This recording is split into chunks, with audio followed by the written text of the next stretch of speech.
Not sure what just happened there. I don't know either. I don't know if he's hearing us.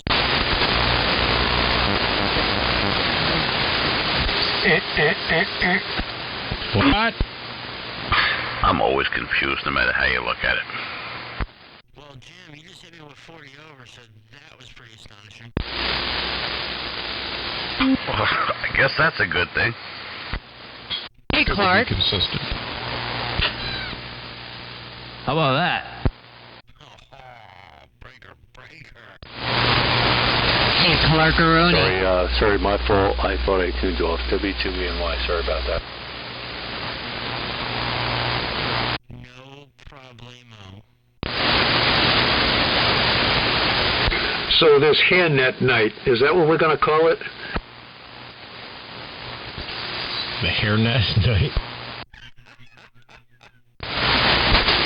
The beehive net.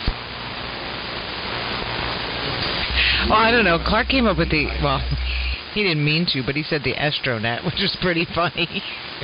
But it's just ladies' night. Oh, yeah, that's a good idea, Clark. 70 watts of estrogen you can get on 80 meters. Yeah, let's see. Let the RF fly. 75 meters will never be the same. Well, it's already had a warm-up of that back on February 1st. Now it'll just be a continuation. 75 meters. Neutered. I'm going to get my ass kicked for this. Now go make me a sandwich net. Next to population if you neutered it. You know, if this had to be a movie trailer, it'd be Ladies' Night Redux. The devastation continues. Is Leslie Nielsen in that one? Hey, Clark, do you still have the, or is it still available, oh, God, what's the word I'm looking for? From the AM rally, like the list of contacts that we made there? Oh, the log. I don't. I can get it. I can get it for Saturday. I would like to try and find Michelle. I'm sorry, what was that, Carrie? I said I would like to try and find Michelle, who we were talking to up there in Canada. All right. As a matter of fact, I will send an email now so I don't forget. Thank you. Clark, don't be sending pictures of your log to the ladies. Michelin. Oh, was that it? Michelin? Michelle? I know it was like Michelle, but not Michelle. So it was Michelin. Okay, there we go. Or Micheline. Micheline? Was it Micheline? I think it was Michelin. It's French. Like Melissa. It's Michelin, I think. In any case, I don't know her call sign, so I'm sure they probably have email, maybe. Well, you know, all the call signs that were contacted are listed on a website. So I guess I could look through all the VKs and VEs and see if any of them look familiar. I have it somewhere. I got a video clip of it. Michelin said she couldn't get on. She's tired. Brian, you have a video of them talking to Michelin? Yeah. I'll look and see if I can find it. I really don't think it was Michelin, was it? Because Michelin makes me think of a tire, and I would remember that. M-I-C-H-E-L-Y-N-N-E.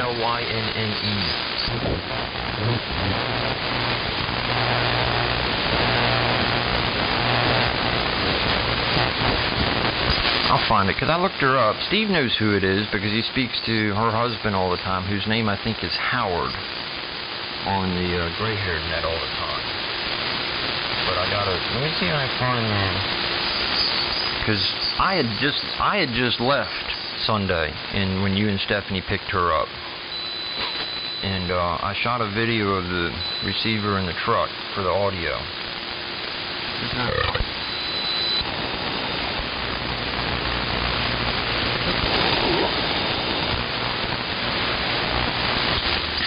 And no blame, we're not calling it the Make Me a Sandwich net. Go do the dishes net. It could be the Where's the Ketchup net, because I know I've heard that 850,000 times in my lifetime, being the mother of 3 boys. Honey, where are my socks? Yeah, we're out of ketchup. We don't have any ketchup. There's no ketchup in the fridge. Oh, hey, look, there it is, behind the milk. I'm hungry, what should I eat? Never looks.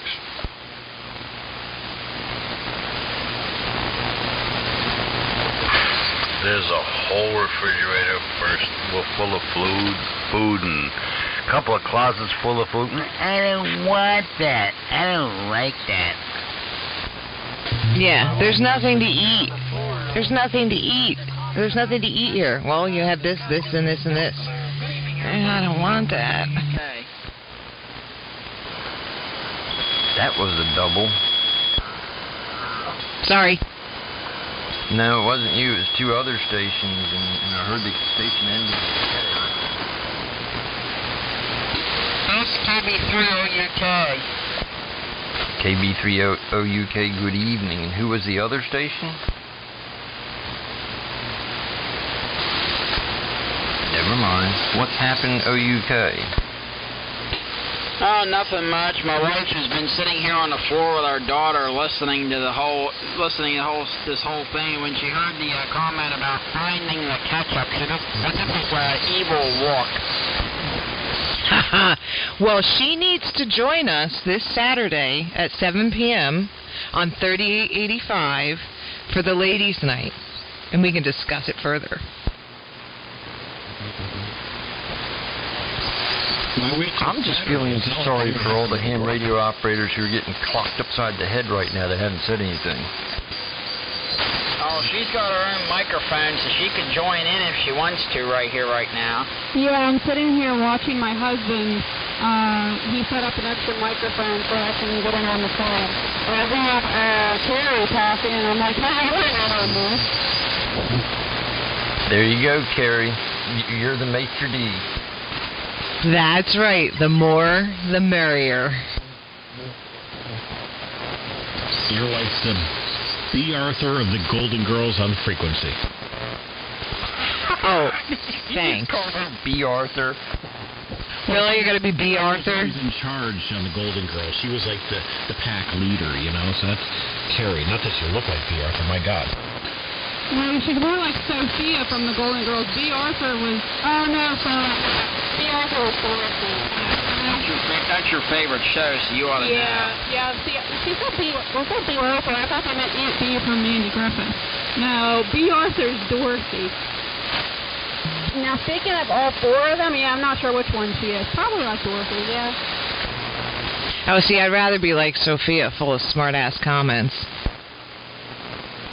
Yeah, I get that, but then I love the Golden Girls. I have all of them on DVD. My mother-in-law got them for me. I just finished them today. I almost cried.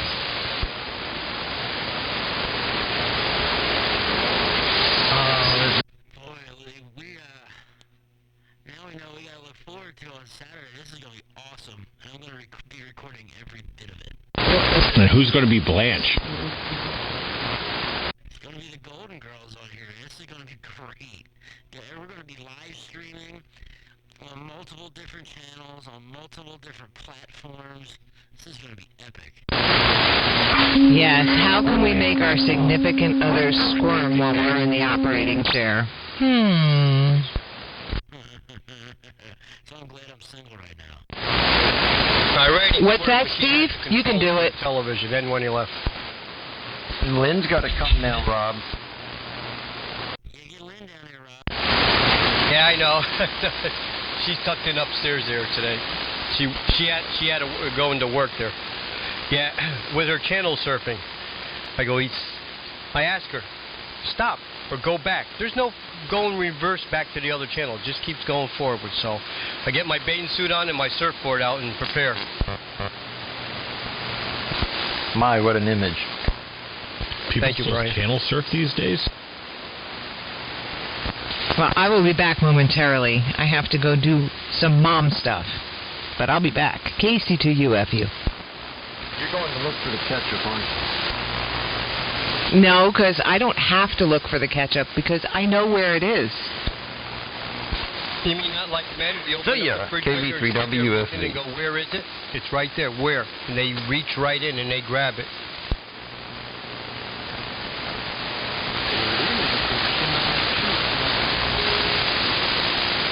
And OUK, good evening. I didn't catch the names there.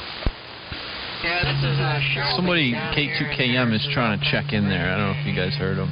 On the guest microphone is Sarah, and I'm holding our 3-month daughter who is surprisingly sleeping through all of this in my lap. I can't believe right now.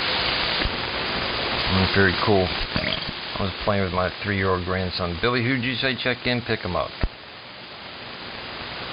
Oh, this ain't my conversation. I'm just saying I wanted to acknowledge him because I didn't know if anybody was going to do it. K2KM I heard out there.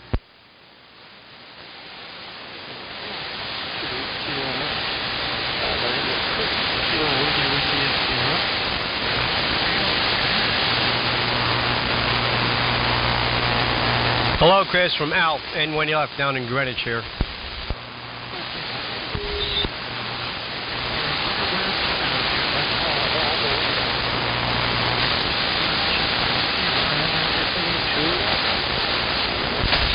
Your signal's not strong, but we hear you. Hey, Steve.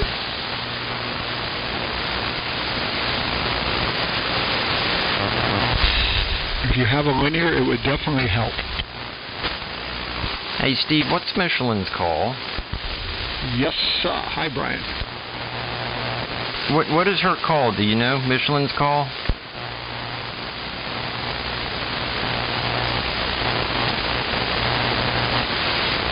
I guess Steve's not hearing me well.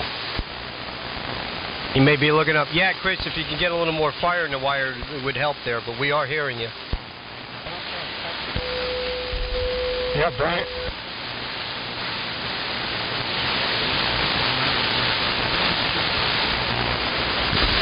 The linear will help a lot. Hi, Brian. I answered twice. WA1QIX remote control. Didn't hear either one, Steve. I'm sorry. Okay, no problem. So, what's that? Oh, I was asking you, Michelin and her husband, was it Howard? What is their call signs? Howard V. Oh, I can't remember. Give me a minute and it will come to me. Wow. VE2AED. That's his call, VE2? It's either VE2AED or VE3AED. I think it's VE2, and it's Howard. Pretty impressive. Good evening, Steve. I can't remember my own call sign half the time. Wow, that would Well, be he's a member Howard of the Holy Rosen, Gods. VE2AED, in Wentworth, Nord, Quebec, Canada. That's amazing. Only guys. That's like half the 470 members of the Only Guys memorize. Yep, Sherry, I better answer that. Yeah, she wants in on ladies' night. Yeah, tell her about ladies' night. Well, you guys are saying you're going to wait till Saturday, but why? It's not like any of us have to go to work. Well, I do. Lisa does. work every day. Well, Yeah, okay, I'm still working, too. technically working from home, but, you know, in the evenings, it's, you know, all I got to do to go to the office is get up, walk out of the bed, come down the stairs, and here I am. Yeah, well, we have other stuff to attend to, too, you know, not just working from home. It's still running a household, so. That's a full-time job and a half. You can't just stuff them in the living room. And it ain't big enough anyhow. Well, I don't know if anybody knows, but the Blue Angels will be flying around for the coronavirus responders. They're starting at 12 p.m. tomorrow from the George Washington Bridge, all the way down to New York, across the river, around New York, back out towards over Long Island, and back over towards Greenwich and Westchester Airport. So look for the birds in the sky. Well, that's money well spent. I heard that too, Alf. What do you mean money well spent? Do you know how much it costs to get those birds up into the air and fly them around in fuel? Remember the people that for a come to good your cause. house, Blaine, when your house is on fire or you're sick. Remember those people and see what that cost is. Excuse me, it's not about that. It's the wasting of taxpayers' dollars. You could still give tribute to those people without flying jets over and burning all that fuel. And why not just give them that money that you're going to spend on fuel? Give it to all the people. They need some amusement in this time. Oh, so Blaine, so us fire trucks and our ambulance or stuff, whatever, that we drive past the hospitals and all those people there and giving support and thanks, that's a waste of fuel. You're welcome, Blaine. Hey, Clark, Michelin's call sign's on Howard's website. Yes, it is. I was just going to read that. So, Carrie, it's Kilo Mike 6, Foxtrot Oscar Hotel, Michelin, KM6FOH. Is that spelled like Michelin, like the tire? No, like Michelin, Michelin, Michelin. Yeah, it's like Willow-lean. Or is it like Michelin? You say potato, I say potato. I wonder if Steve went to answer the phone. I wonder if Steve has an email address for Howard, because I'm not seeing any email address here. Oh my gosh, stand by. Well, I'm not reading it on the air, but yes. Actually, no. Howard doesn't, uh-oh. I believe that name is French. Uh-oh. KC2DHU, because I have not said that in a long time. W3MMR, because I just want to try something out here real quick to see if this helped out with the noise in the background. That's the wrong way. Hello, 1-2, W3MMR, hello, radio. Yeah, it looks like it helped out a little bit. And looks like I'm still plenty loud. Okay, thank you. Hey. 5-6, Barry. Send them a message through the national traffic system. What'd you say, Brian? 456? Yes, I was teasing you. I know, you was cracking me up last night.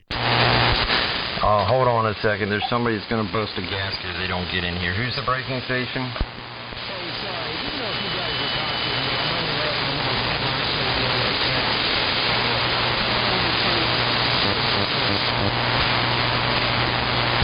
Well, if the Boston Buzzy hadn't clobbered you, we hear you find here in Maryland, KB3WFV.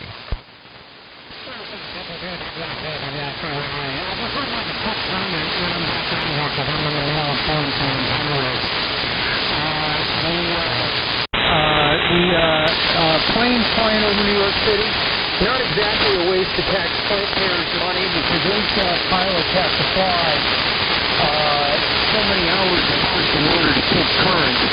And as a pilot myself, I know that if you don't keep current, you're dangerous in the air. So it's, they can fly anyway. So they just changed the mission since they're flying more people at sea and they're flying out over Larry, where exactly are you at? Because you're booming in here on just 10 watts. That's KB30UK.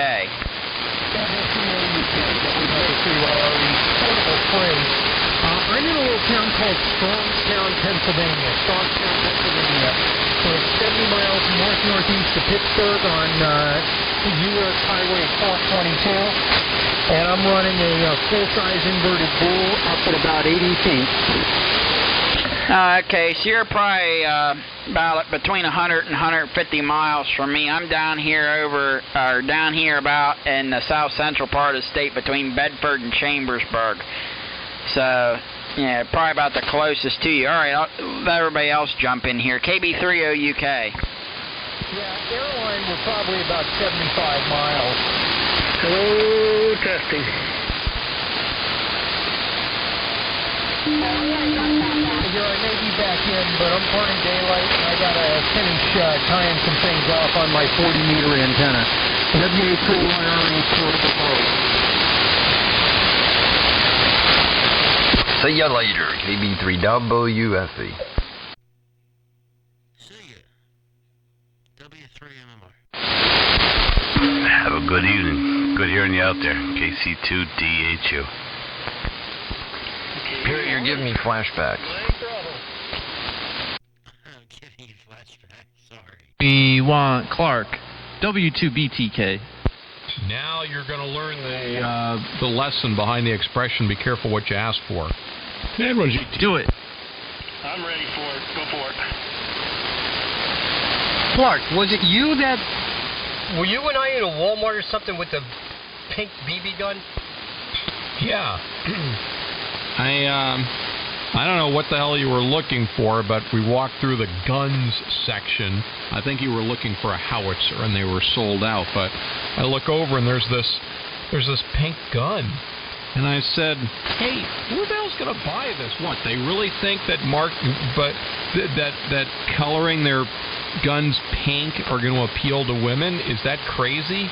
And it turns out this woman was within earshot. She turned around, she goes, "Absolutely." It's like, wow, I got shut down. And she was hot, too. Found out something else you didn't know. Well, no, because I was saying, come on, you don't have to paint a gun pink. Women are gonna be perfectly happy with, normal looking guns. And oh no, she said that was a great idea, making them pink. You're lucky you didn't get shot with the pink BB gun. Yeah, I'm a gun owner. I have a Kimber, and 1145, done. They all want a pretty little gun. You gotta turn off the SDR, Rob. You double to somebody. That's do weird. you know the secret? Do you, Clark? Because I will tell you a secret. It's all the marketing secret. Okay, that why Smith & Wesson and such make guns colored in pink, because they feel that that's how they're going to sell them to women. Yes, I want to know why that's a necessary marketing angle. Well, Clark, it really goes like this. It's not that it's a necessary marketing angle, but I don't know. Most households are probably, I'm assuming, like mine or whatever. But I buy pink things to avoid other people touching them. So if I have something like a pink set of headphones, my boys or my husband are less likely to touch it or bother it or borrow it than, whatever. Of course he likes pink. Anyway, and, see, now you got me off track. But that's why we get things that are pink, so that you guys don't touch our stuff. Like panties. Who would have guessed? Oh my. Yeah, there's nothing, we have no problem. We can handle any kind of gun or whatever. We don't care if it's pink, whatever. It's got a wood stock or, whatever, or marble, or whatever. Doesn't matter to us. But you guys, if the gun is pink, it just somehow makes the gun effeminate, and you leave it alone. There you go. Good rule of thumb. Don't touch anything pink of a woman. Oh, no. Kind of makes sense. You kind of pick it up and think cotton balls are coming out of the other end of the thing. But it could be the most dangerous weapon on the face of the earth. I'm still waiting for them to make a pink sniper rifle. Just paint that one, too. Yeah. The only reason, when I'm at the race car track, there's the other side of it, too. Like, if I'm at the track, and here I am surrounded, it's probably 30 to 1, and I'm going out on the track, and I'm racing against all these guys or whatever. On the other side of the coin, I have a pink helmet, and the reason I have a pink helmet is only because they're so, macho and chauvinistic in that sport that I want them to know when they're seeing my taillights that they're also seeing the pink helmet, so they know that they were just beat by a girl. I want to see a pink BMG with pink belt pad at 100 rounds. That would be pretty dope. That'd be sweet. Didn't Moldali used to pull something like that, a pig helmet or something like that? Yeah, Shirley Muldowney, she always let him know. Oh, hell yes, in more ways than others. Shirley. Yeah, she's one of my heroes. There's a lot of Dublin going on. And it's all these from Ireland. Hi, we are. Stephanie! We be Dublin.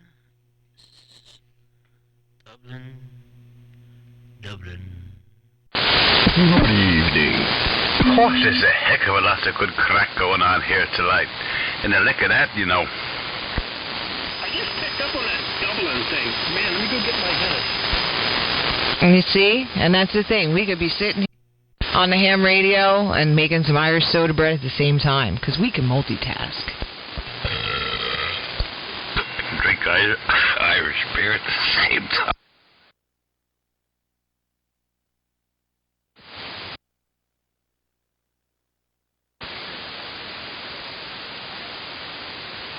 Stuff. My brother just gave me a whole bunch of Guinness the other day because he couldn't handle it. It's like, you can't stink. You bought all this dark beer and then you decide not to drink it. I don't care. Give it to me. I don't think you should have to chew your beer. I drink Yingling just because I like that company, man. Like, you heard this story, right, Shelby? What story? Like, why they only sell it in certain states? No. Well, real quick, a very, well-known beer company went after them, said you can't have that eagle on your logo. Blah blah blah blah blah. Like, we're suing you. Do this, do that. And they were like, no, sorry, we were actually here first. Why don't you take it off yours? And like, it was a whole thing. And I don't know. You got to look it up. I got to look it up myself to refresh. But it was pretty cool. And I started drinking Yingling after I read that, man. The battle was with Budweiser. Yes, thank you, Rob. W2BTK. Yeah, I tried Yingling one time and really didn't like it that much. Even though I'm from Pennsylvania, that's a Pennsylvania beer. Actually, what I found, what I kind of taken a liking towards Guinnessy. Yingling's one of the oldest breweries in the United States. I am not a drinker. Well, that's why my stock went down. I don't know. I used to be a real heavy drinker, man. I just got tired of being hungover. You just don't stop drinking. You and Blaine keep like perfectly doubling. That's 2 keys in a row where you guys perfectly doubled. They're both on SDRs. They ain't doing it right if you're hungover. Yeah, I know. I don't know. So no matter what I did, we get hungover. It didn't matter how hydrated I was that day when I started drinking, or what I ate, so on and so forth. I would always wake up hungover. And like trying to go to work every day and make that happen. Yeah, negative, Ghost Rider. That's your problem. You went to work. Well, isn't that like what you're supposed to do when you're an adult? No, you just bring a 12-pack into work with you and share it with everyone, and they'll love you. Well, I used to... Actually, when I was working at this shop in South Carolina, probably shouldn't say this because I'm live streaming, what the hell. And I used to come 2 o'clock in the afternoon, there's a gas station across the street, the Kangaroo. And we go to the Kangaroo and we get the big 44-ounce, like big gulp foam, fountain soda cups. And we get, 22-ounce pounders. And we put them inside the cup and then get the straw and put the straw down into the can. And we get a couple of, beers apiece, and that's how we'd spend the rest of our afternoon. So, yeah, if your car got fixed in South Carolina at the Meineke in Somerville, yeah, that's probably partially why they're closed down. Kind of sounds like changes much with any Meineke. we had both, got fed up with the place and quit. But he was telling me a story, like one time on That was a good one. this bar and he had like 6 That was beers forced. and then would come back to work and he's like, They could turn it into a fart. I never appeared intoxicated. I'm like, no, this is news to me that you're like, drinking at lunch and then coming back to work, which, if you understood the place, that's kind of how you had to get through it all. Yeah, they're Pretty bad, Shelby. when I was working for another company, I was like 18, man. And this was before I joined the military. And we used to go to the bar and drink at lunchtime. And I used to get served. I would go in there with 2 friends of mine. And I don't know how I did, because when I was younger, I looked young, man. I really looked young. But I don't know. I guess because I went in there in a work uniform, they thought I was legit. I just call that a primer. Just kind of takes the shakes out from the night before and stuff like that, and kind of straightens you out for the afternoon. It's funny you say that. It started straightens you up for the afternoon, because every morning I'd wake up, I'd be so hungover, man. And then, your anxiety's through the roof, like you're running back and forth to the toilet, like most of the morning, excuse me. And then, but come 4 o'clock, man, 4:30, it's like, all right, it's time to stop at the liquor store, do it all over again. No, you're supposed to smoke a doob before you leave for work. Well, that's just what I do now. I don't drink anymore. I do other things. Well, the doob will take the edge off of the hangover. It will. Christopher, Hi, Cherry. how the hell are you? I'm doing all right.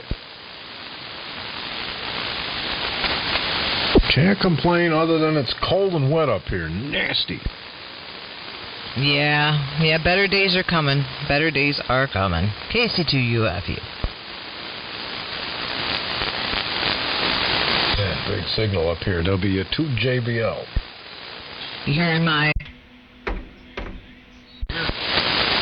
Boy, yeah, you're loud and proud. Sweet. You're 40 over here, so we must have a pipeline, my friend. Thank you. I'll be back. Oh, don't let me chase you off. I didn't even have time to monopolize it yet. Oh no, I have to go do something real quick. I'll definitely be right back. You go right ahead. Hey, good evening, Chris. KC2D at you. Yep, hi to Jim and Alf and Clark, and I didn't get the full list of characters in here, even though I've been listening for a bit. Good evening, Christopher. Hey, Brian. Good evening from Ohio, KB8SMU. And hello to Shane. Jello. Hello, Chris. Rob? Now I'm finally writing all this down. Chris thinks I'm Brian. Well, Perry, I was young once too. I remember that. You get up in the morning, you knock one down before you go to work, and man, lunchtime you need a couple more just to kind of straighten it out for the afternoon. That's when the good work got done. After you got rid of the shakes and the hangover and everything. Oh God, I don't miss those days. But they were kind of fun when you were young, but didn't know any better. And then the old man used to tell you all the time, you can't go out drinking like that all night long, and one day you're going to pay for it. I'm like, yeah, right, Dad. Well, guess what? As you get older, you woke up one morning, I said, Jesus Christ, the old man was right. I'm going to lay in bed for 2 days? This is like crap. Oh, God. Well, when I was 18, my first full-time job, worked in a marine radio shop.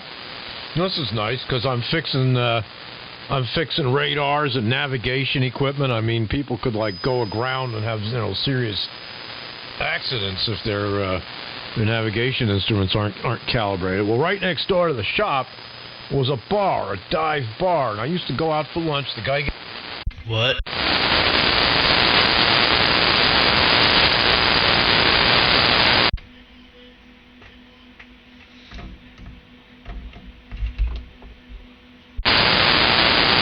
Hello? Yeah, sorry, I'm just doing something. What are you doing? I don't know. What are you doing? I'm on 3873. This is my spot. Oh, what do you want me to let you call CQ? No, I got someone on the hook. What are you doing? No, screwing off. I got this new grid current meter, like a remote one, that plugs into the back of my amplifier. It's got a jack for an external meter, so I just hooked it up. Man, Carrie's splashing way down here bad. Is it working? I can hear it in the background. What, what? Yes, it's definitely working. It's working real good, actually. I'm very happy with it. Let me, yeah. That right there is about legal limit-ish. But I don't like to push my radio that hard, so I'll back it back down to 275 watts. Yeah. I saw carriers down here, but so what happened? You were out there listening and interjecting a little bit, and you just got totally bored of sitting there in silence and listening, right? I did it for 2 hours until I came down here. This is the first time I've really keyed up and talked to anybody in the 2 hours I've been operating here, so I wasn't sure if you had a similar experience. Yeah, kinda. I wasn't really too into the conversation up there. And it's like 7:35, and I go to bed. I get off the air in like 25 minutes usually. So I saw you key up, which way I thought it was you. And I came down here. Hold on a second. I want to try adjust something here. Just bear with me. I'm trying to get this fan noise out of there, adjust my audio.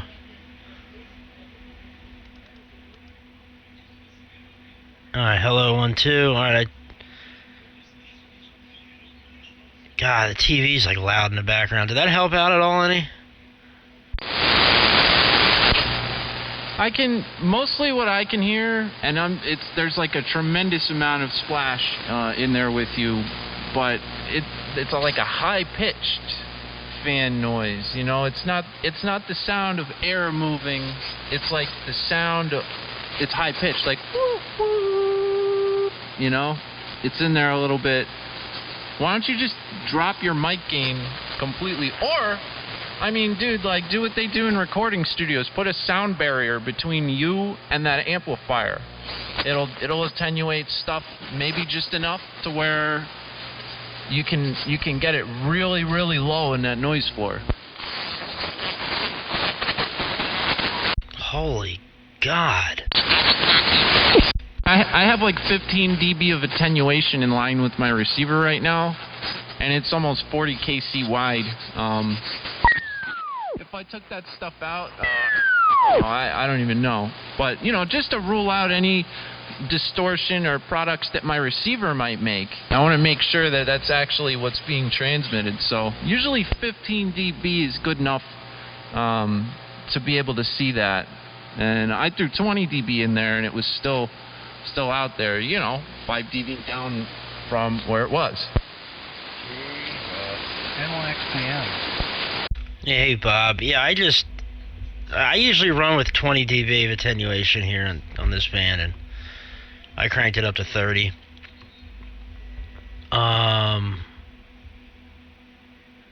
Well, okay, hold on here. Let me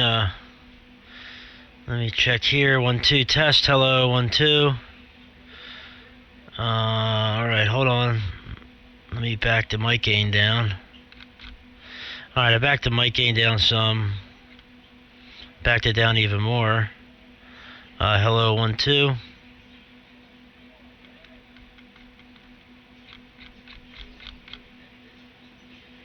See, like, back of the mic gain down isn't doing much, and I don't know why. Unless I gotta go in here. Hold on, sorry guys. You guys can keep talking. Let me go in here. Back that down a little bit. Hello, 1, 2. And back that down some. That looks like it might have helped some. On the pan adapter anyway. W3 MMR. Nah, it's still there. Like that high-pitched whistle from the fan, whatever it is. It's like right around there. If you can hear it acoustically, I don't know, maybe you can pinpoint where it's coming from. Dude, try a barrier. Try something simple like a blanket, then make it thicker and thicker. Get a couch cushion, something. You can isolate it pretty good like that. Well, I'll send you a picture of what I did. I built, like, it was under the desk, and I built a board and kind of put it in front of it. And then I put like a quilt on the back of it, and it helped out a lot.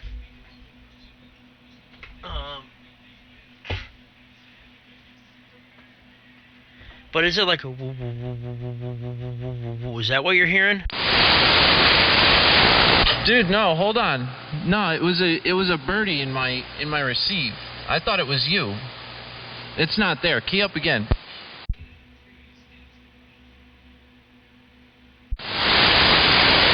No, that's dead quiet, man. That was something in my receiver. Sorry about that. Dude, you're an ass. Sounds good over here, Perry. N2MIN. Oops, almost forgot to dip my plate. I'm over here chasing my tail. Is my audio still, like, you know, loud and average modulation sound normal? Almost kind of like I was before, just no background noise? Yeah. For a little bit. It's not really something to worry about. Billy's hearing the cat in the other room. Alright. Well, that's cool. I'm gonna be over here, like, building barriers. There's nothing even wrong. I was hoping he was going to get you to put a blanket over your head and to transmit while you're under a blanket. That would have been really entertaining. I know, like build a fort. Okay, Billy, I'm transmitting from the blanket fort. How do you copy? Yeah, break out the tin cans.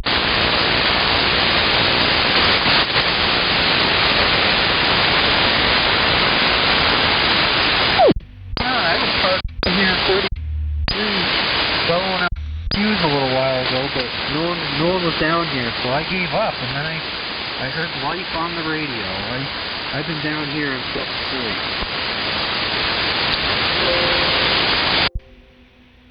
Yeah, well, we came down here to... I saw Billy down here, so I figured I'd come down here.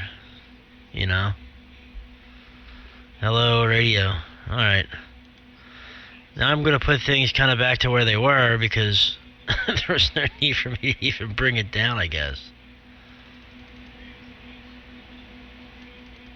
Alright, we'll leave it there. I'm going to stop messing with it.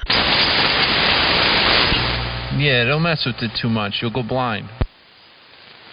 Yeah, that's what my mom used to tell me. Leave it alone, it'll grow there. Stop when you need glasses, Perry. Well, I do need glasses, man.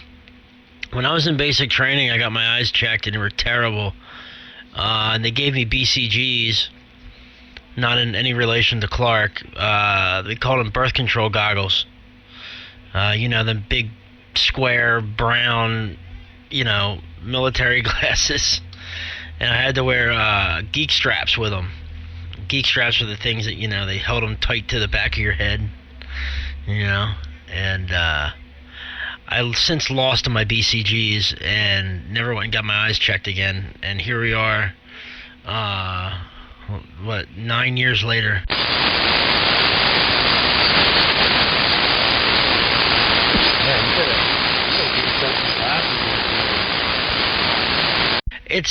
I'm nearsighted.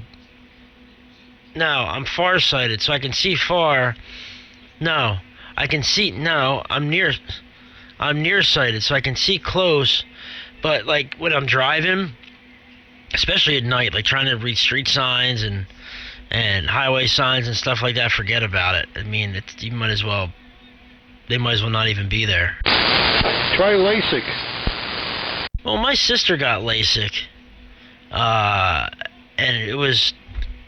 it worked out real well for her, and my uncle got it too. But I'm like scared to death of LASIK because I heard of this story of this news reporter who got LASIK, and like I guess if there's like it's a very slim chance, but you can get like a chronic migraine that never goes away somehow if you get LASIK and something like goes wrong and the girl ended up blowing her brains out. Harry, I got it when I was 56. I don't know why I waited so long, but I had gone to Vegas and I couldn't see with the bright sun, wearing photo gray glasses and then having clip-on sunglasses over it. I just was so upset that I called the wife and I told her, find me an ophthalmologist. I'm gonna go do some FT8. I can't stand it. Alright. N2MIN. Yeah. I don't know, man. I need to do something, or at least get a pair of glasses, you know? Because it sucks. Like, trying to sit at the couch and watch television, it's like I want to buy a nice TV, but I don't have the eyes for it. You know what I mean? Like, I can only imagine what I'm missing because my eyes are so screwed up, you know?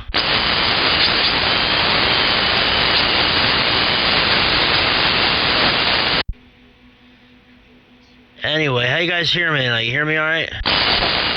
Hear you fine. Your rig sounds wonderful. Plenty of power. I was hearing Bill before on the dummy load. Yeah, I usually hear him on the dummy load, or I usually hear a lot of people, not a lot of people, but I can hear some people when I have the antenna switched over to the boat anchor station, and I just have this rig on, and I can pick up some people. Yeah, did you hear me this morning about the mineral oil in your antenna? I did, and I actually just bought a Bird 500 watt dummy load off a friend of mine for super cheap. It's like looks brand new. A buddy of mine in Georgia, actually a buddy of my father's that I have become friends with, I should say, and I just paid him for it. He's gonna ship it, I think, sometime this week. Yeah, I had bought a 1,000 watt Bird dummy load. It's like a big radiator, and it's got a big expansion tank on the top. And in my Florida home, where I was using the dummy load and the radios, was in a spare bedroom there, and I was worried that if somebody knocked this thing over, it would spill PCB oil on the rug. So what I did was I took it apart, cleaned it all out with 91% rubbing alcohol, washed it out real good, got rid of the PCB oil, and bought 4 quarts of 99.9% mineral oil at the dollar store, believe it or not. Poured it in there. I didn't put anything in the expansion tank because when that heats up, the oil has to have someplace to go. So that's why I was asking you how much space you got on your antenna between the top of the lid and the oil.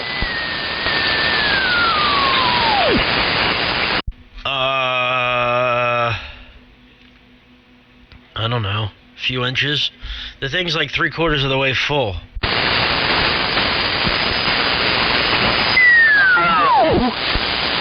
Sorry, say that again? My sync detector was going crazy. What'd you say? I said, did you buy it new? Oh, God, no. I got this thing from a friend of mine. I traded him, I think, an antenna for it or something. A dipole for it years ago. 3/4 of the way full. It should be a little bit full, but you need room for expansion when it heats up. Right, yeah, I was reading the manual, and it tells you where to fill it up to. But it definitely needs oil because this thing gets hot. Like, you can feel the difference of where there's not oil when you touch the can and where there is oil. And you can feel how hot it is where there isn't any oil. Why don't you stop a utility worker? Maybe they can get you some transformer oil. I thought about it. I thought about emailing this guy that I know. He's who I call to come out if I have any power line noise. He works for the power company. And then I was looking on MFJ. They sell transformer oil by the gallon. It's like anywhere between $31 to $39 plus shipping for a gallon of it. But then I was talking to the old man last night. He was like, just get one of these dummy loads, and it'll handle everything you could throw at it. And it can handle 500 watts continuous forever. So I'm sure it can handle a 1800 watt carrier for 15 seconds that I got to tune up. 10 seconds that it takes to tune up, Yeah. Well, I know my Bird 1000-watt dummy load was getting warm when I was doing some meter calibration here with the 813 amp. So it was pushing about 1100 watts into a carrier. Yeah, when I'm tuning up this amplifier, I mean, I'm upwards of 17 or 1800 watts. That's at a carrier. So it gets this little antenna hot quick. Yeah, copy. Put it in a bucket of ice. Yeah. I'll tell you what, I think it is that PCB oil stuff, though. I mean, because it's like a dark brown, but it's clear. But I don't think this stuff's ever been changed, How would you know like what it is if it's the old stuff? It's very pungent, the odor. Yeah, this stuff stinks. That's PCB oil. Yeah, like it stinks up the whole shack when it gets warm.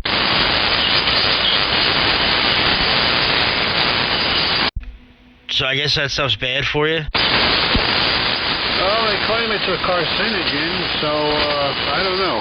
Am I hitting this thing too hard? Do I have enough audio there, Perry? Sounds fantastic. I'd leave it alone. W3MMR. And 2MIN on my Viking 2. Yeah, it sounds really good, Art. Yeah, I got to change 2 more items there. They're called splatter caps. They're on the choke. Yeah, the plate choke. And they'll increase my bandwidth to 5.6 kc. So that's 11.2 kc wide I'll be. So I need a couple, I believe it's 0047s at 1.2 kV or 1.5 kV. there you go. That should help you out, pretty good.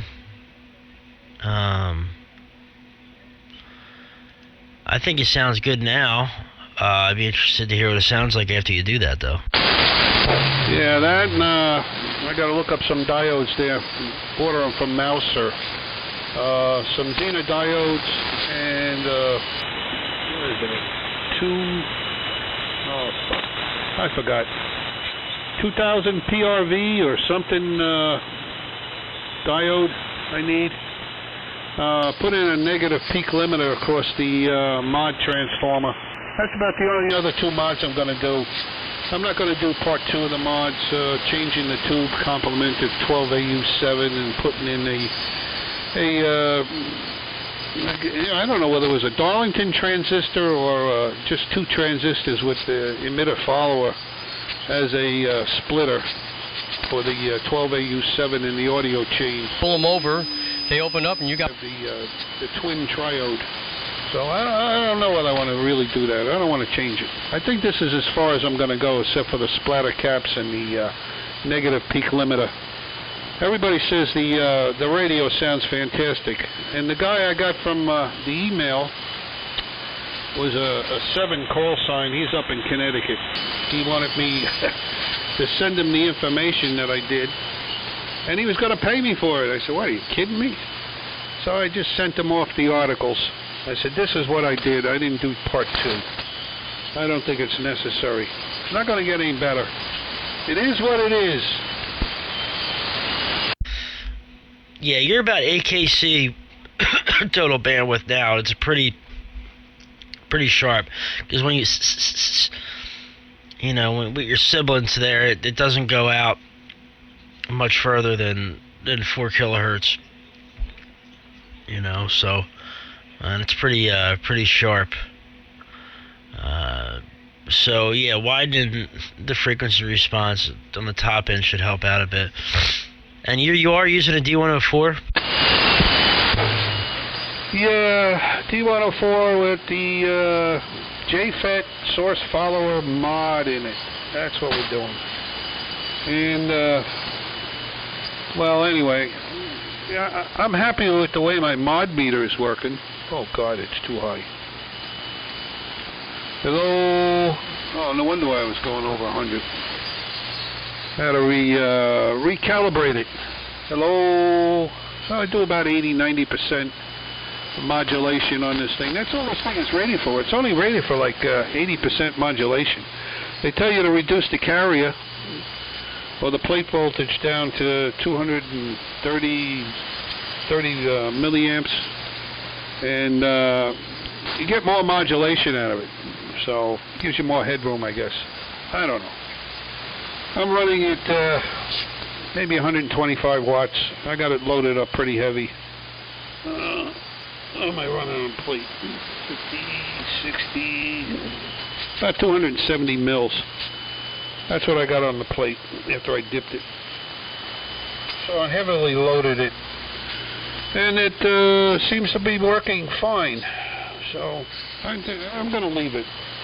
See if I can get those capacitors and the diodes, and that would be my final work on this thing. Getting tired picking it up off the table and putting it on the bench. I bet. Yeah, this amplifier, I'm like right at 100 mils on the amplifier right now on the grid for grid current, which is just tickling this thing, And I'm doing about 275 watts. If I crank it up to 500 watts of carrier, right there, back it back down, it only goes up to about 150 mils. So, what was I going to say? Well, with the JFET, the source follower in there, I mean, you should have pretty low frequency response. And broadening the top end should help things out a bit there. And yeah, my DX100 I run about 120 watts of carrier-ish with that thing. I just tune it up as per what the manual says. I don't do anything different. I just stick with what the manual says, and but of course mine has a bunch of mods, and that thing will modulate 120, 135, 120 to upwards of 140% positive. And I could comfortably modulate up to 120% before hitting 100% negative. So I love that rig. That thing just works. It sings. 120, 125 watts of carrier gives me about 600 watts out-ish.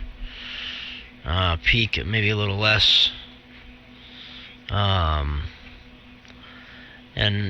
I'm gonna get back on it more now that then once the novelty with this amplifier wears off a bit, and I'll hop back on the DX100 some there. So anyway, I'm gonna shut it down. I'm not gonna shut it down, but I'm gonna shut myself down and put on the quiet side a bit here, Art, and clean up the shack. It's been a mess, so I'm gonna clean it up before I lose motivation and try to get to bed early tonight. I haven't been getting to bed as early as I would like to, so we'll catch up with you a little bit later. Maybe we'll hear tomorrow morning on here. The big 85. And 7-3 to you, Shane. 7-3 Art. 7-3 to Bob XBM up there in Maine. Billy went down to do some FT8. And anybody else who's listening in the wide world of sound and on my live stream while I'm streaming on YouTube, go to youtube.com and search the AM window. And you can catch the live stream there. You can catch it on Facebook if you're friends with me. Or you go to twitch.com/the AM window. And you'll be able to find it's in one of those three places. We'll catch up with you later. Art sounding great. Don't touch a thing. We'll talk to you later. W3MMR, clear for now. All right, 73's Perry. Good talking to you, and that DX100 sounds fantastic. N2MIN, we're going to go QRT also. Going to go up and annoy the wife. N2MIN, we're clear. Yeah, take care, Art. Great to hear you. And we'll catch you later. N2MIN 73 from W3MMR. We'll catch you later. 73 KBA to 7.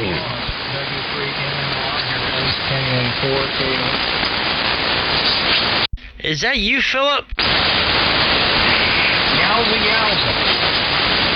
Hey, man, you caught me as I'm going away. What's going down in the world of sound down there in Dixieland? Down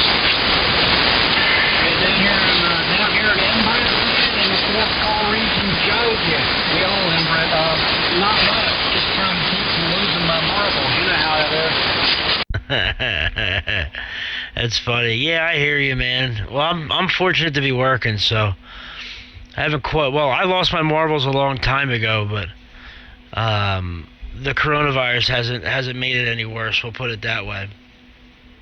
Good signal up here tonight, Phil. About 10 over. We're just doing the walkaway here, so thanks for jumping in and saying hi. We'll catch up with you a little bit later. And maybe we'll do it again real soon. KA4KOE. I'll be listening in for a while. W3MMR. Okay. Well, I hope to be doing something about this. Several projects in the works. I've been running QRP.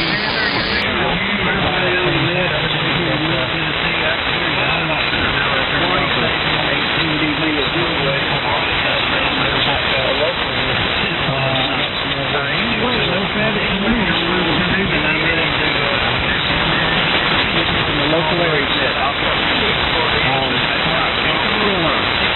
catch you around.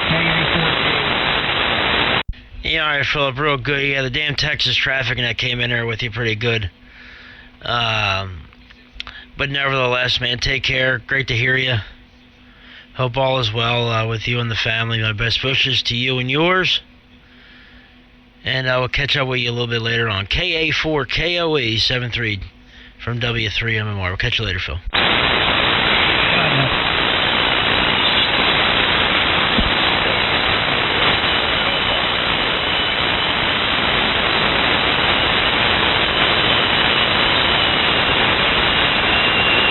He said he's putting 308s or something in there.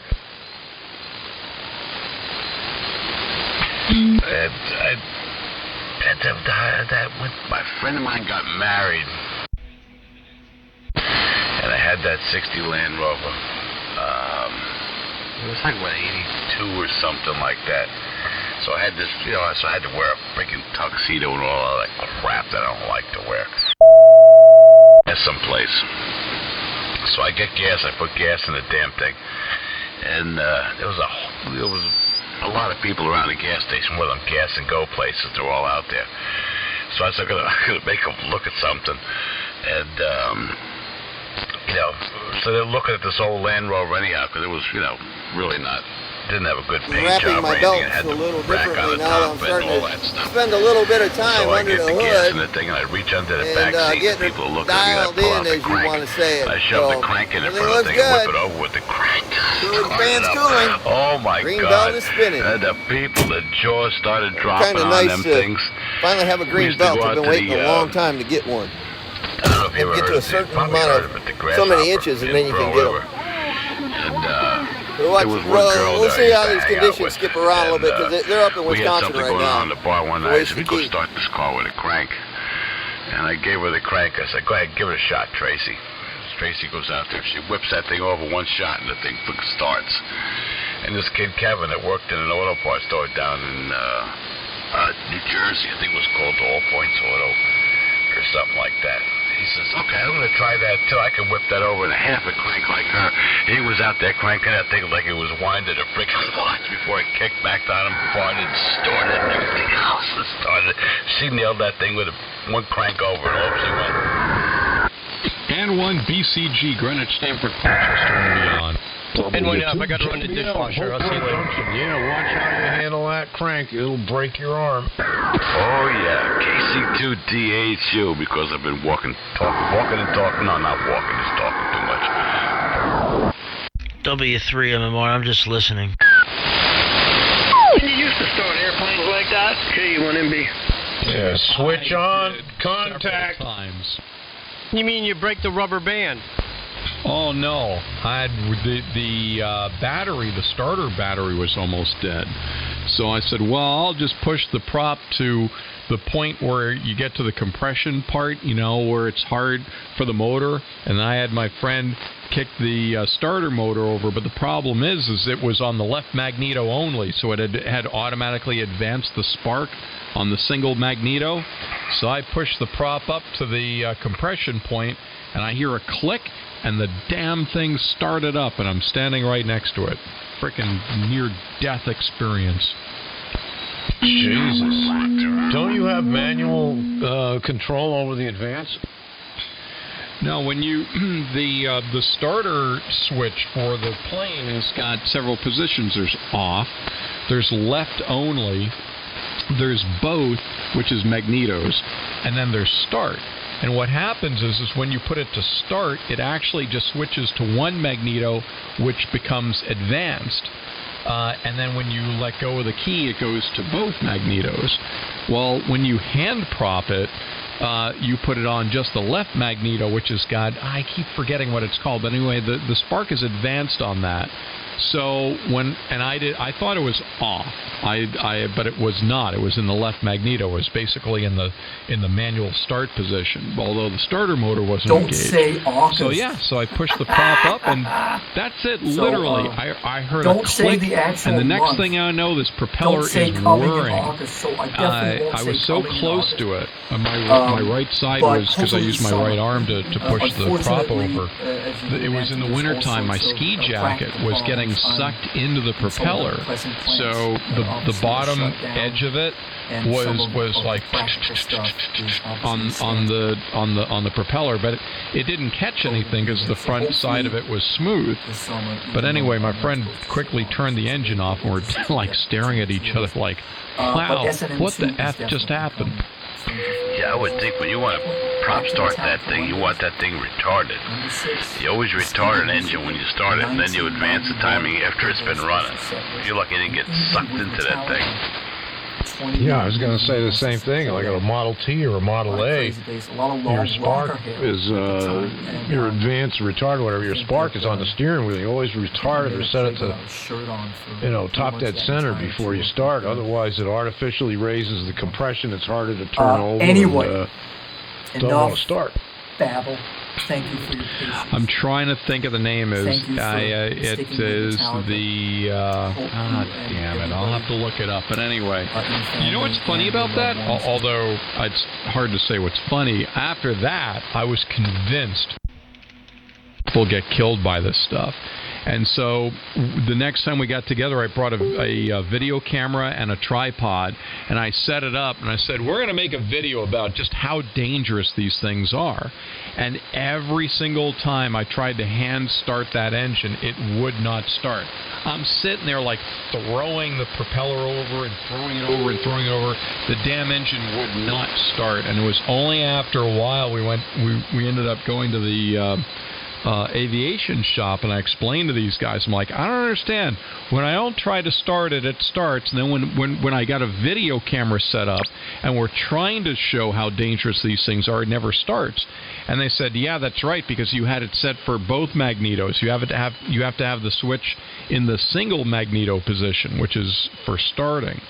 But yes, it is unwieldy to go from, thinking you're just moving the propeller to suddenly you're standing. Why is he laughing? What a sick bastard, standing next to a spinning propeller. That's scary stuff. I worked a lot at Westchester County Airport. I was out on the tarmac with all kinds of planes with propellers, large and small. Dangerous place to be. You really don't want to be around propellers, especially if they are moving towards you. Again, it was if you imagine you've got the propeller and then there's what's called the spinner, which is like that aerodynamic cone that's in front of it. If you look at it in slow motion, so I push the top of the propeller over and now it starts. And my arm is outstretched and it's over the spinner.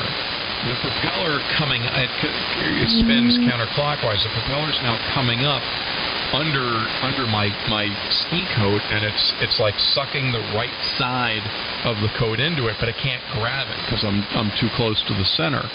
And life slows down. People say that when you get in like a near-death experience, life slows down to like single frames and everything, and it's true.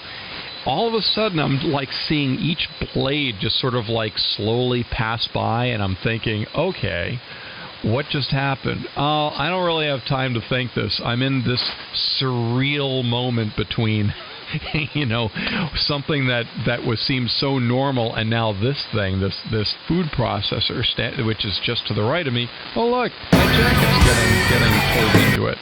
And it's like, if you're going to fall, and that's what I was thinking. The only thing that went through my mind is, what if I were to fall? Well, don't fall to the right, because if you fall to the right, there will be pieces of N1 BCG flying all over the ramp. So if you're going to fall to the left. That's it, fall to the left. And it's amazing. All this went within like 1 second, but again, time slows down where you actually can go through this entire thought process. It's really weird. Oh, it's adrenaline. Absolutely. I've been there many times. Wrecked a few cars in slow motion. It's amazing what could actually go through your mind in a split second like that, Clark. But you're absolutely 100% correct. You rationalize all this stuff this way. Am I fall to the right, the left? Am I going to duck under this thing? I'm going to lay in the ground in front of it. What am I going to do? And all this happened. What I just explained took, about 7 or 8 seconds, but all this goes by in a split second, like immediately. You know what it's like? It's like fate says, okay, you could be in the final seconds of your life, so we're going to give you plenty of time, mental time, to think about where you're at. Yeah, you got plenty of mental time to think about it in a split second. Decision now.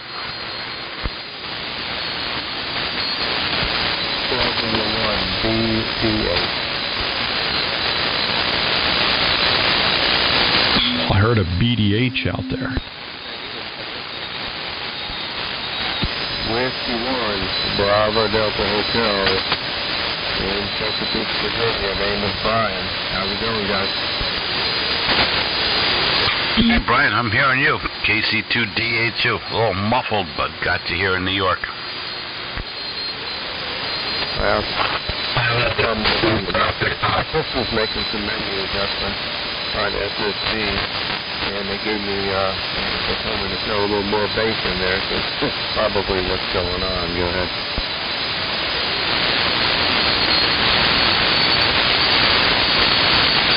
Good evening, Brian. Good evening.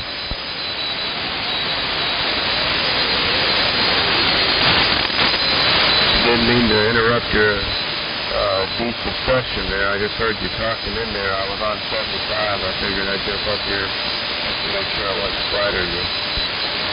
No, not at all. You have a great signal here in the southwestern Connecticut. I didn't want to monopolize it because I thought other folks might pick you up. No, I can hear him here. I can hear Brian here. Just the audio's a little rough on my end, or the band's conditions are a little bit rough here. But I'm hearing you here, Brian, and the name here is Jim, and this is KC2DHU, otherwise known as Donut Hole University in Tompkins Cove, New York. Alrighty, KC2 right here again, please. Gotcha. Let me go ahead and back off the right way with this over here. Something that's a whole lot different. What do you think?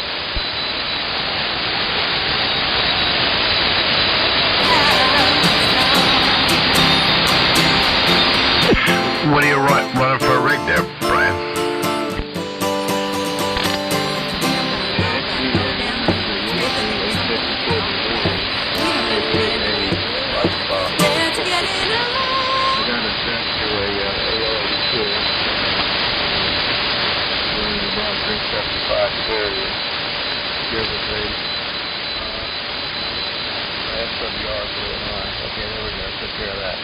Anyhow, so I was going through some menus about an hour ago.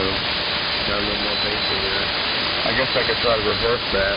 Talking AM because apparently it helps, but I don't quite have enough load. I've got an NT1A studio microphone and condensing mic fed to a tube amplifier, and that's going into my 57. Anyhow, that's my story.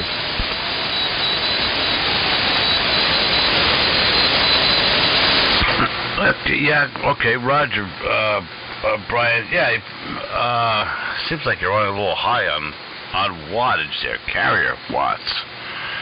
I would imagine with the Yaesu 857, not that I know too much about rice boxes, but I would imagine if you run that thing around 20 watts and get a 100-watt carrier out of it, and then adjust your audio and try to bring the audio up, you probably sound a heck of a lot better. If you had a 100-watt carrier or 110-watt carrier somewhere in there, and then bring your audio up, that may help. Yeah, I'm definitely taking care of an eye on the carrier. Running my amplifier about 1/5 power for AM mode, obviously. If there's any asymmetry in the audio. Yeah, I just brought the audio gain down a little bit. Does that help any?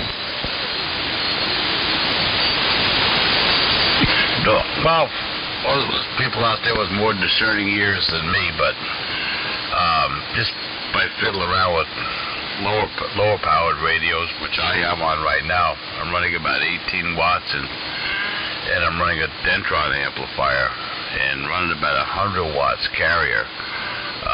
But I think I have at least 100% modulation, so it's well, now looking at the mod monitor, yeah, I am running 100% modulation. I don't know if it's any good, but you don't want to push the what they want to call it, the carrier too high, and let the modulation do the work, because you want the modulation to work with your carrier. I think I said that right, Chris? Yeah, I'm hearing them up here. Didn't get the call sign. Sorry, I had tuned off frequency for a second. But you're running an amplifier down there in Virginia? Yeah, I'm running enough drive to get it to about 300 watts carrier. AM mode, running the 857D. Come on, kitty. Come on. Hopefully come here. It's not sounding perfect like you guys. Come on, kitty. It's still sounding tough, but hey, if I can be heard, I'm happy. Well, what's the amplifier? AL82. So that's a pair of 3500s? Uh-huh. Back your carrier power down so you're down around, I'm going to say 250 watts. Somewhere around there, 250, 275 watts. Your audio will probably clean up a lot. Yeah, that's kind of what I'm thinking. I think he's running too much carrier for the amount of audio. It just doesn't have the headroom to make the modulation. KB30UK. All right, let me go ahead and throw a carrier here. That's about 100 watts right there. Swinging to about maybe 200, something like that. Here, let's see here. About 125 right there. I can go back down to 100. So anyway, that's a 100 watt carrier right there is what you're listening to. Go ahead.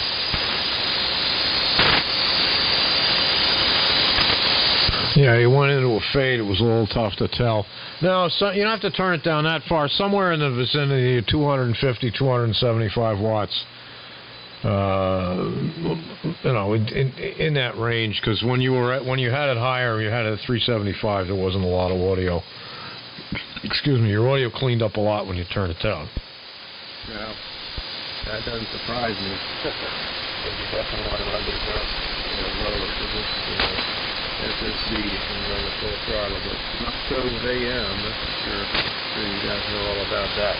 But yeah, it's just kicking out about maybe 300 on voice speed. So I'm not sure if that's positive carrier shift. I'm not sure if that's peak positive modulation. My guess would be the former. But anyhow, as long as it's working, I guess that's the main thing. Well, I'll tweak around with these menus a little bit. I'm using a 857D, another one, to monitor my audio, which kind of makes it nice, it really does. And what I'm hearing is not exactly perfect, but hey, it's very legible when I can hear, everything that's going on. If the trailer is screwed up, I would definitely be hearing something. So anyway, I'll play around with it. Well, you're doing okay up here. I'm about 70 miles north of New York City. You could use some more highs if that's possible, but I suspect it's not with that radio. But you got a good signal up here.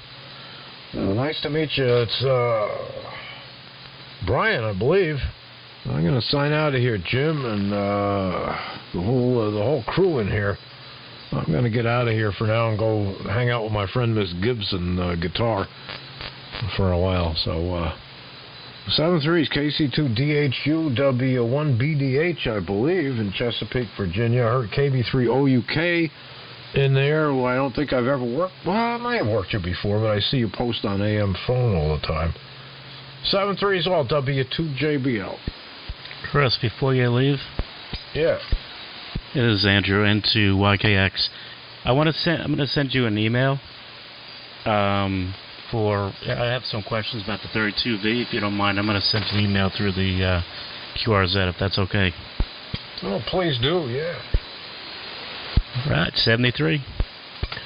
I may not get back to you until tomorrow afternoon, something like that, because I'm not chained to it's not chained to my phone or any of that. I'm low tech, but you'll get a response. That's all right. All right, good. Thanks, man. Yep, I'm gonna go pick up ES125 number 2, which is the full-sized arch top, and make some noise. And oh God, should I say this on the air? Plans are afoot for a jam session up here. We're gonna violate social distancing. Do it.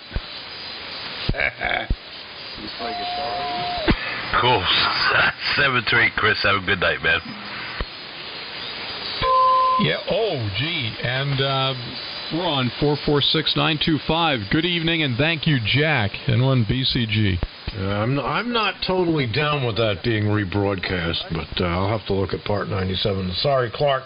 7-3s, I forgot you're in there as well. And well, that's it. I'm going to shut this down. I'll leave you with this, Clark. If I called in to your pirate radio station as a listener, you would have had to have been on AM, because I was not listening to FM pirates or even aware of them at the time that I was doing it. You did. I was. 1620. Have a good night. Oh, that's different. Okay, you got to send me the air check. I still can't remember it. Good night, W2JBL.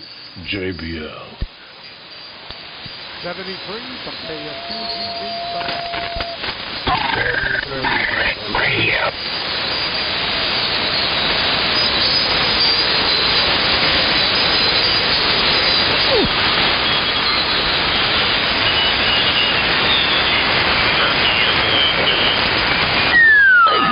Out of here too. Let's look at the time. Heading towards 8:30, and got to do a couple things around here, and then I'll try to make another day at it tomorrow. See what comes in the door. Clark, Chris signed out. A few other people are still in there, and some people are gone. So 7-3 to the whole group, and hopefully try to get back in here tomorrow evening and lessen my social distancing on 75 meters AM. KC2DH2. Very 7-3 to all. All right, sorry the scanner doesn't mute. Have a good night, Jim. Catch you next time. 7-3 from N1BCG. I got your social distance right here, buddy. What a crock.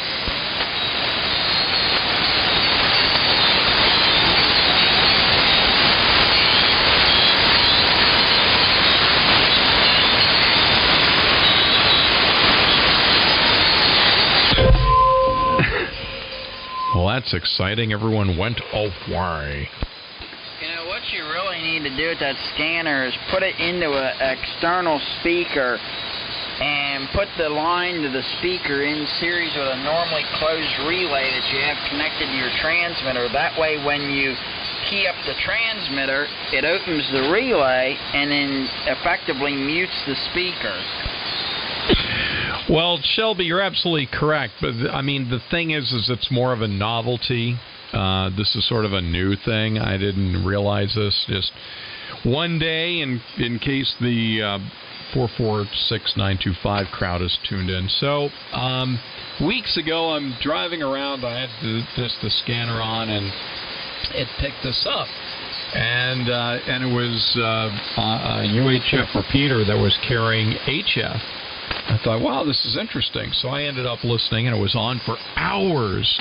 It's like, this is very convenient. Of course, I don't have any control over the frequency, but it was sort of interesting, you know, listening with UHF-size antennas to the goings-ons on HF. And then one day, 7200 lower sideband was rebroadcast for hours. Jack may not have been aware of that, but that was spicy listening in the New York City area. I thought, holy mackerel. So yeah, and then after that, it's just like a fun frequency to put on the scanner, because you never know. It's sort of like the HF frequency du jour. It even changes several times during the day, but you never know. And then apparently 3885 caught the attention of the repeater jockeys, and now we're one of the memories, or however the heck it works. Has anybody ever joined in from the repeater? I've heard you guys talking about it before, but I've never heard. At least while I've been listening, never heard anybody on the repeater side try to break in. Which I get, that is perfectly legal as long as there is a general class or higher control operator in charge. Well, the guy who runs the repeater chimed in. What was it, last night? I think it was last night. But I don't know. It's one of those HF. What is it called? Base. Anyway, yeah, it's like for remote base. That's it. It's a remote base receiver or repeater. Yeah, those are kind of interesting. I know I've heard, probably HF remote bases are, a little bit more rare compared to. I have heard of quite a few of them that were like a 6-meter remote base. Those seem to be a lot more common sometimes, and HF's a little bit more uncommon, I'd say, mainly because of the fact, like I said, with the control operator issue.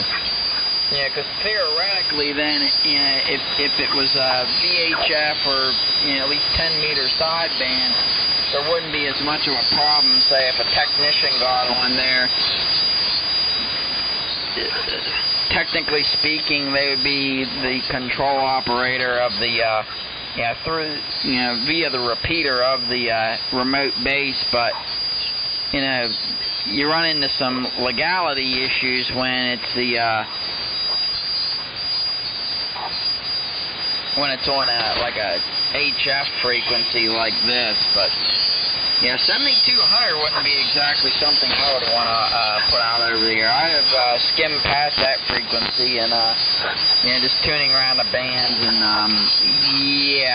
that's all the more I need to say about that.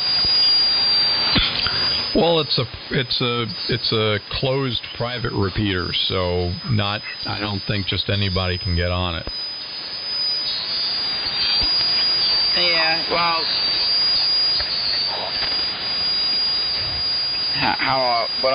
what is my train of thought here?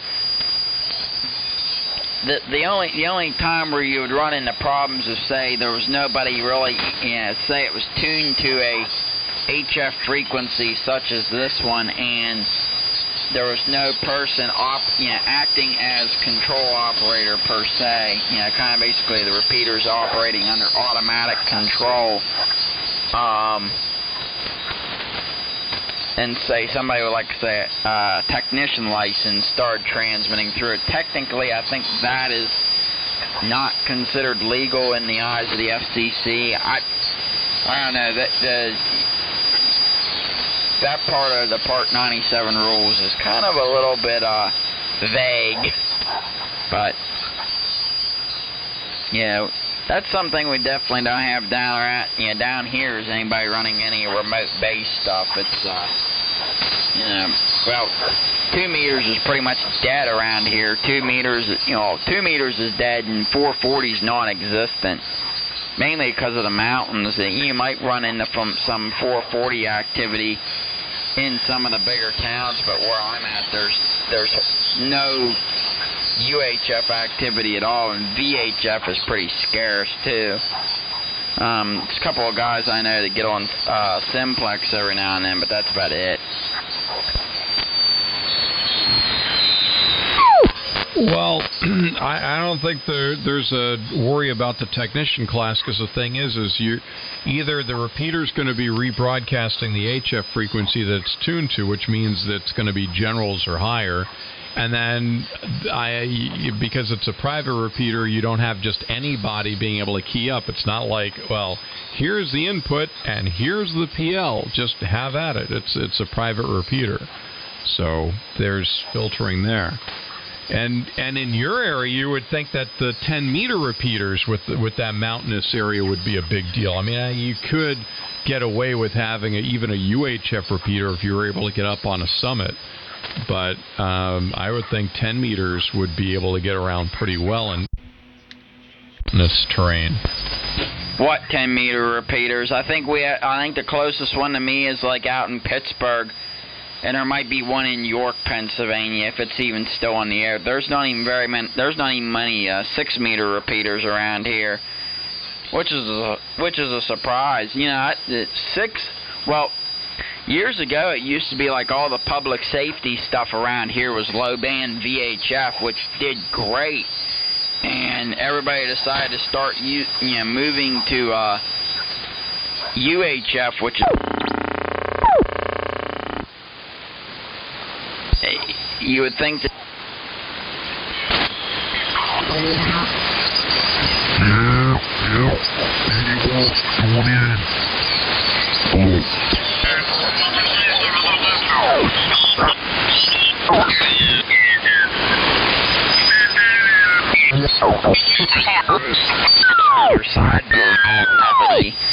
years ago.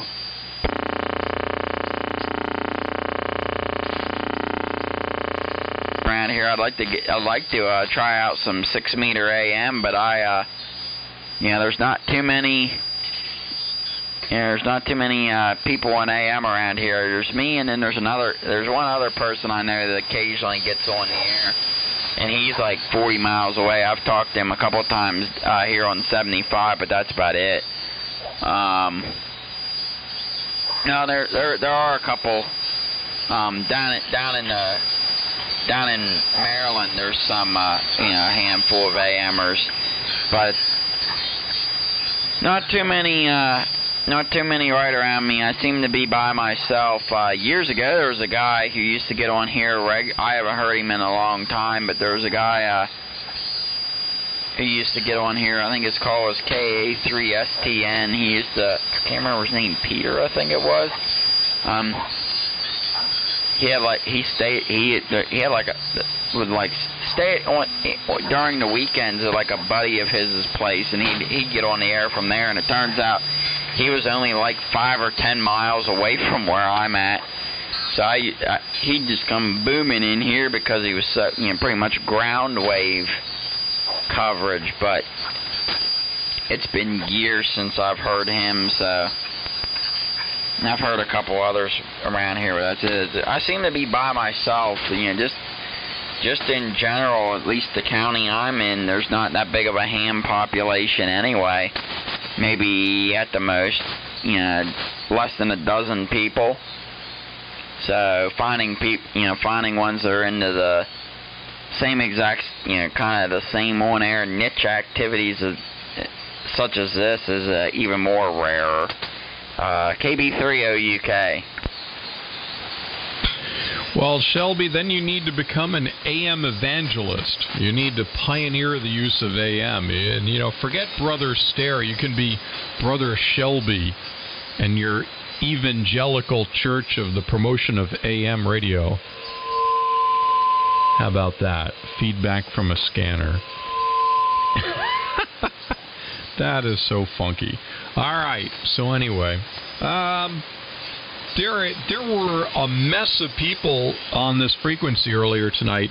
And by the way, there's a motion coming up this Saturday, 3885, beginning at 7 o'clock. Ladies' Night. That's right. Ladies' Night hits 3885, an all XYL net. Well, no, guys, we can chime in also, but it's the ladies who are going to be running the show. Imagine that. This was tried out on W1AW, of all stations, on Saturday, February 1st, and it broke the ionosphere so sufficiently that the ladies decided they're going to give it another shot. So, like I said, coming up this Saturday, 3885, 7 p.m. Eastern. I guess that's 2300 East or 2300 Zulu is going to be Ladies' Night. Be there. The destruction continues. And on BCG. Yeah, I'll have to get my wife back on the air. She was in here earlier. Yeah, because we're listening, and I'm like, well, you could. I look at her, and I'm like, well, you could get on. She's like, really? I'm like, well, yeah. So I grabbed a spare microphone out of my junk drawer and hurried up and hooked it up, and got her on the air a little bit there this evening. But yeah, it's always fun to listen to this stuff. It's kind of interesting thing about her is her dad was a ham as well, and when we first met, she's like, she didn't know I was into this stuff until I happened to mention it to her dad, and her dad tells her, how come you never told me he was a ham? She's like, I didn't know he was. And she always comments, who would have ever thought I would have found somebody my own age that's into the, was also in the radios. I'm like, oh no, I didn't plan it that way. See that? You would have been in good with her dad had he known you were a ham radio operator. You missed out on that opportunity. And by the way, Shelby. What do you mean you went into the junk drawer and got a microphone out for her? No. The junk drawer microphone is the guest mic. That's the one you have to use. She sits in the command chair. Or at least that's how it's going to be on Saturday night. the guys go into secondary status. Well, yeah, that was just for this evening. She was kind of preoccupied taking care of the baby. But no, yeah, once her dad found out that I was a ham, that was like the best news he had ever heard. He's like, don't let him get, he tells her, don't let him get away. He's a keeper. Oh, boy. Would you like to make a comment on that? Yeah, so I was in the other room with our daughter and just happened to hear the words, whenever her dad found out. Yeah, so I don't know exactly what was being said, but him and I started dating and talking and then dating, and needless to say, he left out when him and I were talking and starting to date. He left out the little detail that he was a ham. So I had no idea that anybody, right now I'm 27. At the time I was like 20. I'm like, I never even gave it a thought that I would happen to find anybody my age that even knew what ham radio was into radios, any of that stuff. Then, he meets my dad and gets talking radios, and my jaw hits the floor.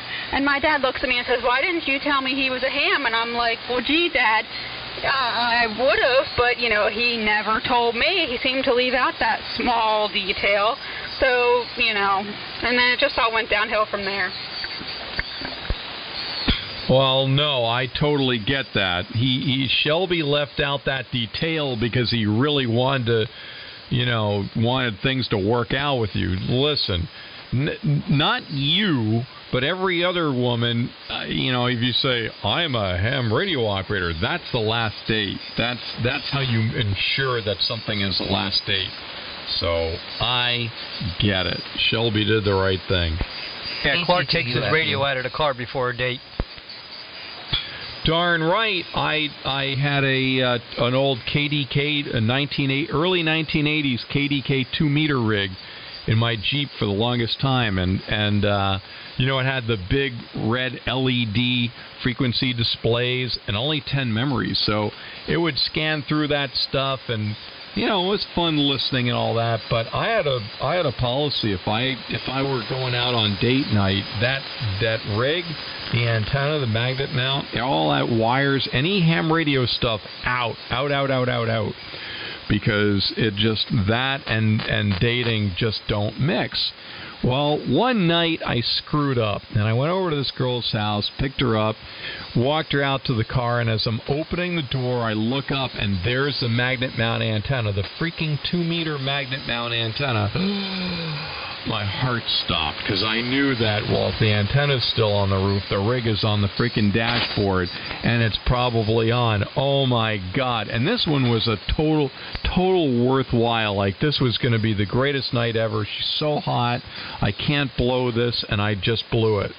So I'm walking around the back of the car to get in my side, and I look up, and there's that damn antenna. It's like, oh my God, I'm such an idiot. And I get in, and I look at the dashboard, and there it is, the early 1980s KDK dutifully scanning through all the frequencies. It's like, oh my God, any moment now. So we're driving to the restaurant, and I'm just waiting for her to say something, and then and I didn't want to reach over and turn it off because I would draw attention to it. So I just waited, and we're driving into the restaurant, and all of a sudden she looks up and she goes, "What's that?" pointing to the 2-meter rig. And it was like, it was like a near-death experience. Life slows down, and I'm thinking, all right, I could tell her, oh, it's a 2-meter transceiver, just like, ham radio and CBs and all that. And I realized the next thing she'd say is, take me home, drop me off, I don't want to talk to you ever again. But for some reason, something happened, fate intercepted. And I don't know why, but I just blurted out, oh, that's a fare computer for when I drive for Uber. And I'm like, where did that come from? And at the same time, she looks at me, she goes, that's so cool. I'm like, yep, that's fate kicking in. So I reached over and I turned it off and like, well, we're not doing fares tonight. And that date was saved. But after that, I made a big point of making sure all that stuff was out before picking up any dates. And one BCG. I have a story that was told told I need to tell. So back to the whole dating and dating a ham, which I never in my wildest dreams ever, So anyway, I grew up with a dad that was big into radios. We've got, I don't know how many thousands at my mom's house. The last maybe 500, being sarcastic, being weather radios. Anyway, so when my dad got word that, I was dating this ham. And their first conversation being about radios and all this, and my dad was talking about ham fests, and Shelby's like, I've never been to a ham fest. And my dad goes, you've never been to a ham fest? Oh my goodness, Sarah, we need to fix this. And I'm like, oh no, here we go. So, needless to say, that, this was like spring of 2013. So, needless to say, all summer, what did we do? We go to ham fests. We got to put this on the weekend. No, that was Palm Sunday. A couple weeks before Timonium Ham Fest. So my dad's like, oh my, well we've got to get him going to Ham Fest. And I'm like, oh my goodness. So his first Ham Fest ended up being Timonium. And it's me, my mom, and Shelby, and my dad. So we go to Timonium. And we're there. And my mom and I sat down for a while because, it's kind of a big camp. It was a good-sized ham fest. Anyway, we're there walking around, and, me and my mom sit down and take a break, and we're there watching everybody walking around, people watching and all that stuff. And here, after a while, around the corner comes my dad and Shelby. And Shelby,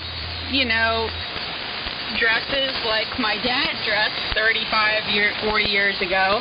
Jeans, button-down shirt, open sweat, zip-up sweatshirt hanging open. And what is he carrying but a big transmitter? Or is it a receiver? Transmitter. Central Electronics 10B. So here, around the corner, Shelby comes carrying this big transmitter, and I'm like, oh, here we go. And my mom looks at me and goes, Sarah, that was your father, 35 years ago. She's like, he is your father. And I'm like, no, he's not. She goes, yeah, he is. Clark, you're going about it all ass backwards. Well, why is that? I was about to ask Shelby if he proposed to his future bride at Nearfest. No, he's doing it the right way. You've been doing it wrong all along. What? I'm supposed to flaunt ham radio as like a mating call? Absolutely. When I went out to New Mexico to be with Marcy and road test the relationship, I loaded up a complete station in the Nova. And when I got there, within a day or two at the house she was house-sitting, she's helping me out in the yard with a slinging transformer, and we get up a 75-meter dipole, and before you know it, I'm on the air. That's my kind of girl. Yep. And I was telling Marcy, in fact, we were having this conversation this evening, and I was telling her all about you're afraid to show that you're into ham radio, and it's like, damn it. Either it works or it doesn't, and if she is a problem, she's not worth the bother. Clark? I would say the women I've been with, my first wife, Kathy, was a shortwave listener, and she used to listen to me on 75. And the guys, so that was a no-brainer. My second wife, Germaine, had no idea what ham radio was. So I brought her up here, and the gear is everywhere and all that. But her attitude was like, well, I'm in his life, so therefore he shouldn't be playing radio. And it got to some nasty fights. It got to some really nasty fights where I had to drop her once because she kept shutting off the power to my ham shack, So it's like, I have a hard line approach. You don't screw with me. You just don't screw with me. And on the other hand, after the second marriage finally ended, we kept getting back together again, but she knew damn well that I have things that I like to do, and we had music in common and a number of other things. But she had a hard time with me being me. And that's the basic thing. If they have a hard time with you being you, then they're not worth a bother. And to put it very bluntly, it's the fucking you get for the fucking you get. As Herb would say, that's quite a message. And Tim is right. You know why? Ain't it the truth? Well, you're right, Tim. And you want to know why? I know why. Okay. For some that don't know, N1LF, because if you hide all those things that you've enjoyed all your life, your hobbies, whatever it is, fishing, shooting, playing pool, going play darts or whatever, bowling. If you suppress those things when going out with a girl because you don't want her to see you there, and you finally go out and you stop doing all those things, and then finally you get the itch. You want to go back and do those hobbies you enjoyed all your life, and then all of a sudden you start doing them. Then they get ticked off. Oh, you're going to start this? Or you're going to sit down there and talk to your CB buddies all the time? No. They need to know in the beginning. Like when? She knows I like to go fishing. She knows I'm involved with the firehouse. She knows I'm down here, out of her here, not bothering her. So you can't suppress those things. They need to know in the beginning. And you both have your own type of hobbies. She does what she wants to do. I do what I want to do. We come together at times and enjoy things together. But you have to have, it has to be not a one-way street. It has to be two ways. And suppressing that is not good. Believe me, I got divorced because of that. Checks and balances. I kind of ruined my relationship with my first wife because I overdid it. But when you're young, you just don't know. You just don't know. Nobody knows. You have to have been around a while. And that's it. If you keep your bliss corked up in a bottle, you're going to blow up. So it's just follow your bliss, and, it's the way Marcy and I work, she has her things, and we type in copper stock, bar stock, flat stock, sheet stock. And I'm going to look at a 24-inch by 24-inch if they have a 3/16 or quarter-inch of it and see what the price is on that. And then thinner stock for the front and sides. And then I'll do something, probably a bit open though, unless I get all the switching down to it so that it's, I don't have to put that.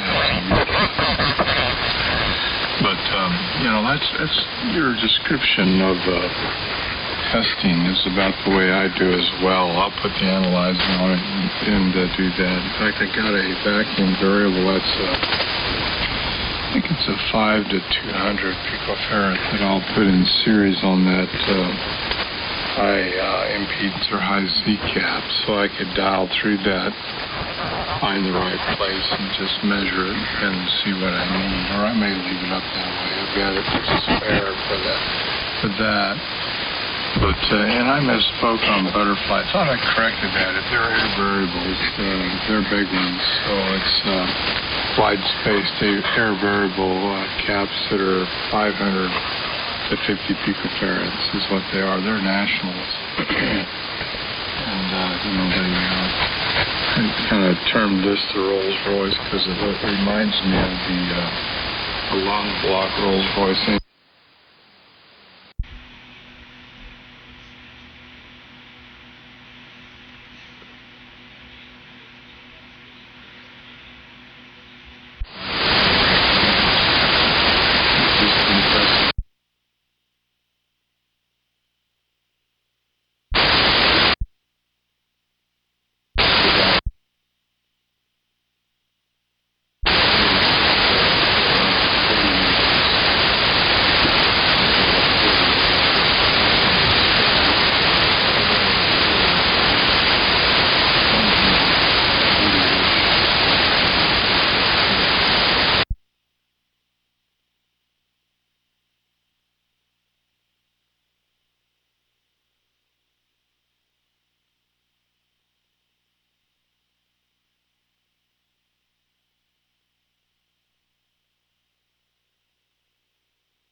so I try to go back nice, but I haven't. People can't accept you for who you are.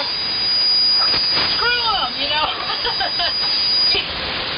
be proud of who you are. I mean, I knew very little about ham radio before I came into Timmy's. She got a full frontal assault. Yeah, more than I bargained for, but still, I mean, it's something to be proud of. Not everybody can do ham radio, so there. Boy, this 7 night o'clock, Saturday night, Marcy. Be there. This night couldn't get much more surreal than it is. And on BCG. Yeah, okay. Anyway, I'm going to slide out of here. I just thought I'd rattle cages for a moment and then run away. I want to get back to work on a little project. I keep running into little roadblocks and stupid things, and I'm like around the corner. And it's like, why doesn't this work? Well, this is shorting, and that's not right, and something changes when you get it together. It's not quite doing what I want it to do, so, hey, an interesting night so far. This is W81H and YLR.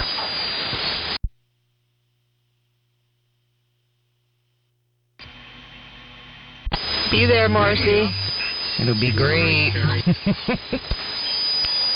Yeah, and Carrie, your email is overflowing with contacts. Oh, I gotta check. I wanted to tell Sarah something. You still there, Sarah? Yes, ma'am. I found it very helpful to use when I was studying for my test, ham test online. Because even if you don't have all of the principles together, it helps you, like, if you get an answer wrong, you can click on, like, there's a little tab there, and it explains to you, like, you get the answer wrong, it explains to you the right answer and why. And even if you don't understand every single one of the concepts, I mean, you live with a ham, you live and breathe the ham air, you know what I mean? You would be surprised how much stuff, and then with your dad being a ham, you'd be surprised how much stuff is actually stuck inside your brain that you didn't know was there. And even if you don't get all the concepts at once, it doesn't matter. It's kind of learn as you go. Yeah, I have that. I've been on the website and I'm in the process of working on it. It's interesting with a 3-month-old. She, wants to be held all the time and all that. She's so clingy. But yeah, it's really helpful when I can do it. I need to get better, be better about working on it. And he got me a book, I think it was last year sometime, to help me. And it's funny, with the book, there's been a couple things that I'll ask him, and he's like, well, I'm not even sure if that's right, or, things like that. But the website, it seems to be a lot more helpful. So yeah, I'm definitely, this is kind of, getting me in gear a little bit more, so I'll be working on it and trying to get closer to being able to take my test. Thank you, though. Yeah, no problem. I didn't know you had a little one, so that's completely understandable. But you take a little time for you and set her down for a nap. And if you don't need a nap yourself, it's just the best thing to do. When they're taking a nap, you take a nap, because you never know what. But I found it real helpful, especially like the digital stuff, like the packet radio and things like that. That's stuff that Ken couldn't help me with that either, because he's not, he never operates that kind of stuff. That's all like new stuff to him, and stuff that he's not interested in, that part of ham radio. So just thought I would throw that out there to you. And believe me, after Saturday night, you're gonna be like, I don't need your call sign, Shelby, because I'm going to get my own. Yeah, since my dad's been gone, when my dad was still around and I was growing up, I never even gave it a thought to, I could, get my own license and, never even considered it. And then with him being gone and everything, it hit me, I don't want his call sign going to somebody else. That would just be weird. I'm like, I need to, take that over as my own. So, yeah, this is definitely getting me more excited about it, and like, okay, I actually need to make it happen now. That's right. Girl power. And as far as when you're growing up, I mean, it's not every young girl's dream to become a ham operator. That's completely normal. I mean, my dad was a ham radio operator in the 70s. My dad's a ham, big deal, whatever. Like I've said a million times, I'll say it a million more. I never thought that, I would marry somebody that was into this stuff. So I never really paid much attention to it. Growing up, but it's a lot of fun, and it's really encouraging to hear other women on the radio. This is, I think, a first that I've actually heard other women on and talking. He didn't get back into it. So I've actually convinced him in the last couple of weeks when he's just been sitting around the house. He lives in, like one of those adult communities or whatever. So he's thinking ham radio as far as, what needs to need back then as to what that is sometimes there's other women, but this is the first that actually heard women on the air talking. This is just so much fun, like, when it's not just men all the time. Verticals up there, they never even noticed what was going on, so I'm hoping actually to get him back into our FM station that I volunteer with some, and you study and make sure you don't. Yeah, I haven't been on lately, with the coronavirus and having a baby. It's been a lot to change the diapers on Saturday night because it's ladies' night and he's on duty. But there again, I'm like one of a couple, maybe 2 or 3 women in there. So it's just really cool that there is actually other women out there on the radio, and it's really encouraging. Yep, we're here, and we're not going anywhere. She needs to meet N2RL. Oh my gosh. N2RL is a director for the ARRL. And they're in your call district, Carrie. Really? Oh boy. Look her up. Interesting. Leah, she's very active, big contester, and almost had her attend the rally last year. Oh, I'm going to be doing my research. What, Clark? You a little nervous? Oh no. You don't think she would? She's a big member of the YL group too, and mentors the young ladies. Oh, absolutely. As a matter of fact, Rhea was even invited to the AM rally back in February. She couldn't make it, but yeah, she was invited. I think she would have had a great time. I can drop her a line, Carrie, if you want. Well, we'll have to see about that. I don't know. It's not that I don't want to make this thing big. You know what I mean? I want it to be big. I want it to grow, but also, for our second round of running, you don't want it to get, too crazy. I hear you.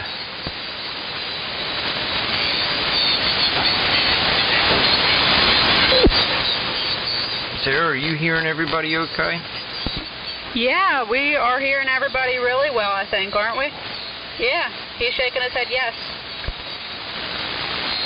Okay. A couple of times there you got doubled up with people there. I was just curious if they were fading on your whatever.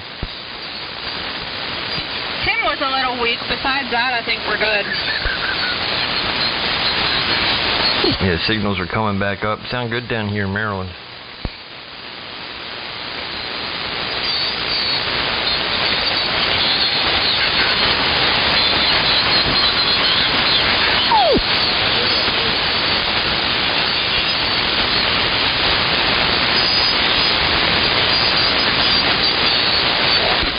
what's really clobbering the frequency right now is somebody's down on 80. That's a little bit close, really. Yeah. Where are you guys at, Shelby? You mean physically located? South Central PA.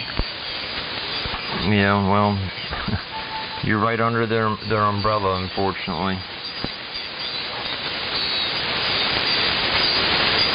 Yeah, especially now that it's dark, the signals come up, and at least when it was, still kind of, into the evening, the sun was still up, a little bit weaker, but a lot, unless you're real close in, you're not gonna. I don't hear them as well. Now that the sun's gone down, now all the far away stuff's coming in. KB30 UK.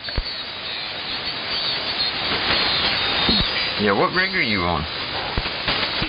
The pair of 814s modulated by a pair of 811s.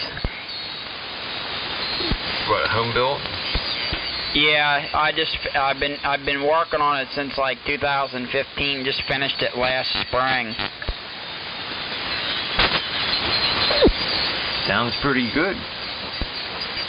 Thanks. Yeah, I think the rally last year was pretty much its maiden voyage on the air, so that was kind of interesting. I've been trying to slowly improve it since then, and got it to finally where I want it to, how I want it to work, and then decided, I'm going to build another one. So now I got a pair of 813s in the works. Well then, so you're going to give the 813 to Sarah, right? Actually, she has her own transmitter. I have a DX100 that was her dad's that I'm fixing up for her. You better get busy. She'll have her ticket by the end of the month. Yeah, I had the DX100 working, but then the drive pod in it failed, so I got to fix that. There you go. How old's the youngin'? 3 months. Gotta be a lot of fun. Well, that's very cool. I think it's cool that Sarah, after her dad's call, and I think it's even cooler that she took the time to tee up and chat with everybody here. It even sound good down this way. Yeah, I kind of, when everybody else was on there earlier, I'm like, come on, you need to get on. She's like, okay. So then she got on earlier, and then a little bit ago, she decided, her and Clark were just going back and forth, and I'm like, it's kind of cool to listen to. Yeah, she said, get out of that chair. Well, see, I had to, go give the baby her bath because she sleeps really good at night when she gets a bath, so I've been starting to do that every night. And then of course, I'm sitting in the other room and I hear him talking about, when my dad found out he was a ham and all that in the beginning. And then I put the baby down in her chair and I run out here.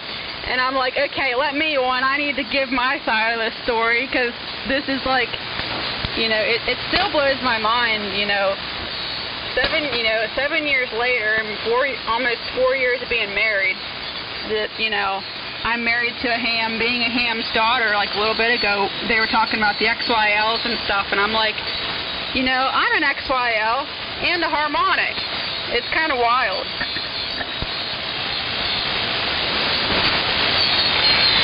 That's neat. I've never heard that term before, a harmonic. Yeah, that's, your kid is a harmonic. That's cool. My kids have some interest, but their lives are so busy they won't slow down enough to get into it. They find it interesting. Yeah, my dad would always, call Mom his, XYL, and then he'd say about his harmonics. And so I looked at him earlier, and I'm like, well, holy crap, I'm an XYL and a harmonic. And we have a harmonic ourselves. This is kind of neat. It's a great group of people, Sarah. It's just, through ham radio, I've met Clark and worked a bunch of great events with him, and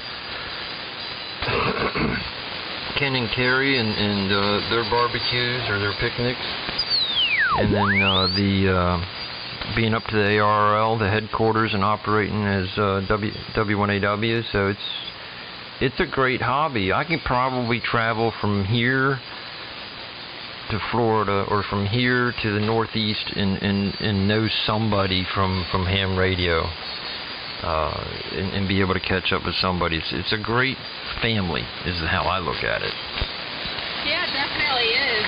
Speaking of, traveling, on our honeymoon, we went to, before we got married, we were talking about where we're going to go on our honeymoon. And I don't even know how I came up with the idea, but I'm like, well, Nashville would be really cool. And I'm like, I'd love to go to the Grand Ole Opry, the Country Music Hall of Fame. Cooter from the Dukes of Hazzard, he's got a museum down there. And I'm like, there's all this cool stuff we can do. My husband, being the nerd he is, which I kid him all the time lovingly about being a nerd, he's like, if we go to Nashville, there's one place we have to go. Well, where did we end up going? But the transmitter site for WSM.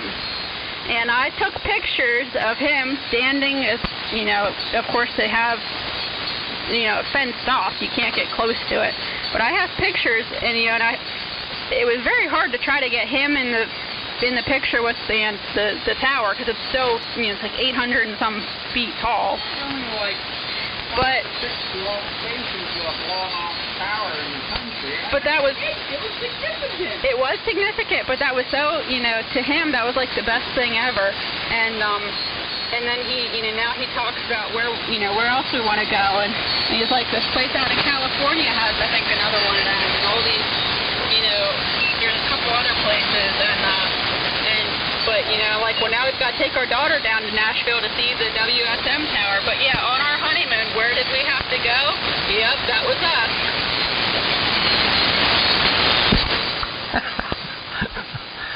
There you go. It is a really, really neat hobby. It's opened a lot of doors and helped us out a lot here. And there was something else I was going to say, but I completely forgot it, Sarah. I'm sorry. Oh yeah, I'm like that all the time. Pregnant was really bad, and now with having her, it's still there. But yeah, and I know since we've been married, he's made the comment, when we were down at the WSM tower, if only they would have let me in the transmitter building and let me look around. I'm like, no, you would have walked off with everything they had, and yeah, we have friends with the low power radio station I volunteer at.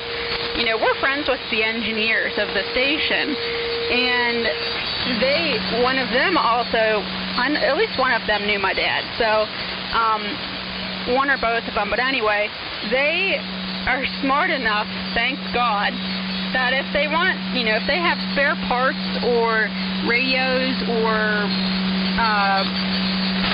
boards or anything, he comes to me and says, hey, do you want him to have this? And ask me permission before he just hands stuff over, which I love, because, it's bad enough when you have somebody at a ham fest saying, hey, this is only $25, but it's really nice when the engineers, hey.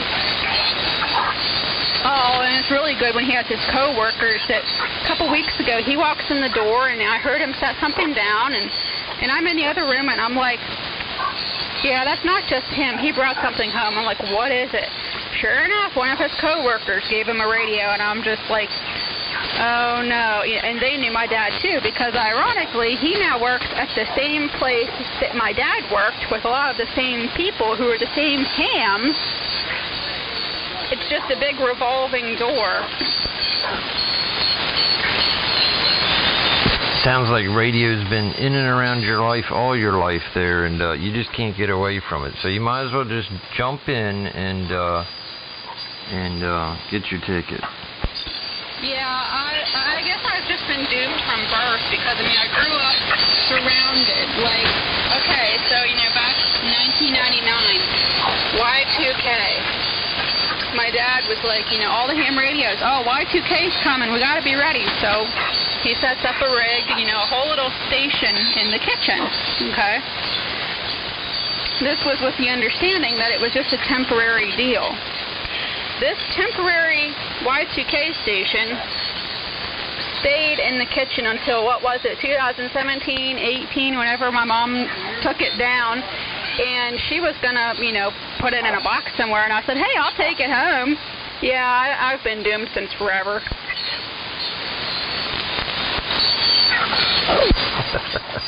Very cool.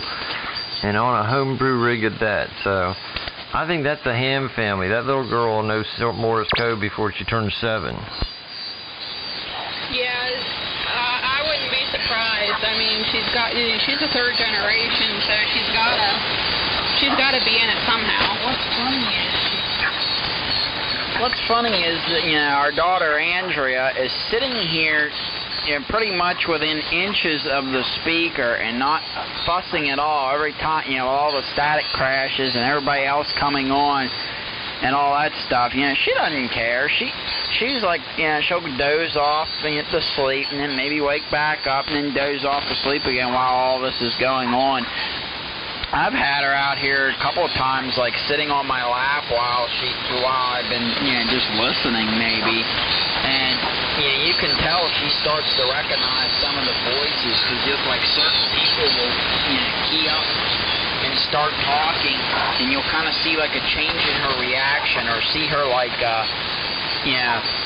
turn her head and look at the look at the radio speaker, like, and then I'll tune around the band and come across some CW, and she'll just be mesmerized by that sound. So yeah, she'll be into it just as well. KB30UK. Does she smile when Clark tells his stories? I don't know, she hasn't heard enough of them yet, but I know I sure laugh at them. So once she's out here with me while he's telling one, I'm sure she'll get the idea. What is it you laugh at, Shelby? Your stories. Oh, because you said I laugh at them, and I didn't know whether you said at them or at him. Oh yeah, we frequently talk about the glowing blue hands. Oh, that's actually a Steve QIX story, but yeah, it's a good one to tell. Well, the only time we ever heard it was you retelling it. We never actually heard Steve tell it, but we heard you retelling it one day, and it's like, yeah, that was years ago, and it's like, the whole time we were hearing that conversation, we're both laughing at it like, wow, this is entertaining. And that's the thing. Where we live, I only get like, we have TV, but we don't have cable. We just have an antenna and get broadcast. Whatever broadcast TV we can get. And it's like there's hardly anything on. What's more entertaining? Tuning up on 75 meters AM and just listening to whatever on whatever QSO might be going on. That's more entertainment value than actually watching television. Imagine that. That's right, because we're fun. Clark's got higher ratings than CNN. 20-something-year-olds. I mean, we do all kinds of stuff that, people would have done like, 60 years ago, like canning and cooking with cast iron. And, Shelby can sit down and talk with my grandmother about stuff that he did during his childhood that she did when she was growing up. What, build outhouses? Not the outhouses, but, you're not too far off. Well, you're a pair of old souls then. Yeah, we often talk about, we were born during the wrong time. I would have recently we got into watching, show Emergency back in like the 70s. I'm like, that's when I should have been born, because I just look, he's rubbed off on me with his love of cars and trucks and stuff. I look at, I watch old TV shows like from the 60s, 70s. That's what I would like to be around. They had the coolest cars back then. What we have today is kind of crappy. That's right. That's why I have a 1987 Monte Carlo SS that my husband Ken built for me because he had a race car, and I liked his race car so much that he built me one. Yeah, I have an '83 Dodge pickup that, after my dad had a pickup truck, and then when he passed away, I've always wanted a truck, and so he passed away, and I'm like, I'd like to have a truck, and helping my mom clean out some junk and stuff, and so I said to Shelby, hey, I'd like to get a truck. So we started looking around, and my brother-in-law is actually the one that found it down in West Virginia. This '83 Dodge long bed step side, and he sent it to us, and I'm like, oh, like we've got to get it. And we went down and picked it up, and needless to say, I'm not the one that gets to drive it, but I'm still learning because it's a stick. But yeah, whenever I can pry my hands or my husband's hands off the steering wheel, then I might get a chance to, finish learning. But yeah, I definitely, there's just something about a carburetor, something about, and the smell too, something about the smell and the sound, and, like my car is too quiet. Yeah, my husband yells at me all the time because I drive my daily driver's an older Lincoln Town car. I just like the town cars, but I've had a hole in my exhaust, and I like the sound of it. And he's like, you really need to fix that. A car's not supposed to. Clark's been in it. He knows. He knows how the exhaust sounds. I like the sound of the purr of it, so I'm like, just leave it. It sounds cool. Yeah, my truck has headers on it, and it's pretty nice. I mean, my car, I drive a 2010 Volkswagen Jetta.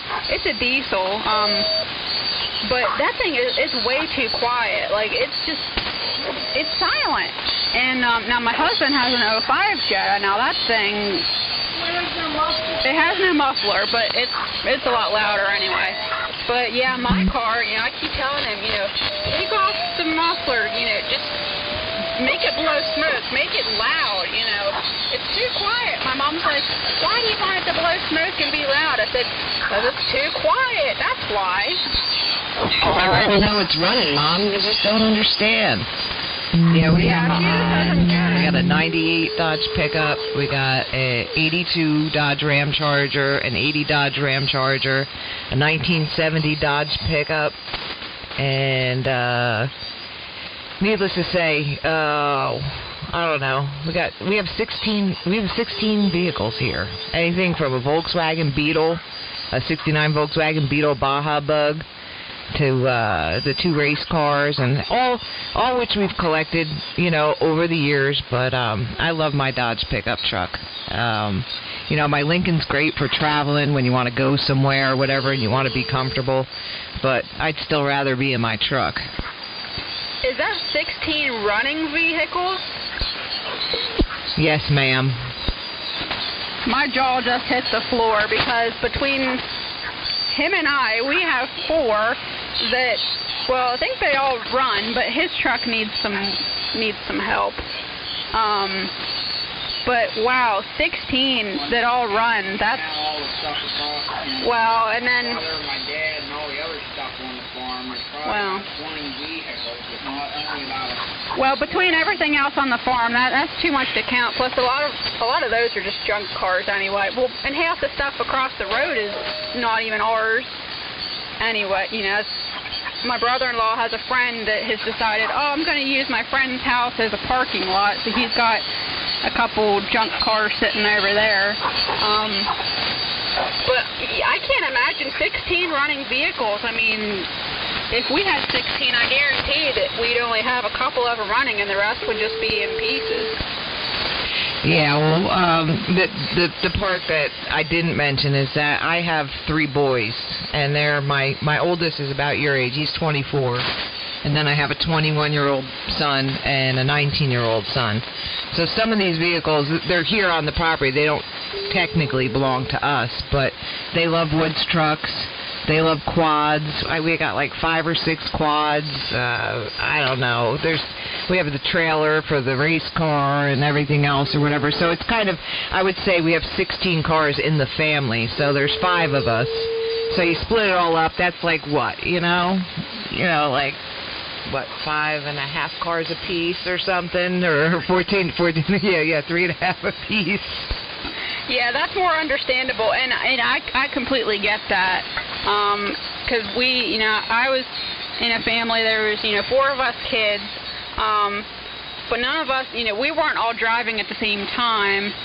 There was 10 years between me and my oldest sibling, and, but, I grew up and we had anywhere from, we probably had 6 to 8 cars in the driveway at a time, but maybe half of them would be running, or, it seemed that we'd have, several running, and then, whenever they died, then they just get parked.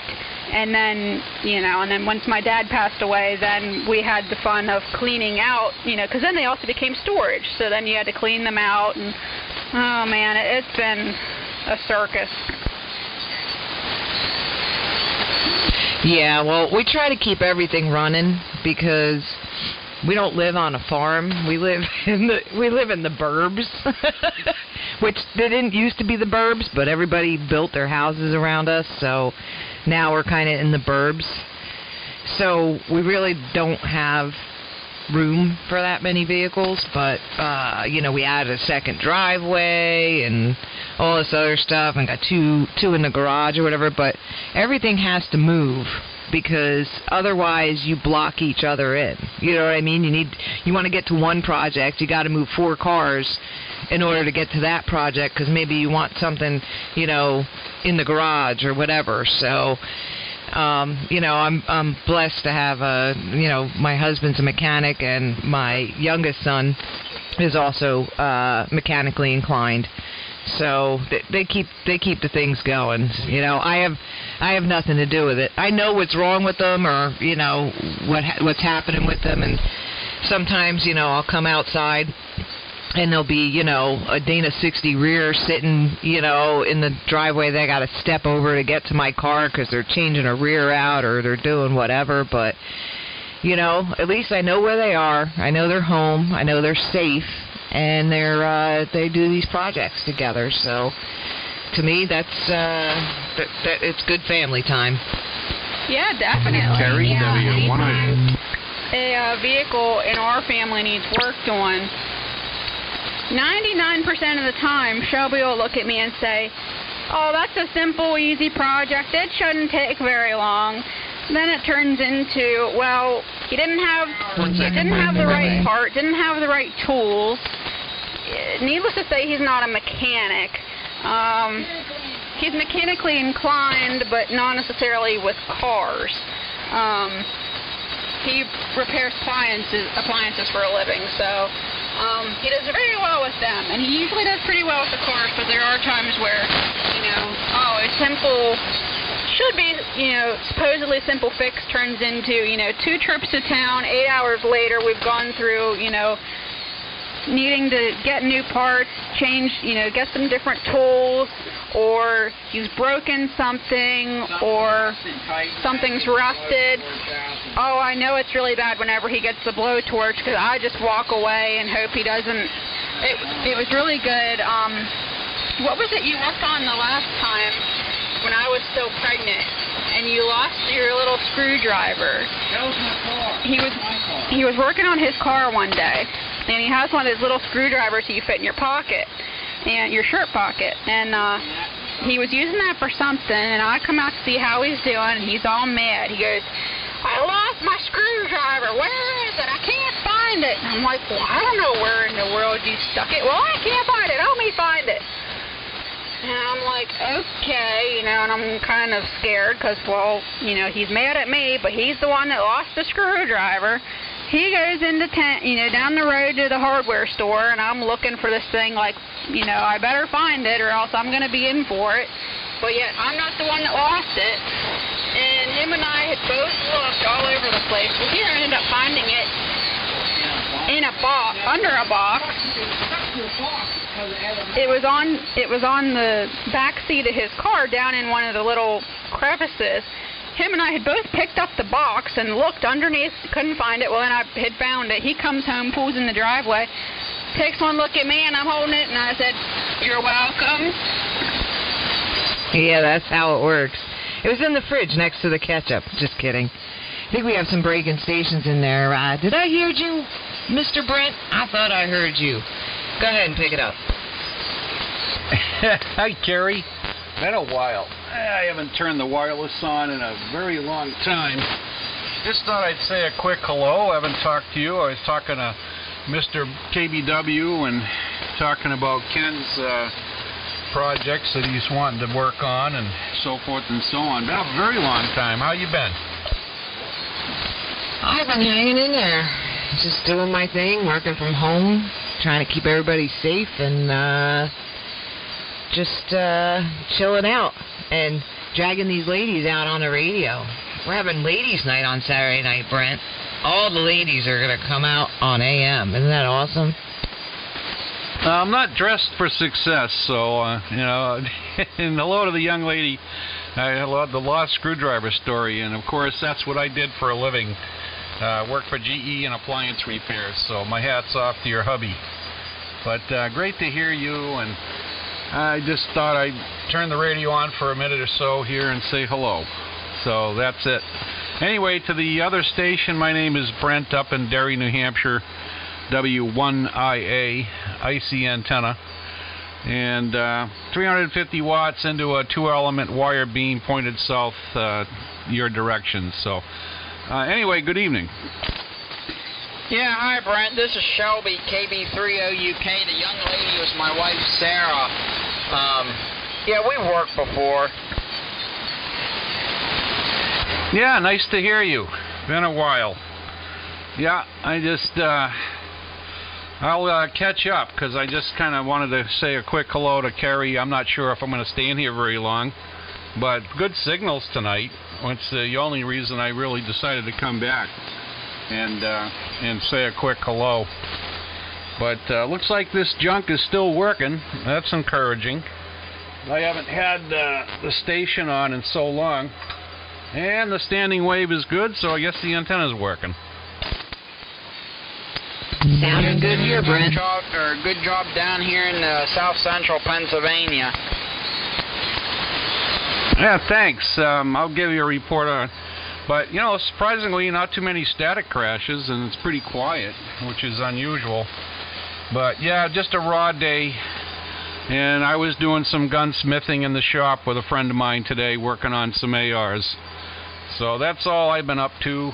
And on a lighter note, looks like the cancer problem I'm having is going to be controlled. Probably never cured, but at least that's... I'm not going to be taking a dirt nap anytime soon, so I'll be around to be a pain in the butt. Go ahead, Carrie, and you can throw it where it's supposed to go. Oh, very good, Brent. I didn't know you were having any issues, but I'm glad to hear they're figuring it out for you, because we certainly don't want you to take a dirt nap anytime soon, that's for sure. Yeah, Ben's been holding up pretty good. So, of course, nobody could get a word in edgewise, because now the ladies are monopolizing the frequency, and they wouldn't dare step on us. But we're just having a good time, enjoying the radio, and I believe Brian's still in here, and I don't know who else is still in here. Brian, you still here? KB3WFV from KC2UFU.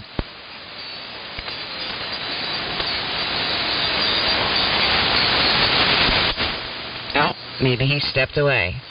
Who else is hiding in here? Are you still here, Clark?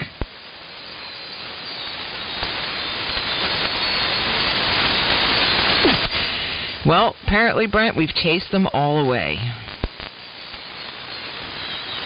Okay. Yeah, this is going to be a quick hello and goodbye. But, yeah, it's really you got a 25 over signal up here on the array, so doing really well. And I might be back later, I don't know. But come down and turn this junk on and just relaxing. But Yeah, Bob mentioned something about boards, and I have 2 boards of the early version for Ken that if he wants to do a 24, that's a possibility, although Bob had mentioned the trouble getting the ATC chip caps, and that's going to be a real headache, trying to get those damn chip capacitors. But I was going to use the boards, and I just lost interest in radio. I had a whole bunch of projects going on, but I just got sidetracked with the cancer. It was prostate cancer, Kerry. I got a low-grade papillary urothelial carcinoma, and it's a pretty rare form of cancer, but fortunately, I've already had 2 surgeries and what they call transurethral resection of the prostate, and I'm going through BCG therapy. And it was waylaid for a couple of weeks because I almost cut my thumb off. So, because I'm on antibiotics for the thumb, it was a nasty. I was working in the shop last week and fell backwards cleaning up into a pile of steel near the drill press. And I look over and I'm seeing the tendons exposed on my left thumb. So that really sucked. But I'll be back to doing the BCG therapy at Elliott Hospital this coming Monday. Anyway, you carry on. I'm going to sit back in the woodwork and listen a little bit, and I might just head back upstairs. But give my best to Ken, and if he's interested, I got a lot of parts. I don't have any chip caps, but the boards I have are the first version that requires some small modifications from Doug. And if he's interested, if not, I know he was talking 48, but certainly can do 24 if he wants to use the boards. I'll be happy to mail them down. Anyway, back she comes, and I'm going to listen out. I thought I would jump back in here and say hello to Brentina.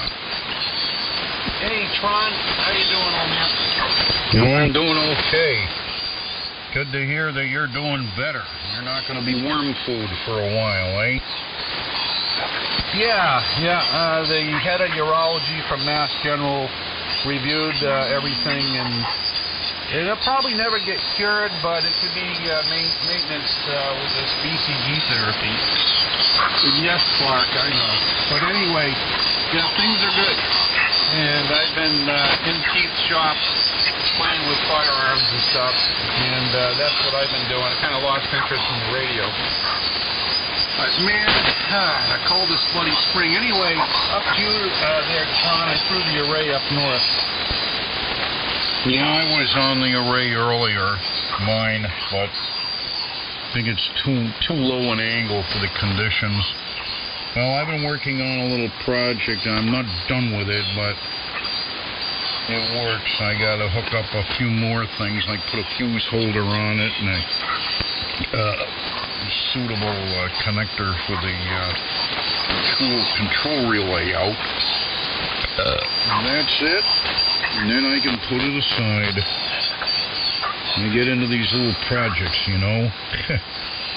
And I'm getting real tired, so I'm going to head off and hang with my wife and try and get a good night's sleep. So I'll see you all later. It's been very interesting listening to you, Carrie and Sarah. Very, very interesting conversations. Definitely delightful compared to the usual stuff on 75.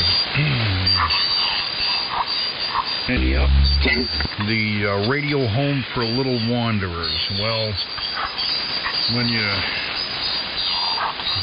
been doing it as long as I have, you collect a lot of stuff. Instead of going to a ham fester and coming laden down with stuff, I try my best to avoid it. People give me stuff, and I'm just choked with stuff. And I'll leave it at that. We'll see you all later. This is WA1H and y'all are. Have a good one, Timmy. Marcy, a big wet one for me and a happy New All right. It was good to talk to you too, Timtron. Yeah, likewise. And we gotta be getting out of here anyway. the little girl's gotta get ready for bed, and I gotta get a shower and get ready to go to bed because I gotta get up for work in the morning. So hopefully we'll be on the air again here sometime soon. Hopefully Saturday. Hopefully we'll be here on here Saturday night. We'll be here Saturday. Sarah's like, we'll be here Saturday. We'll be here. But all right, send me threes, everybody. KB3 OUK. All right, Shelby, have a good one. Sarah, have a good night. Hope that little baby sleeps through the night. And I heard her. She said she'll be there. So you better make sure everything's tuned up right and get your that like baby papoose thing, that you hang on the front of you or whatever. So you make sure you can take care of her so she don't get interrupted. It's Mom's Night. It's Mom's Night on the radio. Have a good one. Yeah, good night, Sarah and Doug and or Shelby. I'm sorry, everyone. And I'm going to probably head out, and you can relay that, Carrie, to Ken if he's interested in those boards. Otherwise, he can wait for Doug's the blue board versions for his project. But give him a hello from me, and I'm going to pull the switch. And really wonderful to hear you. Enjoy ladies' night. It's always a pleasure to hear you and any of the young ladies on the air. It's refreshing from these old buzzards that happen to be on here, including myself. 7-3 from New Hampshire, where women are men, men are men, and sheep are just delicious. All right, I will relay that to the hubby there, because I'm sure he knows what you're talking about and whatever. I hope everything goes okay. Hope your thumb heals, and I hope everything else works its way out for you. And it's good to hear you. Always good to hear you, and it hasn't been too long. So hopefully we will catch up again soon. So have a good one. W1IA KC2UFU 7-3. Good night, Carrie. Yeah. You taking off, Carrie? No, Brent was leaving. Oh, okay. I didn't know you must have went out for a break because I was looking for you. I didn't know where you went. Oh, I'm sorry. That was a big fade on you, Carrie. What was that? No, not a fade. I said I was looking for you before. I didn't know where you went. Figured you probably went out for a break, so didn't know where you got off to. But no, I'm not going anywhere. I'm all wound up now. You bouncing off the walls, are you? Yeah. Oh, come on. Well, me and Sarah, we were talking about Dodge pickup trucks, and she wants her car to be louder because, she wants to take, some of the exhaust off it or whatever because she said the car's too quiet. She's my kind of lady.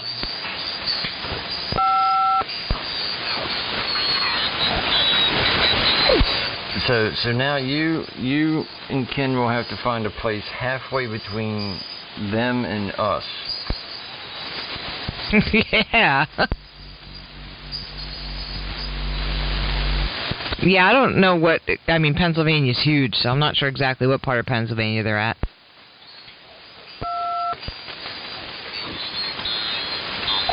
Somebody's got a nasty squeal. Now, somebody's hooked their telephone up to their ham radio. They don't know what they're doing. They're trying to dial out. They're trying to get their modem to work. They're sending a fax or something. Reach out and jam someone. Telegram for Mongo. Telegram for Mongo. Yeah, the peanut gallery never goes away, Carrie. I couldn't help it. Yeah, well, they're piss weak. Anyway, 7-3. Yeah, well, I knew you couldn't resist that one. Telegram for Mongo.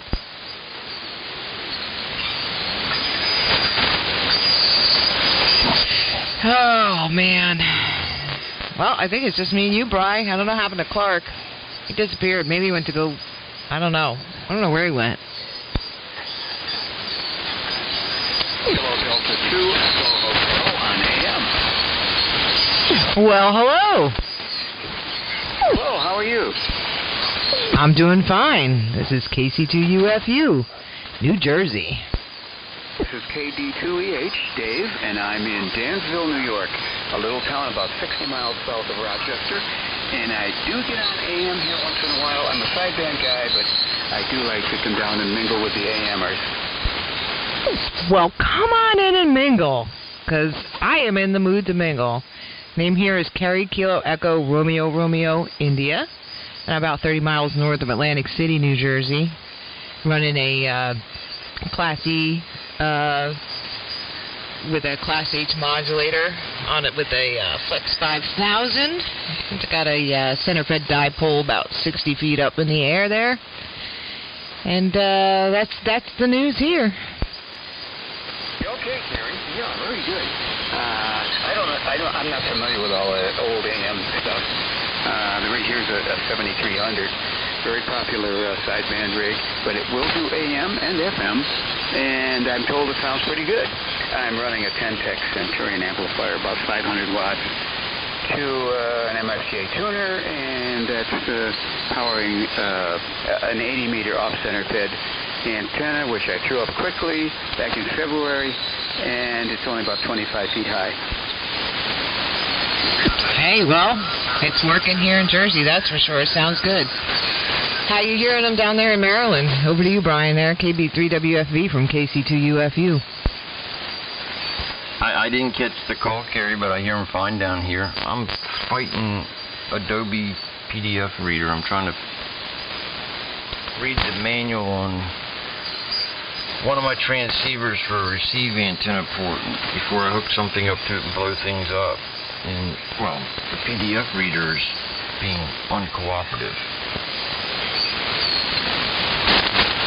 Anyway, gotcha. who was it there?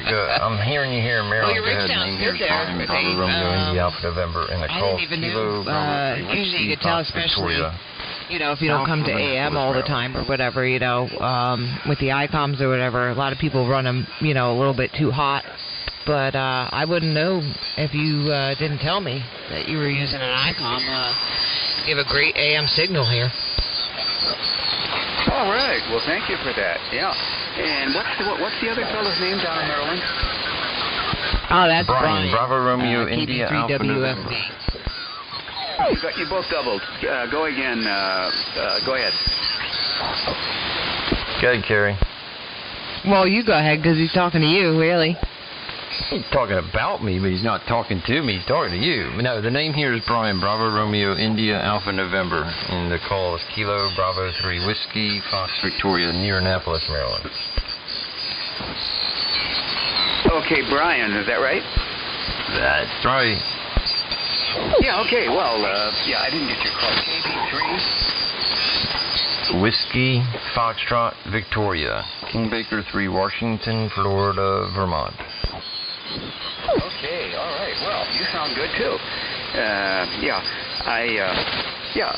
I was telling Kerry, I get on here from time to time. But well, AM was in my roots because when I was a novice, I had a model HT40, a Helicrafters that would put out 75 watts on CW, and then in general, I got a microphone and a VFO for it, and I could do it about 35 watts on 40 meters.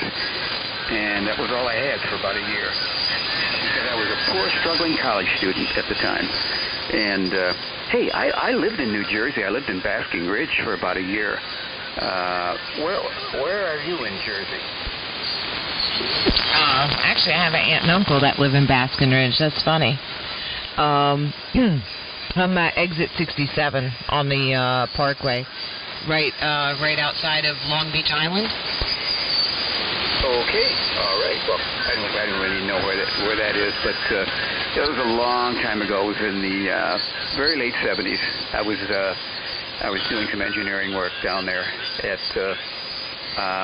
actually it was at Lockheed Electronics, and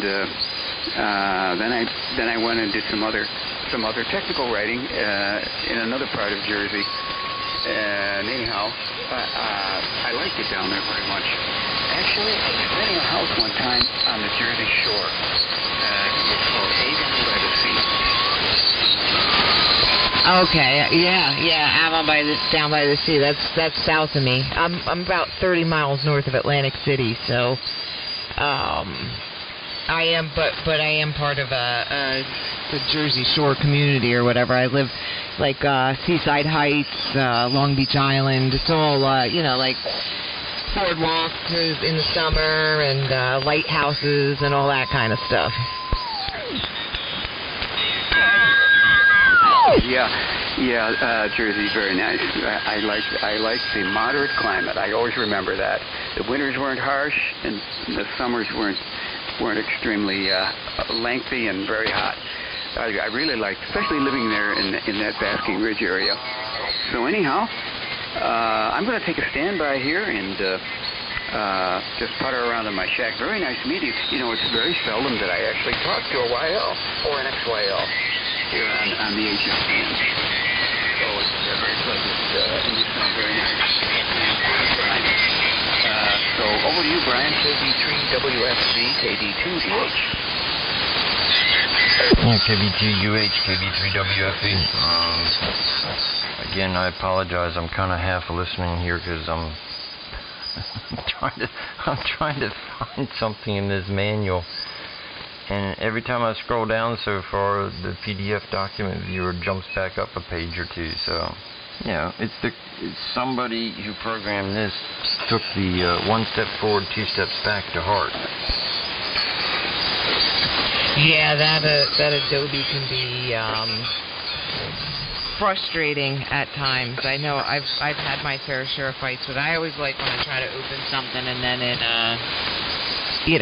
decides that it is not going to open it because I need to update it or something ridiculously stupid. So I feel your pain, Bri, especially when you're trying to look at like a schematic or a manual or something like that. It's just ridiculous. But well, I'm glad you came here to join us, Dave. It isn't very often that you hear YLs on here, but I just happen to be one of those that is really trying to promote getting other YLs out here, and I think I'm doing a pretty good job of it. I'm dragging them out. Those wives sitting behind, listening to their husbands on their ham radios as they're walking by doing something, reading a book, washing dishes, or whatever it is that moms and wives do. And they're always listening one way or the other. But I've slowly but surely been dragging them all in here one by one. Actually going to have a ladies' night this Saturday night here on 3885 and trying to scoop up as many YLs as I can to get them to join in. Because, hey, why not? Girls just want to have fun. KC2UFU. All right. Yeah, that's great. That's good to hear. Yeah, it's a hobby that's too much dominated by men. It's just the way it is. It's been that way ever since I can remember. Actually, I got my novice tickets back in 1969. And so that's great. You're doing the right thing there, young lady. You're doing the right thing. Why, thank you very much. And I'm glad you came over here to AM to stop by to visit me. You have to make a habit of it. I'll hold you to it. Otherwise, you'd have an email hooked up to your QRZ. You'll be hearing from me. I'll be like, what? What, just one time? Yeah, it's on there. Yep. QRZ.com. Yep, it's on there. And, sure, send me off an email anytime. What's the call again? So how are things in your neck of the woods? I'm not familiar with your area of New York where you're at. Is it how you guys holding up with the whole pandemic? It's all gone virus. Yeah, yep. Sure. Stood the world on its ears, so to speak. Yeah. It's up by Lake Ontario area. The Rochester on Lake Ontario, and Buffalo is over on Lake Erie, and I'm about 60 miles due south of Rochester, right down the 390, and that's where I am. I'm in a little town that's in a valley, beautiful valley, the Genesee Valley. They make Jenny beer in Rochester. I guess you might have known that. Yeah, I just looked you up, and I'm looking at that photo that you posted up there. That looks like someplace I want to be. That's beautiful. Yeah, it is nice. It's very nice, yeah. That's my 7-acre field. I rent that to a farmer. And one of these days, I'd like to build a house there. And maybe sell this one. It's quite nice up there, I will say. Quite nice. Yeah, it looks it. We're at one point or another, we're getting to that point now where we really don't need the big house anymore, and you know, it's a lot of upkeep and stuff like that, and we just can't figure out where we're gonna land. I don't know. Seems like a good idea to go down by Brian some days, but then other days I think about it, and it's not such a great idea. As my husband's giggling in the background here. Because I don't know if I want those two to get together, because, boy, could they probably get into a lot of trouble. Hey, make it out there, Brian. Get your document going.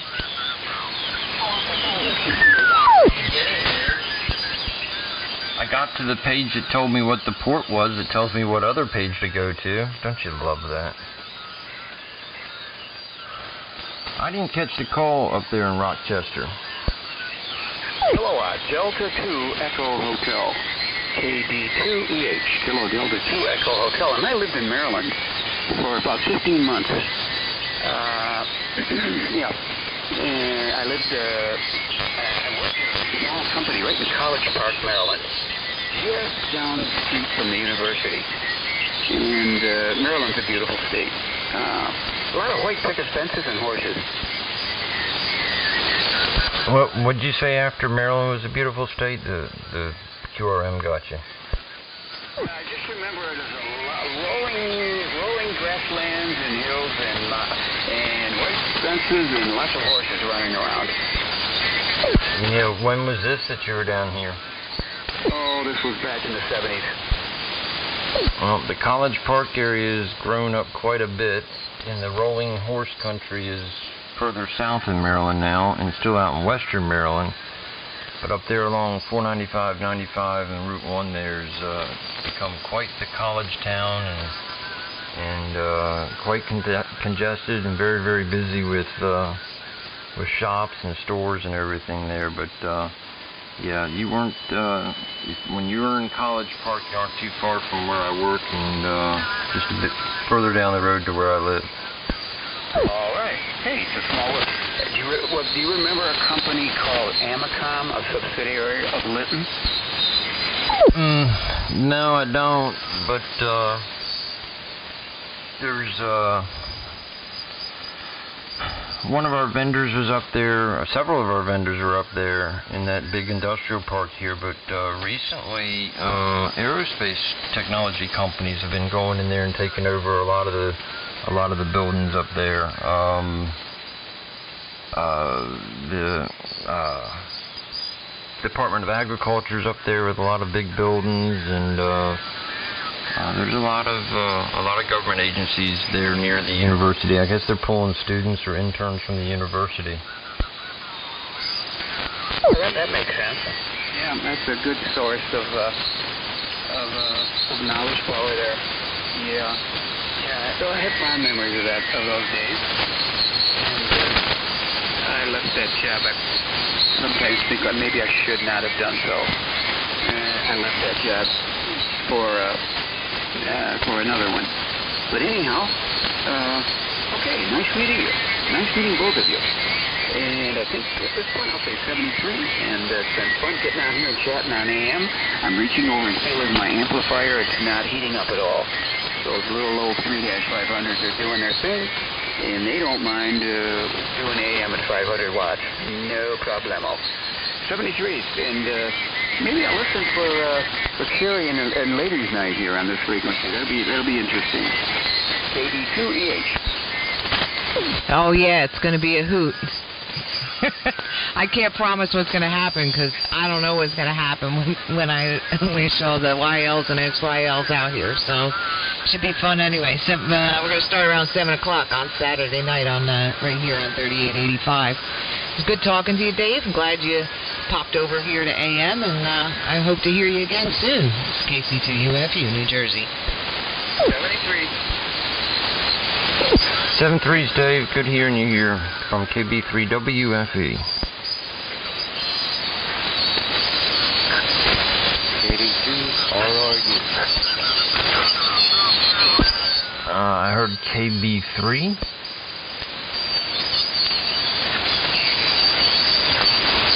Who is the station calling? Another station in there? KB3 station?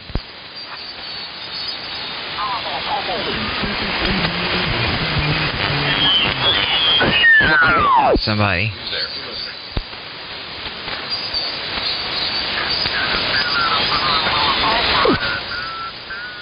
I don't get it. Well, there's a sidebander, like, right next door here, so maybe he's having a little trouble. He's, like, on 3883, so, you know, because there's not an ongoing QSO or anything. Sorry about that, y'all. I ended up getting a channel selector on the microphone. It's KD2 RRV in South Carolina. Oh, very good. KD2, is that RID? Did I get that right?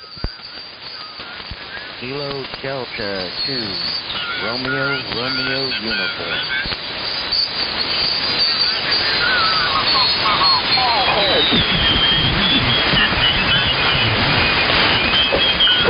I think I got it now. Probably not, though. Is it Kilo Delta 2 Oscar Romeo Uniform? Kilo Delta 2 Romeo Uniform. Okay, RRU. You had that. There's a sidebander there. Just being, you know, because there's no place else to operate sideband, you know, except for the AM window. Oh, makes me want to twitch. Anyway, glad to make your acquaintance. This is KC2UFU Kilo Charlie 2 Uniform Foxtrot Uniform. Name here is Kerry. Kilo Echo Romeo India. And I'm located about 30 miles north of Atlantic City, New Jersey. I'm about 3 miles away from the AC Expressway, about central in Sicklerville. Oh, all right. So you're down over yonder, over the river and through the woods, as I would say. Yeah, over Bass River and through the woods. Are you? I didn't catch your name. Are you hearing the other gentleman out there, Brian? Are you hearing KD2 RRU? Yeah, well, one moment.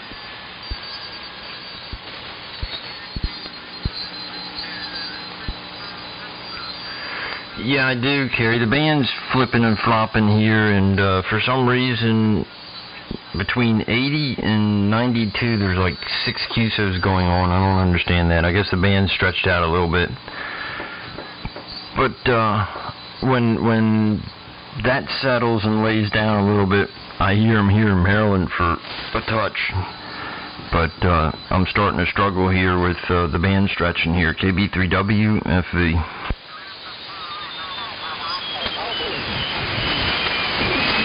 Yeah, the band is stretching out a little bit, and between the sideband and you got some QSOs underneath, so I get it there. I didn't catch your name there. Over to you there, KD2RRU. Yeah, my name is Walter. Hi, Walter. Name here is Brian. Bravo Romeo India Alpha November. Where you at? Sicklerville, New Jersey. You said whatville, New Jersey? I heard Ville, but I didn't hear the rest of it there. I heard New Jersey. Was it Clarville? Sicklerville. He's over the river and through the woods. Oh, is that the way to grandmother's house? Yeah, or Sicklerville, over the river and through the woods. That's how you're getting there. Alright, well, Walter, we're hearing you down here when the see, I'm like on the border The folks up north hear each other, and the folks down south hear each other, and, well, I'm stuck in the middle. What's the song say? Jokers to the left of me, clowns to the right of me, stuck in the middle with you.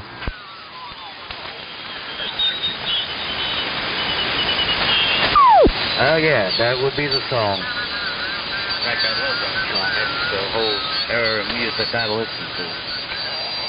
Yeah, I'm actually new with ham radio. I'm running a SC991. Not an Alpha, just 991. Well, sounds pretty good. Did you make any modifications to it, or is it all just pretty much in stock configuration? It's in stock configuration. The finals have been changed and realigned because of the whole issue this particular model had when it came out with the finals being all messed up.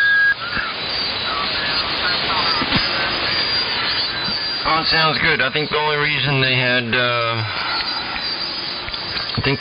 came out with the 991A is there was a harmonic issue, wasn't it? And they even offered the retrofit kit or the repair kit to the 991s when they first came out. But I think the only reason they came out with the 991As was to correct some kind of, I think it was harmonics. I don't remember what it was now.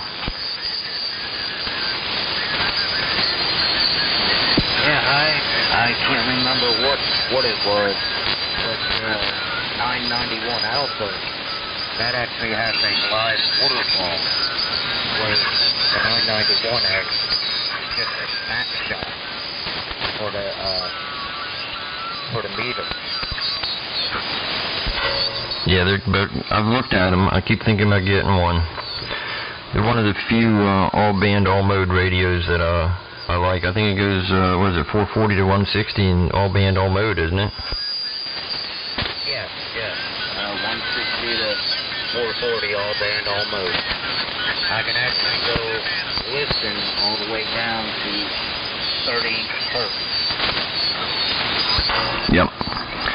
And the only thing I don't like about it is it doesn't cross-band repeat, but that's okay. But for an all-band, to be able to work sideband in the UHF modes and VHF modes, it's a nice little rig. Yeah, that's the main reason I got it. I figured get that covered all my bases, and then just upgrade from here. Yeah, okay, Walter. Well, it works well here. I'm not sure if you asked me a question or not there, because this stuff down in the foreland is just coming up here on both sides of me here, and it's getting harder and harder. So we'll have to say good evening to you and take care of that FT991. It sounds pretty good, and we hope to hear you again here on AM from KB3WFE. Good evening. You have yourself a good evening too. From KD2RRU 73. Yeah, it's good Carry chatting. I think I want to bow out of here because it's just getting rough down here, and it's getting. We're usually I mean, here. you're coming through, and Walter comes through okay, but when the band shifts, it's just. But always here in the window. It's not fun to listen to. Unfortunately, it just happens to be a little noisy right now. There's a lot of cases going on, and you and I are very close to each other. So, when the band's tighter, that works in our favor. But once it stretches out like this, it gets a little tough. But it is good talking to you, and glad you're here on AM, and hope you come on back to visit us. Oh, I definitely will. I enjoy running AM. It's hard to find people to get a conversation going on AM, though. Oh, yeah. Well, we're always here. We're here, there, and everywhere.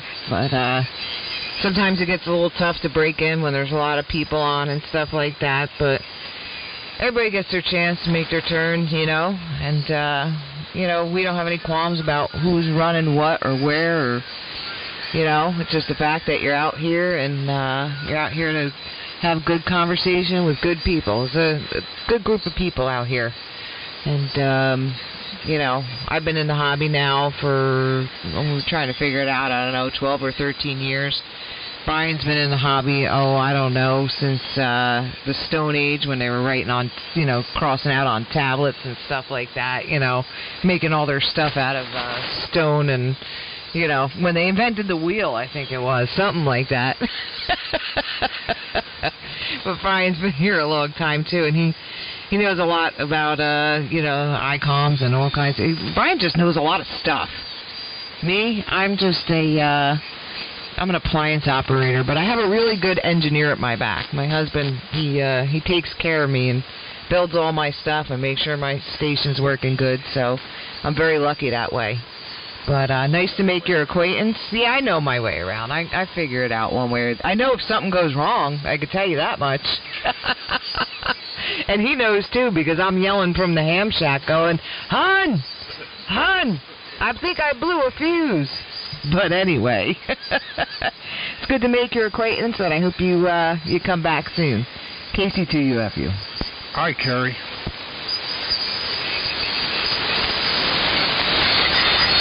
WBTG's here. Hello, Bear. Hello, Bear. Hi, Kerry. I was reading the mail a little bit earlier. Nice QSO. Nice young lady. Sounds like she's motivated to get a license. That's right. And not only is she motivated to get her license, but she likes cars and trucks, too. So that's awesome. We got lots in common. Yeah, where's her QTH? She's in Pennsylvania somewhere. Where was it, Brian? He was saying southeastern Pennsylvania. Well, southeastern Pennsylvania is a big area, but that's fine. That's fine. That's good. Well, I hope it works out, you know. It sounds really interesting. I just looked up her husband's sign, KB30UK, Shelby. They're in Harrisonville, Pennsylvania. No, I have no idea where that is, but I'm sure it's a Foxtrot Bravo place, and I hope she gets on. Hope she gets on and gets her old man's call. I gotta believe that's a great motivator. I really hope she does it. Shouldn't be too hard, and should be great. Anyway, appreciate you putting out the encouragement the way you did. That's right. I'll get all the ladies out here, and then before you know it, we'll be flooded with ladies, and all you single guys, you'll meet up with these great ladies that have their ham radio licenses, and it'll be a match made in heaven. I have no comment about that. I couldn't begin to fathom what type of situation that would be, but I will observe it with great interest. You never know, Bear. I mean, the Tron, if you were listening, Tron was giving Clark some sage advice tonight. Oh, yeah. Yeah. Tron's an expert at getting married. Well, he is, because he knows what he did wrong and he knows what he did right. Well, that's fine. That's fine. You know, everybody starts out and they think it's all good, and then it either becomes what it is or what it shouldn't be. And I don't know anything, so don't ask me. If you want to ask me about a transmitter, hi Brian, ask me about a transmitter or receiver, you know, something like that. I might have something good to say. You know, other things could be of interest. You know, I mean, they just came up with a quantum solid state device where they create an artificial atom, and I read that. Now, if you want to talk about that, I'm your guy. All right, but you know, after that, it's all downhill. Well, I do know what you're talking about, but I don't know much about it. that would be a conversation for you and Ken, because he is really, really into that stuff. Well, that's great. I just find, things that can happen to be fascinating. It's fascinating what they did. They can literally adjust the. Apparently, I'm trying to figure it out. I downloaded the actual paper. That's going to be deep. That's going to be seriously deep. Published physics paper. You got the Cliff Notes version, which is the article, and then you have the physics paper. But apparently, they can charge this thing up to emulate any number of electron shells, if you will, that they want. And it's supposedly hyper-stable, unlike natural atoms. So they can do quantum computing with it. So this is very exciting. It will revolutionize the world of quantum computing. Well, how about that? See, I know Ken watches a lot of stuff about the Hadron Collider, and mostly he's watching that stuff as I'm going to bed, and some of it soaks up into my head a little bit, Of course, my thought is always like, what happens, they're messing around with all this stuff, like that Hadron Collider or whatever, and the damn thing explodes, because they're messing with stuff that they shouldn't. That's always the way I think about it like a mom. Hey, can I jump in for a second? I don't think there's much chance of that. The biggest thing that might happen is they would create a piece of matter that's really hyper heavy, and it just starts sucking everything in like a giant whirlpool drain. And what would happen is that between the time they figured out it was happening and the time we all get sucked in, there wouldn't be enough time to say boo. Yeah. How do you weigh in, Brian? I'm being really bad. Well, first of all, does this thing sound okay? Because it got all kinds of goofy here, and I think I straightened it out. Modulation's a tad low. Yeah, it sounds normal to me, but I don't have a trained ear, so you're on frequency. Well, I'm glad to be transmitting on the frequency that I'm listening to, but I thought it got distorted. Alright, well, and it's low on modulation. Okay. What subject am I weighing in on? I apologize. Whether the Large Hadron Collider is going to create a temporary piece of hyper-heavy space that will have an incredibly high gravitational field and start to suck everything in like a drain, three-dimensional drain. Only if the third-dimensional black hole combined with the UV from the solar sun on the polar winters combined with RF from the HF Superdome there in Washington create a quadrature and cause the poles of the Earth to reverse. How's that? Yeah, in the meantime, I think there is something up with the signal, but I can't quite put my finger on it. Modulation envelope seems a little odd. Not that you're not modulating, it just seems odd.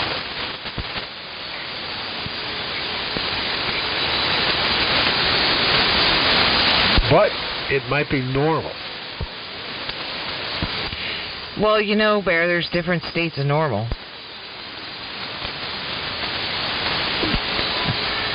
Wait a second. All right. I gotta see what's going on here then. I was playing around with some different cabling or different routing of cables on the mixer here, and I may have something set too high. Well, you have 30 over. You're 30 over here. There was some selective fade in there. You sound fine. I don't know. You sound good. Ken gives you 2 thumbs up. How about that? His thumbs are crooked. How do you know they're up? Yeah, well, despite the fact that he's broke his hands like 15 times and his thumbs are crooked, and that he broke his hands mostly on people's faces in the past, but, you know, they're still thumbs and they're up. And I believe did I hear KA4KO? Is that what I heard? Hey, Carrie, it's still up KA4KO. I've been listening to you for about 20 minutes. I put my hammer on HQ on 40X in the back. Yeah, the audio still receive audio on that thing is better than on this flex radio on the room. You can't beat old tube receivers. There's no way around it. Yeah, I will say that I do love I do have my R390A. I don't really use it that much, but for listening quality, it definitely there's nothing that could beat that.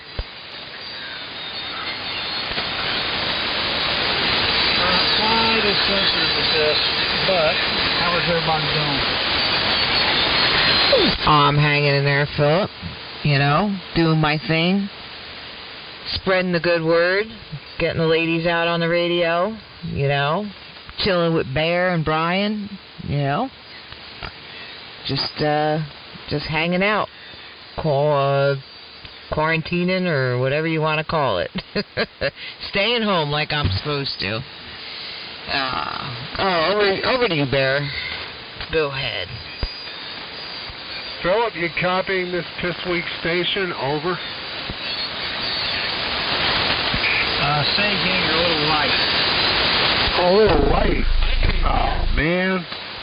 K4KOE, this is Small Bunny calling. K4KOE. KOA, KOE, KOA, KOE. I don't know. Which away. Philip, you're copying the beacon of Small Bunny. How copy?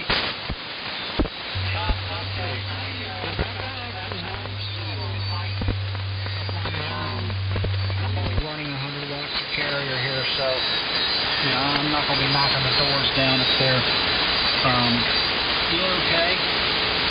They're trying to keep my sanity intact like everybody else who's I'm still teleworking in the house. It's been I think a month now. Maybe a little longer than that. Don't tune up on the frequencies, all right?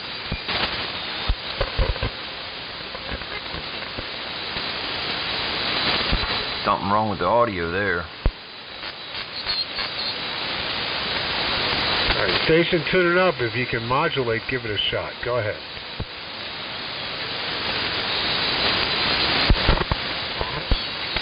No, your mic cable's not connected. Try a different mic if you have it.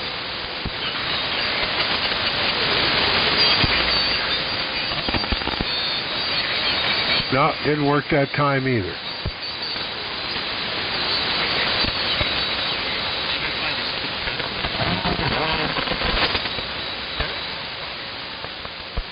No, you're all carrier and some distortion when you modulate. Consider a dummy load. Or pull it off frequency and figure it out. WV2GCR.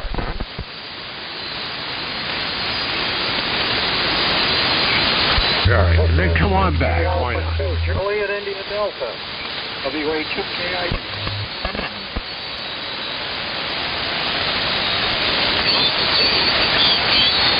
I hear KID in the background. The station trying to come in other than KID. Your radio's not working, old man. Try to pull it off frequency and figure it out. Thank you.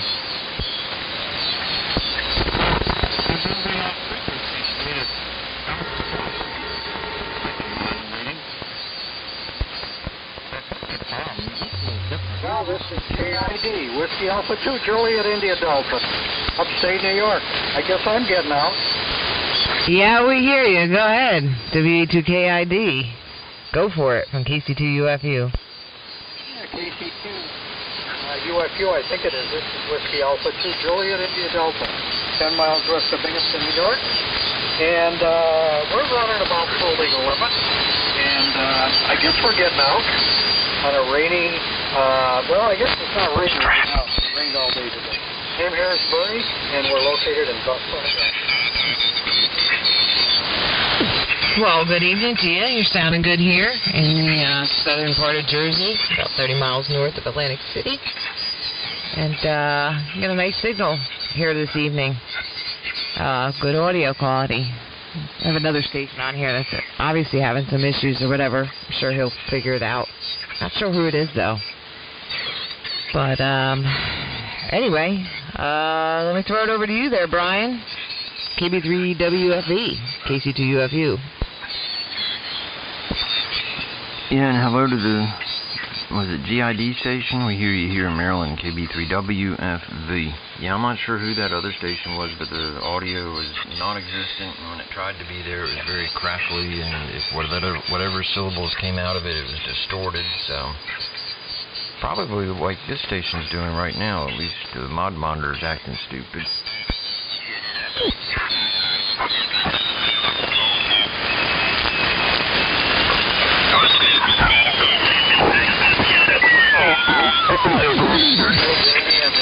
Barry and everybody. WA2JID. Yeah, I don't know what they're doing. Go get him, Bear. I'm tired of yelling at people today. How about KCY?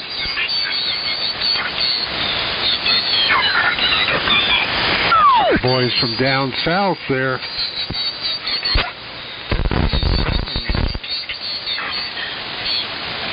Oh, whoever that is, stop keying up, because whatever's happening, whatever it is, it sounds like it's about to blow up. Yeah, the people on 3880.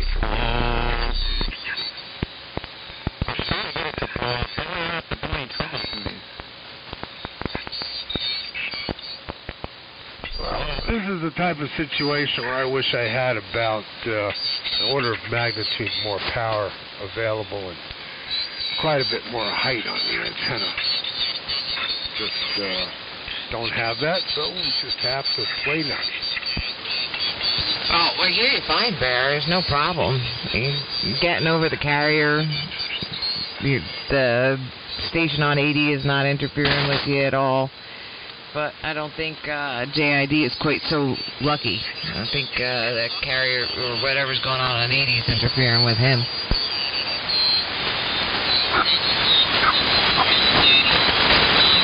Well, whatever.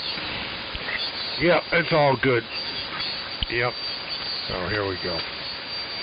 Yeah, no, I'm just saying that sometimes it's good to cut a wide swath. But you're pounding in here, Kerry. Brian, I hear you fine. JID, I do hear you. So that's pretty good. So out near Binghamton. I think we've talked before, but I'm not sure. I know I talked to someone out near Binghamton because we were talking about stuff near Binghamton. It might have been you. Anyway, this is WB2JCR, and I am in where? Small Bunny.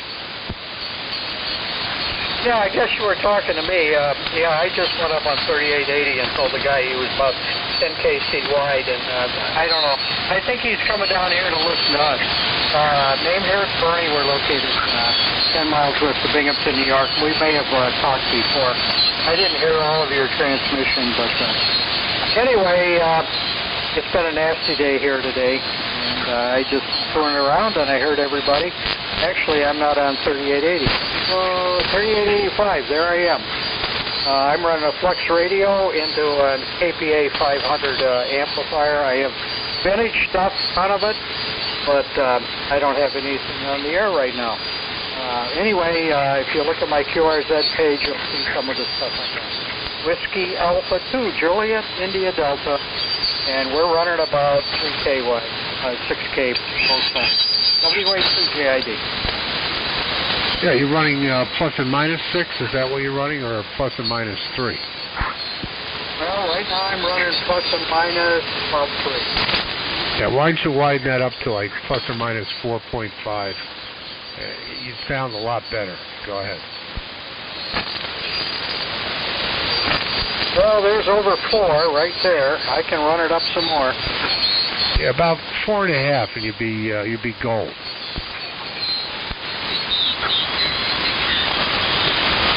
Yeah, that's a good 4.5 right there. Unfortunately, I'm probably covering up people on 3880. Well, that's their problem. You know, we got a huge band here. For heaven's sake, thing's half empty. You know, you don't have. There's guys up in the Northeast on 73. You don't come on. Whatever. I can't deal with it. Let's talk about something else. Anything else? Let's talk about anything else. Okay, Roger. Yeah, I haven't been on AM in a long, long time, to tell you the truth. I used to get on with my DX100, and I don't know, I just kind of lost interest in it, and I set up this station here in my bedroom. I set up a new antenna, and I hooked up my Flex radio and an amplifier, and I'm not running an awful lot of power. I'm probably running full legal limit, but anyway. That's the story here. I hope my audio sounds good, and I can run it pretty wide if I need to. Unfortunately, somebody on 3880 works pretty wide too. Name here is Bernie. We're located in Hostel, New York, 10 miles west of Bingham. Back to you. All right, go ahead, Carrie. What's that car you have on your QRZ page? I'm trying to figure out what that is. Talking about the green one? Yeah, the green one. I know what the blue one is. Or is it blue? Yeah, well, it's like mint. It's like that's teal. What do they call that? Like powder blue? I don't know. But green? Okay. Yeah, but I'm talking about the mean green one. The first one on your page, the dark green one. Yeah, that's a 1932 Pontiac. It's got 25,000 original miles. It's got the original interior. It was painted in 1960-something, or 1965, 66. Chrome was done. Other than that, it's original. And it's a very rare car with a V8 engine. We only made them for 1 year in Pontiac until 1955. It's got what's called an Oakland V8 engine. And there were several thousand of them made, but it's a very, very rare car. That's at a car show in Gettysburg, Pennsylvania this last July. Yeah, it was just about a year ago. Anyway, a little less than a year ago. That was in Gettysburg. The red one's a 65 Pontiac convertible. And the 55 Ford is blue. I have a black 56 Ford. I've got a green 49 Ford pickup with technical sign on the side, and a bunch of other ones, and a lot of Collins stuff. Bunch of vintage cars, radios, and here I am talking on a Flex WA2JID. Back to you. Well, that's okay to have the old and new. You have some really, really beautiful stuff. I am a huge car buff. I love old cars and trucks, and I have a '87 Monte Carlo that I race at the local track here with it's got a 406 in it, and we're big car buffs. I had a 1959 Chrysler Imperial. I love that car. Unfortunately, just didn't have the room for her. You know how big they are, so. I also had what year was that Cadillac? A 64 Coupe de Ville. Again, I love big cars. Love them. An old pickup truck. So, looks like we may, on a future occasion there, Bernie, have a lot to talk about. KC2 UFU.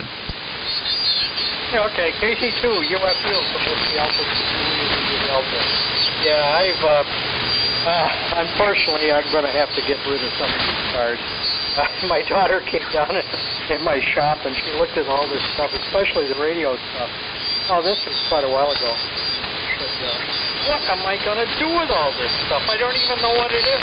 I don't care. Put it in the dumpster. You know, when you're dead and gone, what do you care?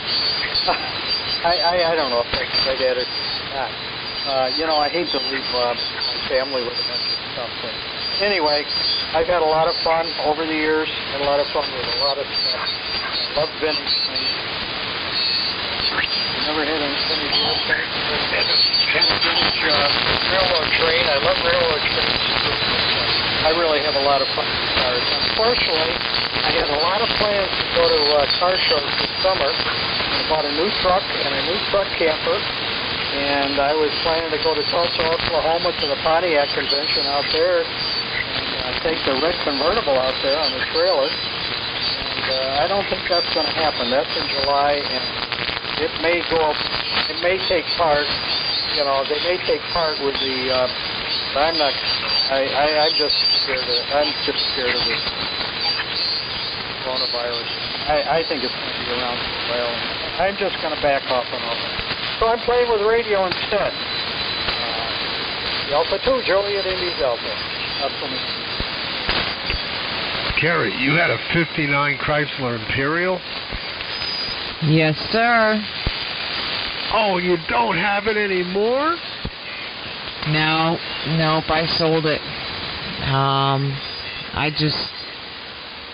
I didn't have any place to keep it safe. You know, if I would have had a place to store it properly, because it was just a shame, you know, because I have the cars in the garage and just not the situation. If I lived on a big piece of property and had a nice pole barn or something where I could have kept it, the car was just, you know, it was in great condition, and to leave it sitting outside, and, you know, I'm near the salt air and everything, it was a sin. The car, you know, would have suffered for it. So with all that chrome on there, there's no way I was going to be replacing all that pitted chrome, Bear. NAQPC. Yeah, NAQPC heard. I'm curious. I don't know them apart that well, but did the 59 have the laser guns, the rockets on the back, or did that come in 60? Oh yes, it had the laser lights on the back with the rocket lights. Yeah, and had the rocket exhaust on it and the big old fins on the back. Oh, I love that car. Oh. Anyway, Kerry, pick up the 8 station and then send it back around. Okay. I just want to check with Brian real quick. Brian, did you go on Bernie's page there? You got to see these cars. Oh yeah, what's the call? It's WA2JID, Juliet India Delta. Is it going to make me jealous? Oh my God, he's got some beautiful stuff. Go check it out. Come back around to you. There's an 8 station in there. This is KC2UFU, New Jersey. Hey, Carol. This is John. NEQPC up here around Detroit. You don't remember me, but I remember you. You were the first AM contact I ever made. And as I recall, you was mobile with a broadcast transmitter, unless I'm thinking of the wrong person. I didn't get your call. I tried writing it down, but I didn't write it down fast enough. NAQPC. Yeah, I think you might be thinking of Jerry. You might be thinking of Jerry, KC8ZUL. That might be because he's the only person I know that has a mobile broadcast transmitter. He's out there in Ohio. Call here is KC2UFU Kilo Charlie 2 Uniform Foxtrot Uniform, and I'm over here in New Jersey. You know, I must have had it confused with the mobile, but I do remember I talked to him the same night because I remember they were trying to get up some mountain with that thing and they were having problems in the mud. But I do remember the name of the first person I talked to was Carol. But anyhow, I just had to get in there and say hello and tell you sounding real good over here around Detroit. And I'll let you guys get back to your QSO. Hey, did I fix this thing or what? Can you understand me? You know, amateur radio is all about. And yes, that's when they were doing the hill jerks. I know exactly where they're out in the mountains of Virginia with Jerry and his crazy band of, oh my gosh. He came here for a barbecue that I had, and he brought that thing. He almost took out the side of my house with that truck. Hey, Carrie, did I fix this thing or what? Is it still sounding all screwed up? I guess he moved out to some farm or something now, got out of the city there before they ran him out. Yeah, he did move. Hold on there one second, Billy. Gotta, I don't know if you're hearing the 8 station out there in Detroit. But, Jerry, he's a piece of work, that's for sure. Yeah. All right, well, I'll let the other folks have it. I ain't going to stick in here too long. I'm going to roll back down the band. You take care. It was a pleasure. I just had to get in there and tell you that. I thought you might get a kick out of it. It's been quite a few years. NAQPC, John, up here in Detroit. All right, John, well, you take care. And you come back and visit. If you're tired now, I get it. Well, it is, it's almost 11 o'clock at night. I have no idea why I'm so wide awake, but, anyway, it's good talking to you. Glad we made contact, and you're right, it has been a long time. So, I do hope to hear from you soon. Glad to hear, I'm making it out there. Go ahead there, Billy, BTK. Let's see what you got going on there. No, you told me everything I need to know. I was having, hang on.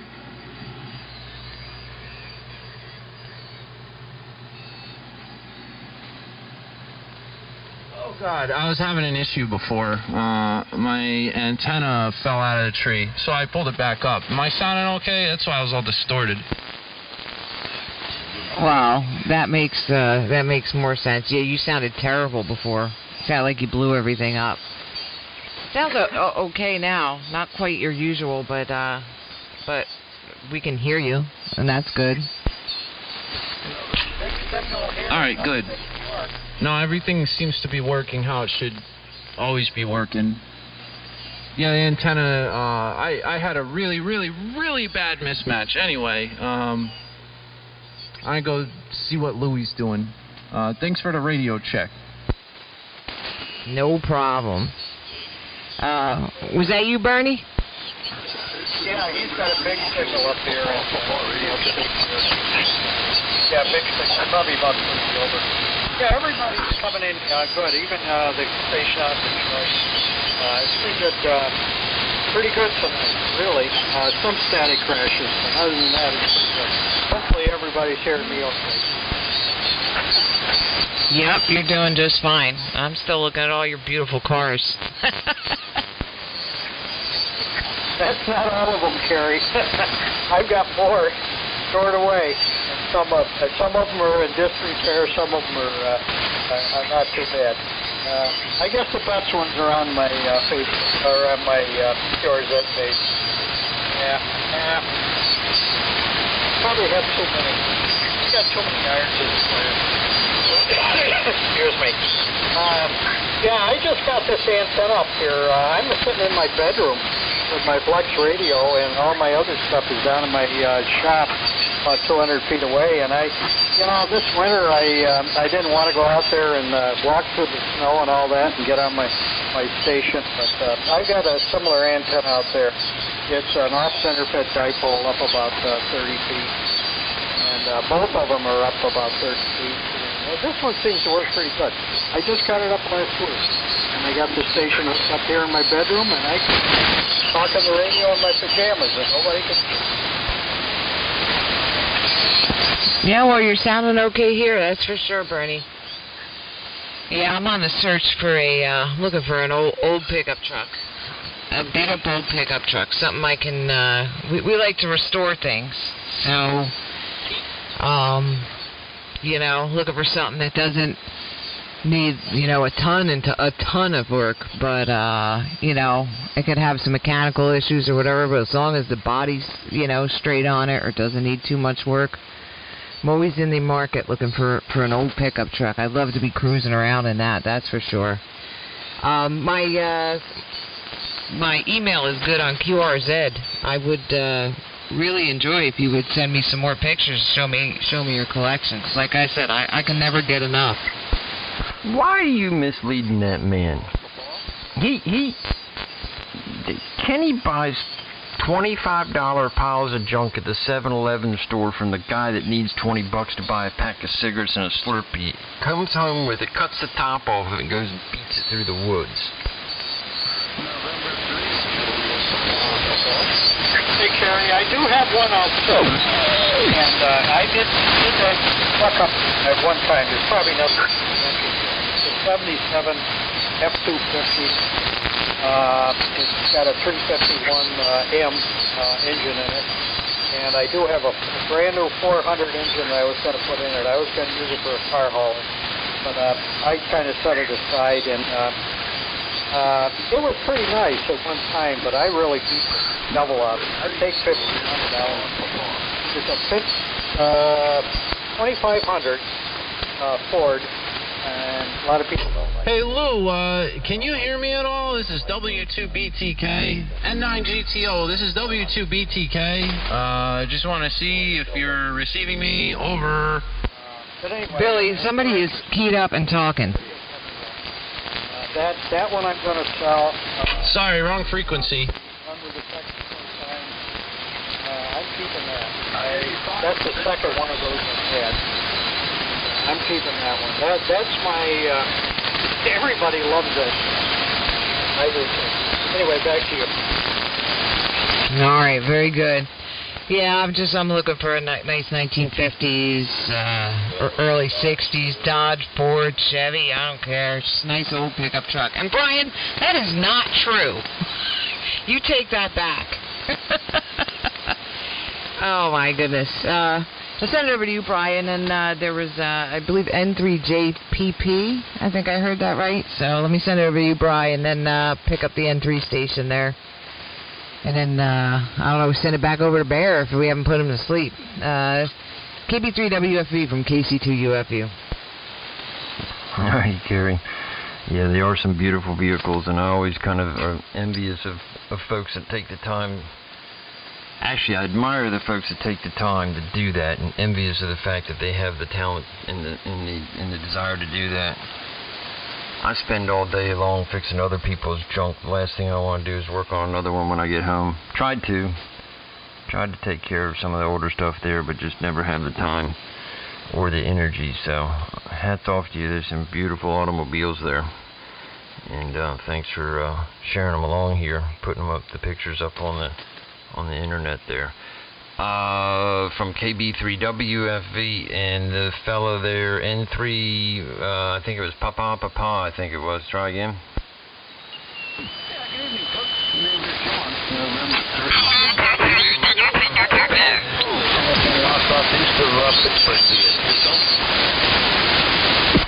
Yeah, okay, Eastern Massachusetts, and what was the call again?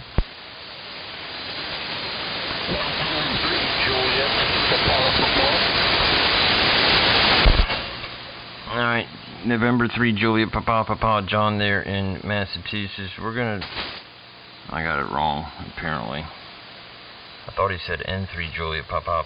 Try it again.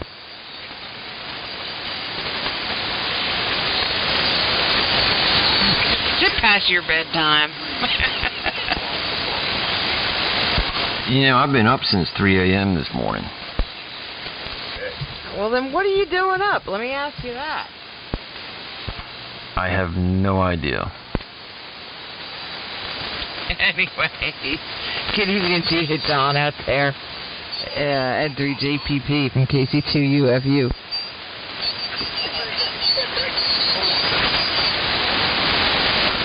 I have a little bit of a tough time because there's a little sideband on both sides here because, they just can't seem to make up their mind where they want to operate.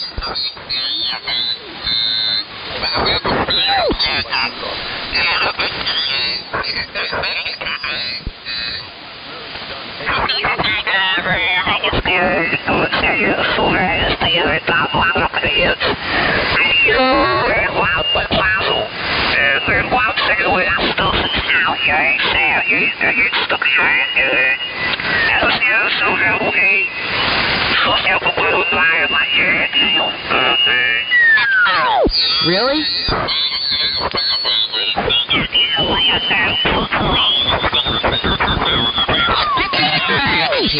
Anyone? Anyone?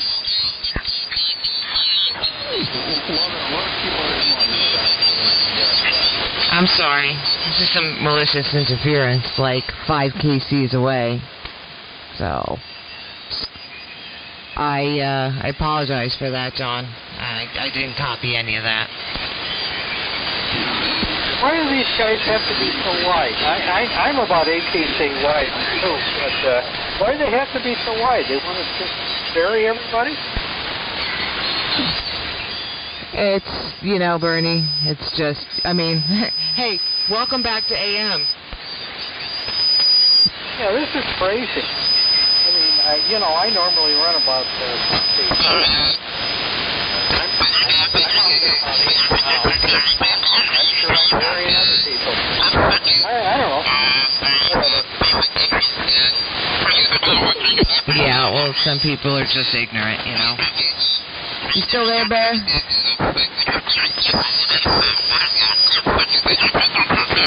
I think Bear went to bed.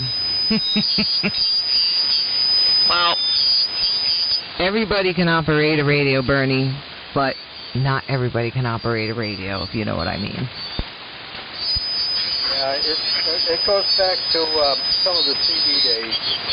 I remember how people did back then.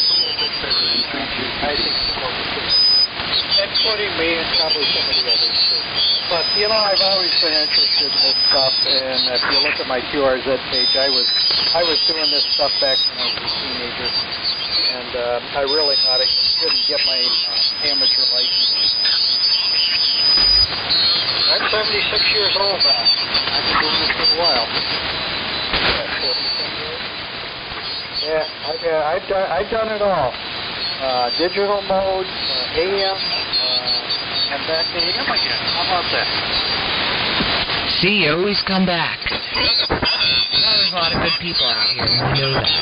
So, and you know what? We all have roots in other modes and CB and everything else. It's just, so you got to grow up sometime.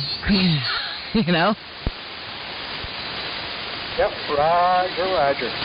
You were talking about that. I figured that was about. I looked at your picture there, your drag race, and I thought that was a Monte Carlo, about 86, 87, somewhere around there. I used to be a car dealer. I used to sell those. I was a wholesaler. I bought them at auction. Worked my butt off and reconditioned them and sold them at other auctions, other dealers. Yeah, that was tough. But anyway, you said it was a 406, is that correct? Yep. It's a 406 with a 6-inch rod, 30 over, 400 block, yeah. Yeah, that's what I figured. It was probably a 400, all block 400. Yeah, with a single stage of nitrous. Just because she's a little heavy when you're trying to get her off the line, You got to put the nitrous. No, I never did much drag race. My daughter used to drag race her husband's Mustang. That was a I forgot what year. She used to drag race that. She's the motorhead in the family. My son, he likes cars. My daughter, oh yeah, she's got them. They're into German cars now. They got BMW. She's got an M3. It's one of the fastest cars I've ever ridden, really. It's a small block gate. I guess. Anyway, it's a pretty fast car. And he's got two. Her husband's got two of these Novas. I don't know, big block Chevys. I don't know. One of them, I think one of them.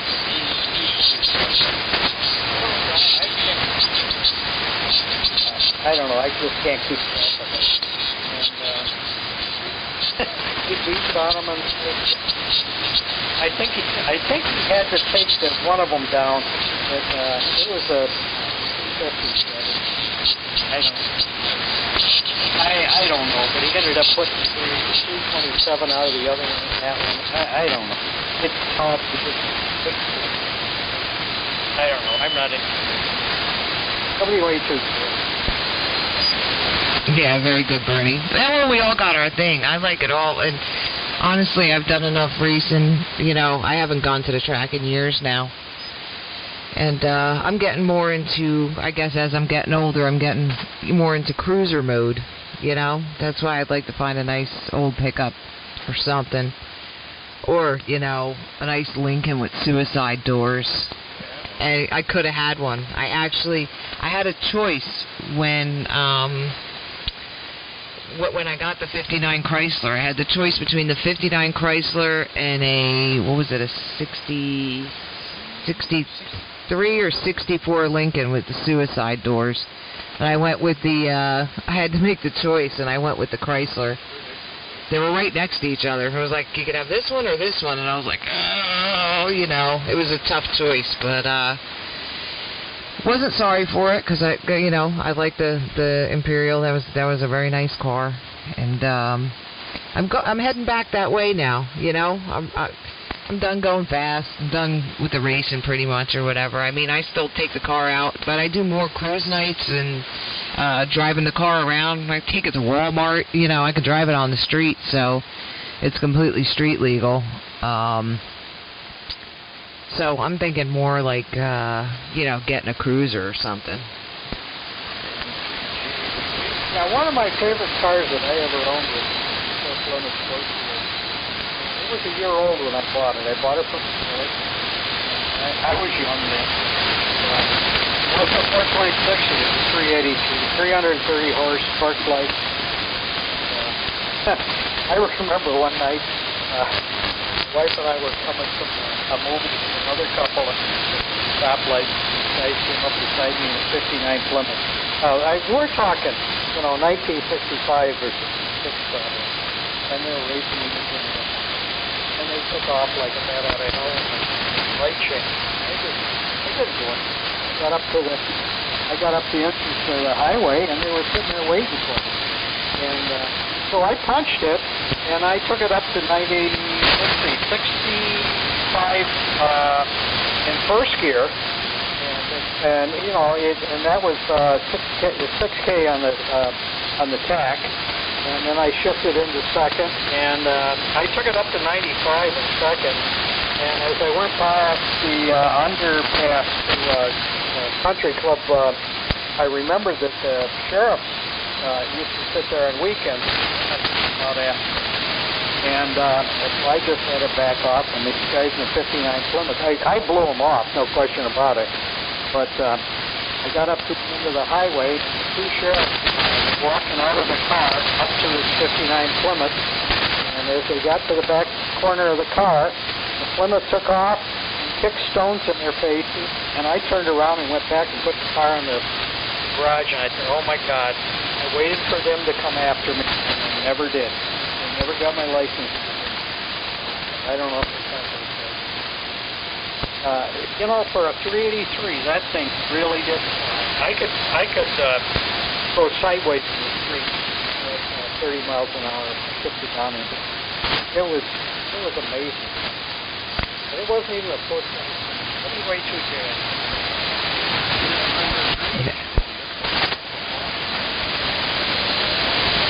No, that's awesome. Is that you there, John? Hang in there one second. You still with us, Brian? Did I put you to sleep?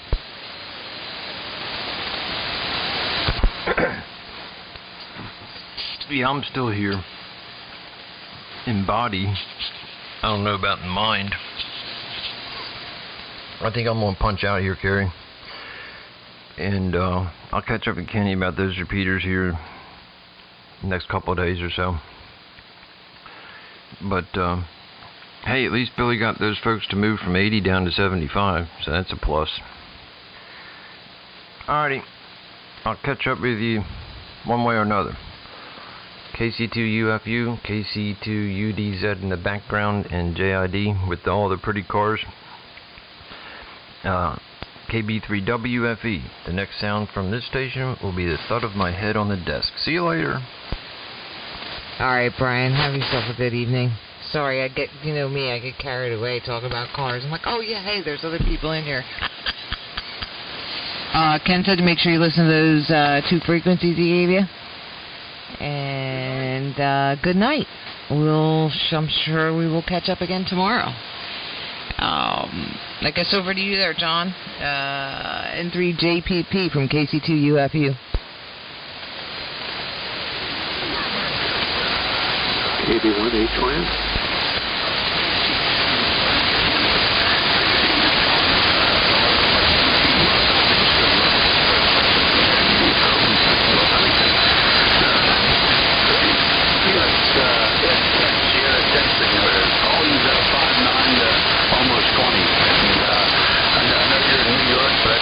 Catch where the other folks were from.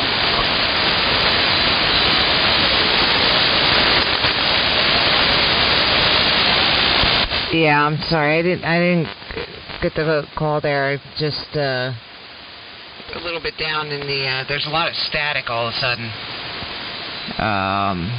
Did you catch that, Bernie? No, I could hear somebody was in there, but that's about it. No, I didn't get that. I'm gonna QSY up the band a little bit and see if I can hear the guys down in Texas on 3916. I talk to him once in a while if I can get into it. And probably can't tonight, but I talk to them occasionally on my band. It'd be nice to see yeah, it's kind of interesting. But anyway, it's been very interesting talking to you guys. And I love talking about cars. We'll do it again.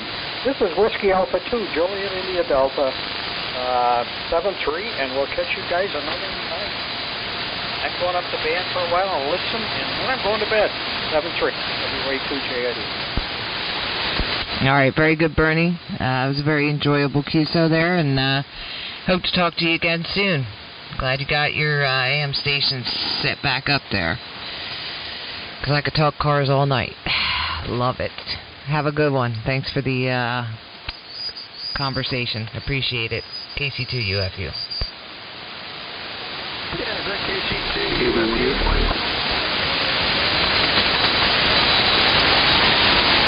Was that KB1HY? Did I hear that right? That's KB1.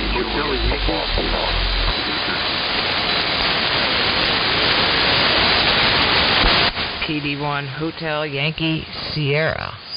Good evening from KC2UFU.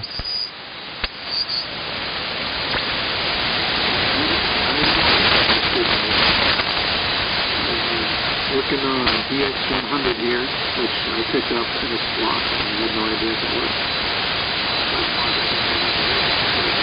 Long time. Away from the air for a while. Just set back. I got a antenna up last week, and it's working. It's a program I'll put out. So back to you. KC2UFU 8181. Oh, very good. Yeah, maybe it's, yeah. Hold on 1 second.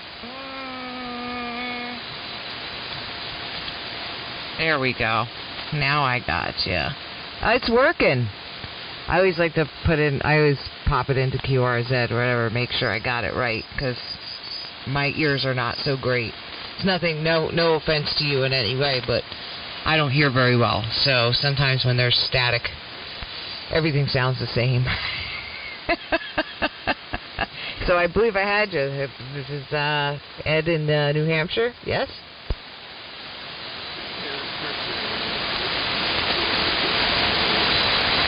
Yeah, the rig is a DX100. I picked it up. I wanted to buy a Hamilton 217 for I had to take both, so I did. And I tinkered with it, and it looks like it's working. I don't know how it sounds. On the monitor, it sounds like a DX100.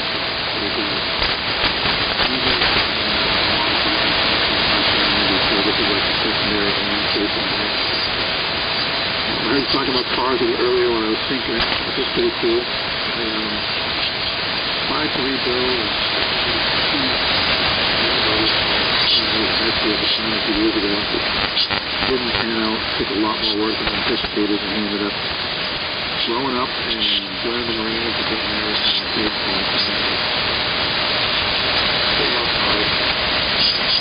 Stuff in a big motorcycle car is always something we used to do in high school. My friend had a Ford Falcon. We took the small engine, whatever that was, over there, and went up to it was a good time in high school. So, I'm really glad this thing actually works. You can hold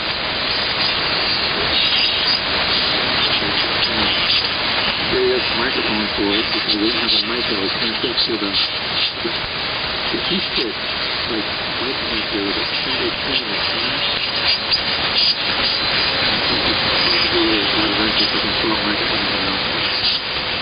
Anyway, back over to you, Terry. Good talking to you.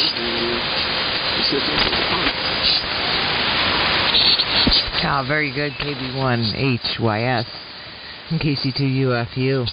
I have Ford Falcons. Love them.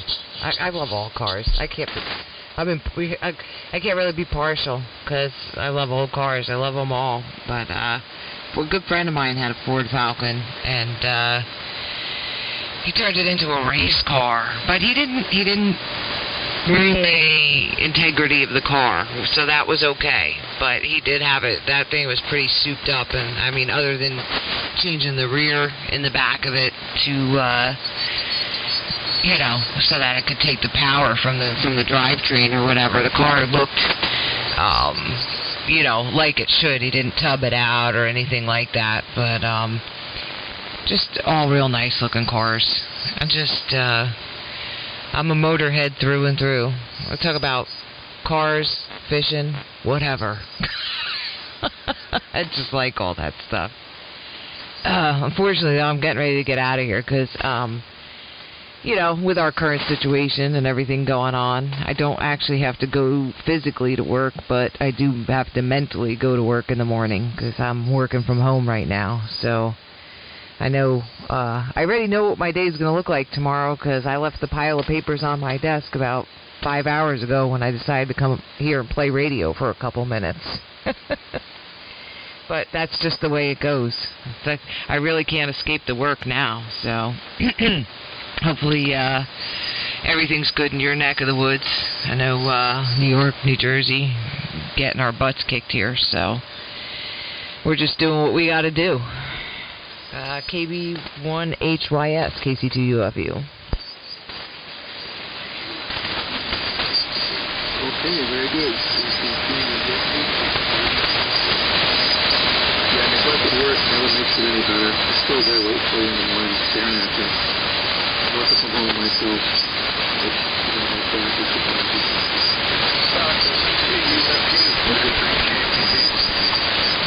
It wasn't the best idea because I find during the day I'm happy to turn the radios on and listen to those. It's crazy. I'm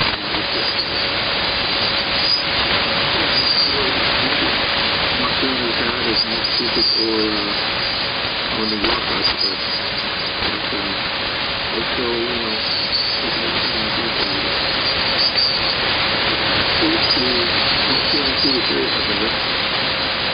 anyway, I won't keep you long because it's getting late and I have to go to work too. This is pretty much just a test to see if this thing is actually working.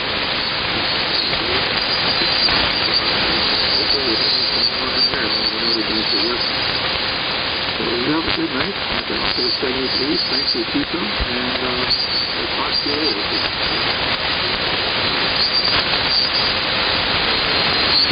All right, it was great talking to you too. Sorry I have to run out of here. You know you got to work. The worst part is that, the work's in the other room, so it's not like you can really avoid it. Because there's not going to be anybody else that's going to do it for you. I can't slough it off on, people that, normally work for me. I could usually, hey, could you do this for me or that or whatever. It's just not that situation right now, which I'm sure you're in the same boat. don't know when I'll be back on here. I'm usually on here every night. Usually get on here around 6, 7 o'clock after dinner. And if the band's not too busy, I always like to chit-chat with everybody. Gonna have an interesting QSO on Saturday night at 7 o'clock. I've been recruiting YLs and XYLs from all the ham households and all the guys that talk on here, and a couple of the ladies that I know that occasion on here. So we're going to have a ladies' night this Saturday night on 3885 around 7 o'clock. So if you're not doing anything, if nothing else, it should be real interesting. And if you happen to have an XYL there, maybe she's never taken any interest in radio, but she might want to tune in for this one, because I don't know where it's going to go. It should be interesting. Have a good evening from KC2UFU, New Jersey.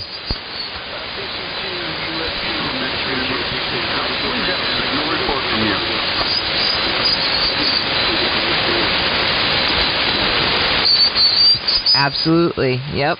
Get them involved. Alright. I am getting out of here, but I do hear another station call me. I'll get back to you real quick. This is KC2UFU. Kerry here over in New Jersey. Go ahead. Grab a signal report from you. Oh, I wasn't looking. I'll look now. Go for it. Okay, name here's John, N3JPP. You're 599 over here in Pittsburgh. Just curious, N3JPP. Yeah, I mean, you're about at S9. The audio's a little bit, it's not bad. There's just a lot of static right now, static crashes. I don't know what's going on with the atmosphere right now, but it's getting real noisy in here. But I do hear you just fine, KC2UFU. You said it's 599? Yes, sir. Okay, very good, Gary. My name's John. We're from east of Pittsburgh, and this is the first time I did AM, so it's my honor to talk to you, man. Yeah, I think we were trying to talk earlier, and it got a little crazy, right?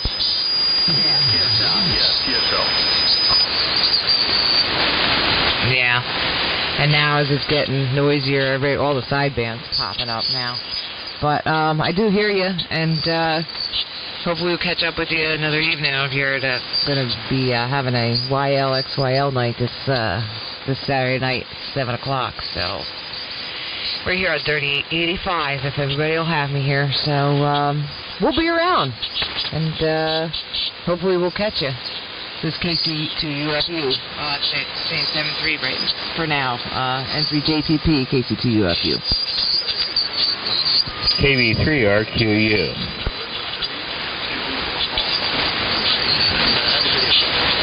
Again, thanks for the contact. No problem. KB3RCU. Go for it. Hurry up. I'm kidding. KC2UFU. All right. I wanted to make sure that I copied that call right before I repeated it. Okay, KC2FU. KB3RQU. Name is Scott, here in Altoona, Pennsylvania, and just want to let you know that I can't hear who you're talking to, but you are lightning on fire here in Altoona in Central Pennsylvania. You're S20 plus. Oh, well, that's good to know. You're at least 20 over here as well. And it's Kilo Charlie 2 uniform, Foxtrot uniform. And I could understand your hesitation, because that's a pretty cool call, isn't it? The FCC gave that to me.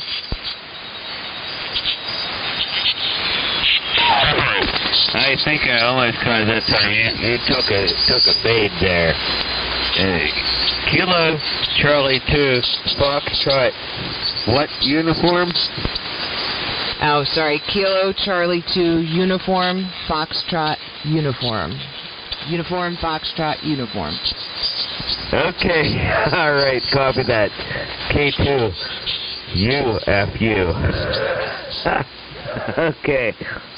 You give me a few minutes, I'll have some fun with that one.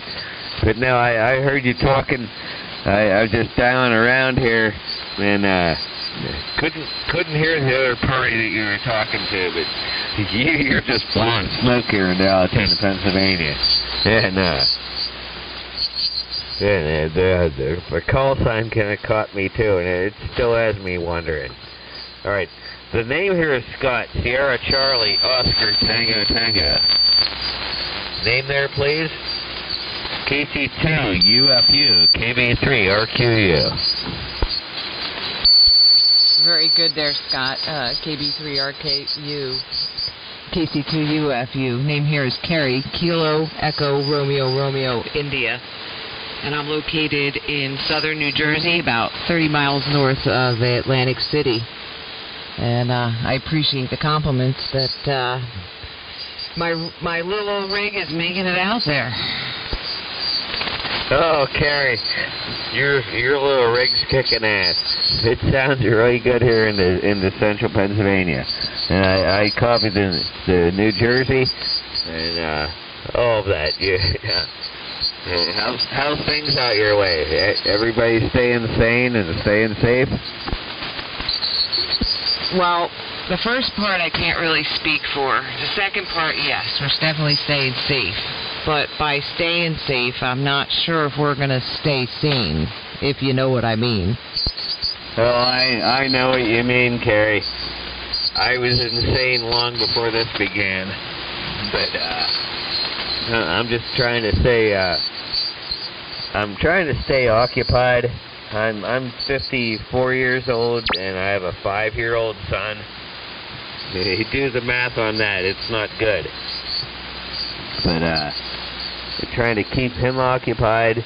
I'm an electrician by trade. I do electronic systems for a company here in central Pennsylvania. Do access control and cameras and IT systems and stuff like that. And we got called off back in March, middle of March 18th.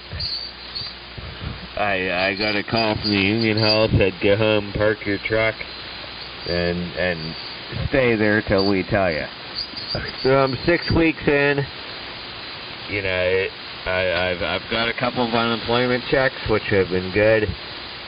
I got the President Trump stimulus check, which was good. My bills are all paid on. I'm not starving. Nobody here is struggling, but I'm really getting the itch to get back underway. I just need to get back to work. I've been working since I was 14. I'm 54 now, so I don't sit still well. And I hope your situation is better.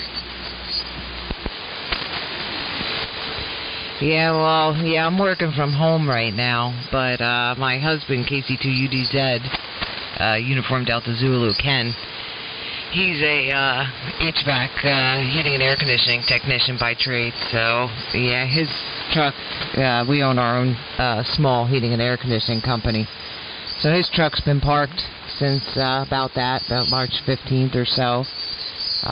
He's 65, so he can't be playing any games, and I understand. My husband was 45 when we had our youngest son, who's 19 now, but I know having a 5-year-old at home, I'm glad that I don't have to deal with that right now, because I think I definitely wouldn't be sane if I had to enter. At least my boys are older now. They're 24, 21, and 19. So, they're self-entertaining for the most part. Although every once in a while, they want to play a game of cards or put a puzzle together, which I have no problem with. But, yeah, that's Ken burping in the background there. They can't hear you. Anyway, New Jersey, it's pretty bad here right now, so numbers are still going up, so we're just hunkered down. But yeah, we all want to get back to work. It's just not natural to sit around. I work in IT as well, and I do accounting for a lumber company. So I do all their IT work, and then I also do their books. So The IT part, for the most part, they're still open. They're considered essential because, they're hardware and lumber. So they're still open, but I'm just remoting in from home, doing their books and taking care of whatever I can with the computer systems, remotely. Most of the stuff that they break, I can just remote in and fix. So that's my sanity. At least I am working, but I do feel for you, especially trying to keep that little one occupied. KB3KU from KC2UFU. Gotta love that FCC, huh? They have a real sense of humor. Yeah, I think, yeah. Okay. Let me gather myself up here. KC2UFU. I think you said your handle was Karen. And I know you said your old man's name was Kevin. And hello to him. Jump in here, old man. But, no, I'm trying to keep a sense of humor. I'm a union electrician, IBEW, Local 5 out of Pittsburgh, Pennsylvania. And they've always taken good care of me. I've been a member for about 15 years now.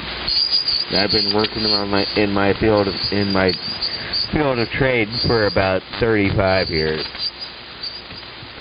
54 years old, got a 5-year-old boy. It's a lot to handle, but it's good to hear, your reassuring news that people older than me have done it.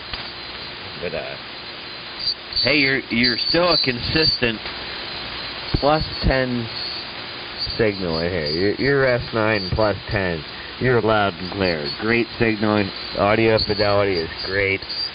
I'm just a novice at this. I'm only 15 years into it, but and using a Ricebox and FT897D. It's putting about 12 watts into an old Heathkit HL 2200 that I recently rebuilt. I think I'm running about 300 watts. I'm running about 250 watts of carrier, about 500 watts on voice peak. I hope my signal sounds good to you. And your signal is loud and clear here. Just the right amount of audio fidelity. It's very, very wide open, good sound and good sound audio. KC2UFU, KB3RQU. Very good there, Kevin. Yeah, Ken's worked real hard on getting everything right. I have a Class E transmitter that Ken had built for me. I'd asked for one. It's my Christmas present from. We're about 13 years into the hobby now, so you've got a couple years on us actually, as far as the hobby's concerned. So I started out with a TS440 at 30 watts, 35 watts, and Ken built me this Class E transmitter with a Class H modulator. I'm using the Flex 5000 as the exciter, right? Exciter receiver, and using the SCR. Got a center fed dipole, only about 60 feet in the air. We're down here in a hole in the burbs here of New Jersey, so don't have a lot of space, but it seems to do the trick. It's good to know people are hearing me out there, and you're an electrician by trade. You should, you got all this time on your hands, you should look up those Class C transmitters. You'd have absolutely no problem building one. KB3KU, KC2UFU. Alright, KC2UFU, KB3RKU.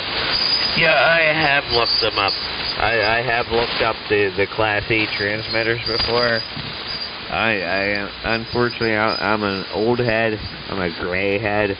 I kind of like the tube operated stuff. I know it's not as efficient.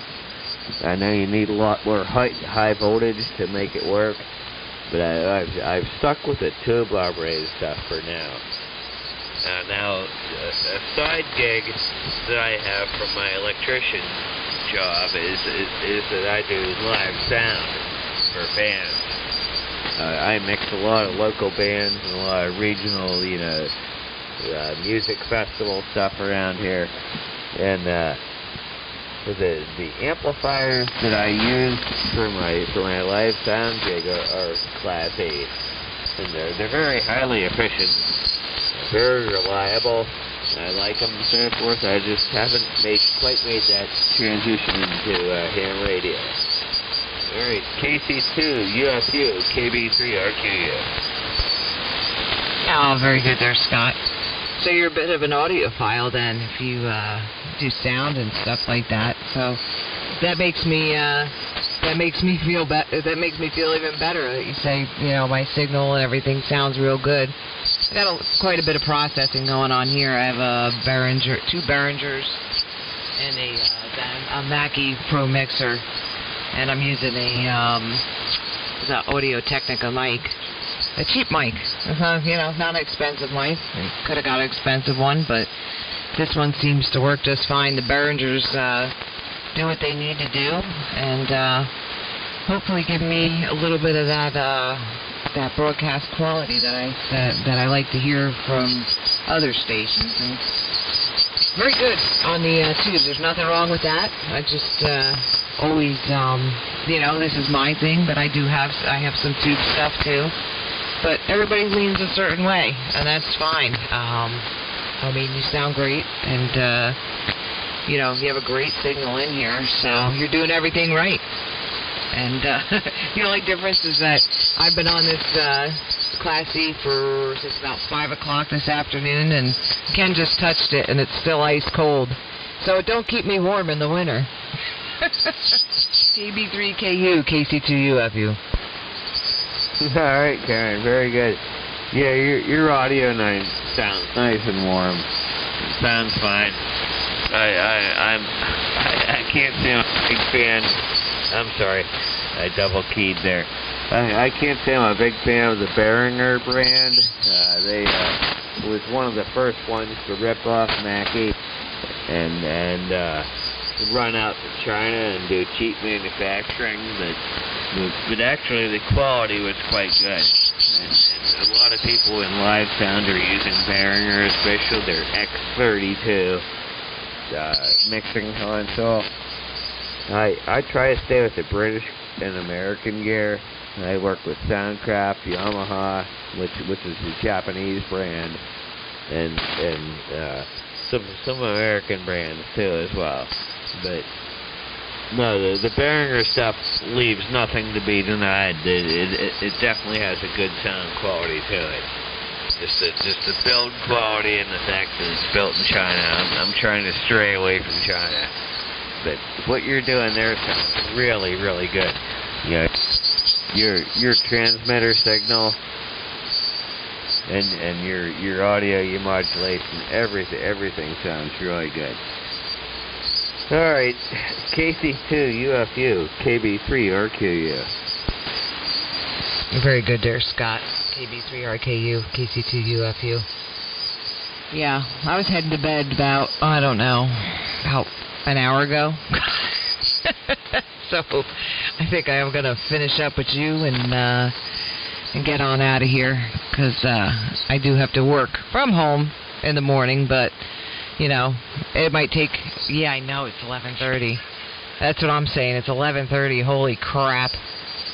Oh, and I have to field phone calls all day too, because they call me from the office with all kinds of issues, So I'll just need 2 cups of coffee instead of 1 tomorrow morning. That's okay. At least I have a game plan. But it was a real pleasure talking to you, Scott. And I'm always on here all the time.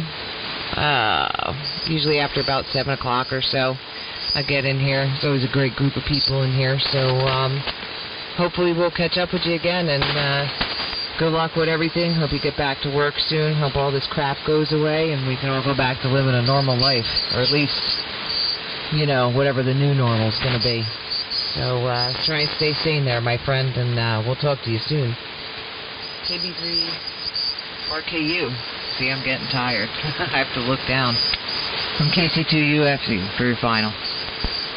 All right, no, it's RQU, Radio Quebec Uniform, but no offense taken. And very, very much my pleasure. The pleasure was definitely on my end. I think I wrote you down here right as Karen. Correct me if I'm wrong. But it was very nice talking to you tonight. 73s, my friend. KB3RQU. Very good, Scott. It's Kerry. Kilo Echo Romeo Romeo India. All right, I was close. Give me a break. Hey, well, listen. I put a K. It was a Q. You know, it's 11:30 at night.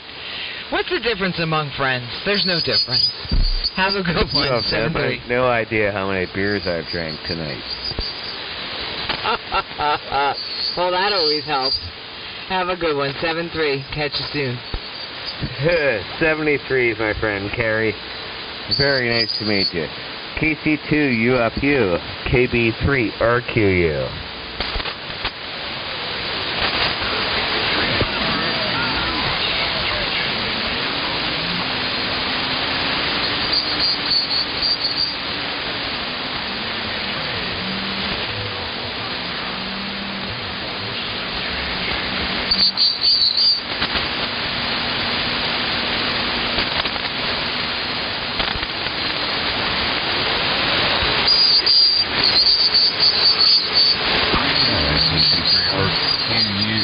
From KFA TV.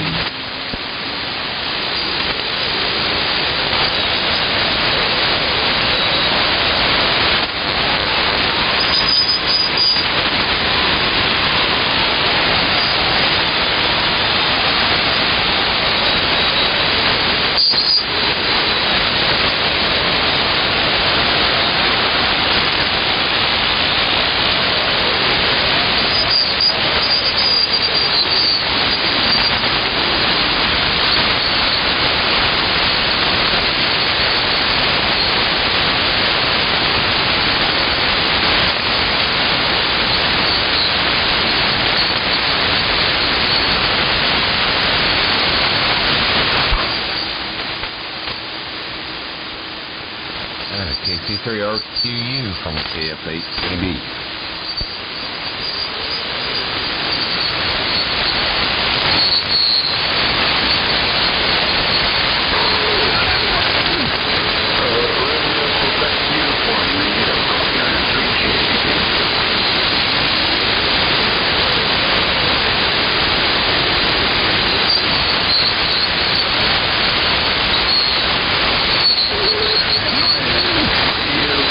Uniform, you copy on the entry.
W82 JID. Anybody around? Whiskey Alpha 2 Juliet.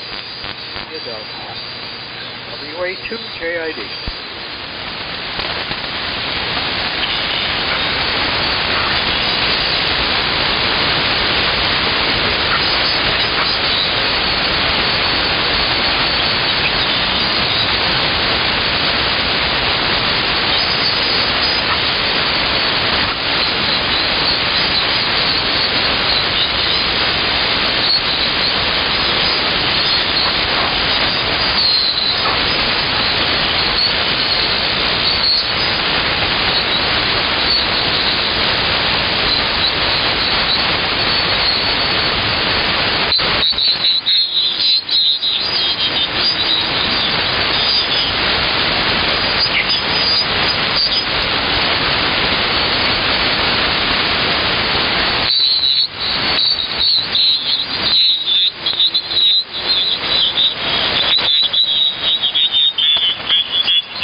UCQ. KB3 RQU calling 75 meter AM.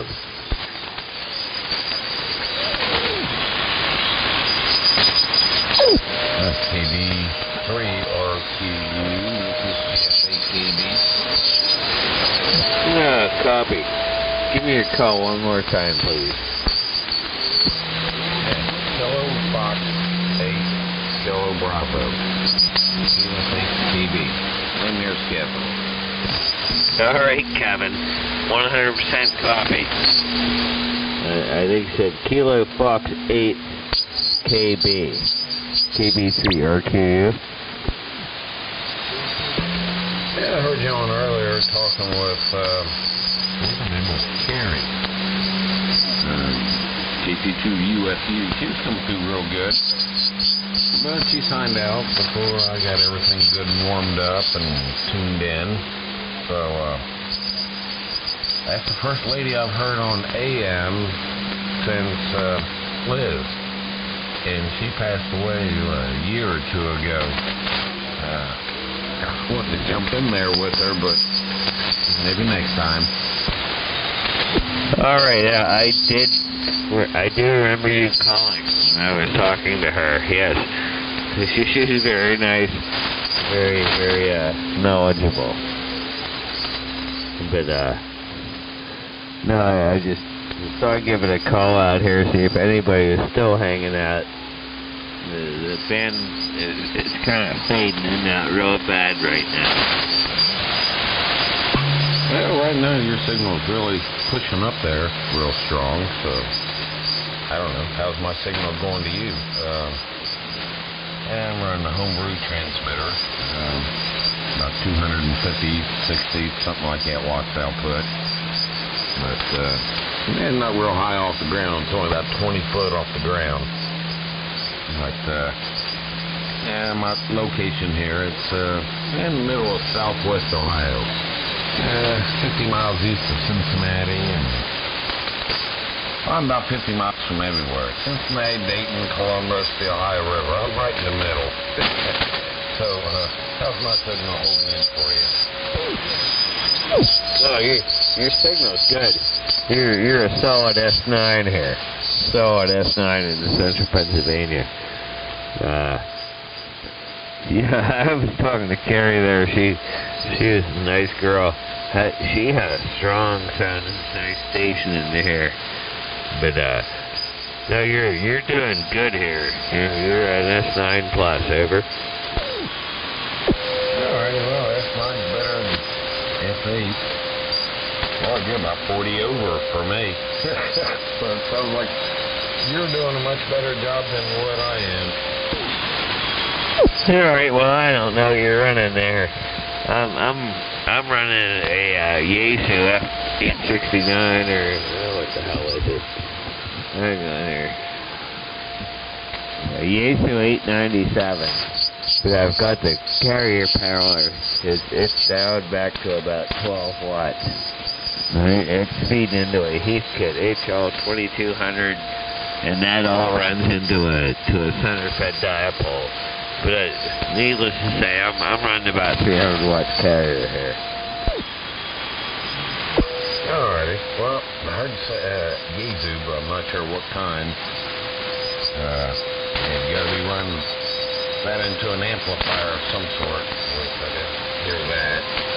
Your signal did fall off, but the previous two transmissions, oh man, you was way up there. But, okay, talking on a plastic rice box. This is all Class C seeds. There's nothing plastic or lightweight about this stuff.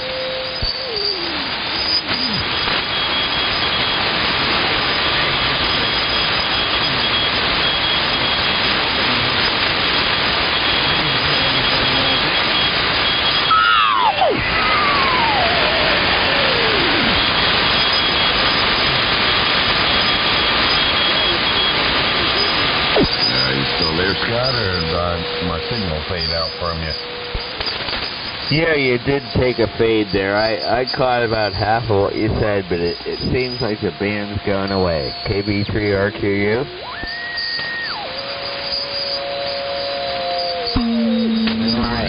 Yeah, your signal, it was really fluttering right there, so doesn't sound like a good night. Yesterday was horrible on the radio. So, alrighty, well, maybe the next time. So, KB3RQU from KF8KB. Alright, KF8KB. Yeah, it was good talking to you. 73s, it sounds like the band's gone away, and I'll listen in for you in the future. I hope to catch you again. 73s, my friends. KF8KB, KB3RQU.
CQ AM calling CQ. Hello, CQ AM calling CQ. W1RCA. W1 Radio Charlie Alpha. W1RCA Portable VE2 calling CQ AM and listening.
Hello, CQAM calling CQ.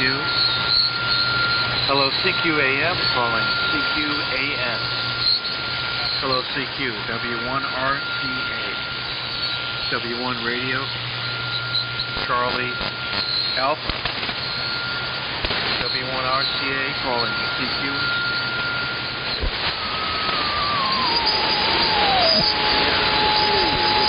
Alright, I copy W1RC question mark. W1C question mark. KB3RQU, do you copy?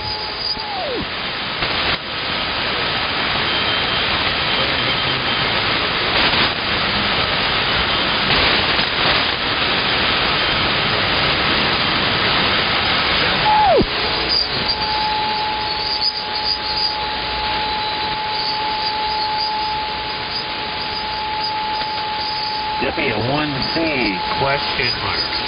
W1C question mark. KB3RQU, copy.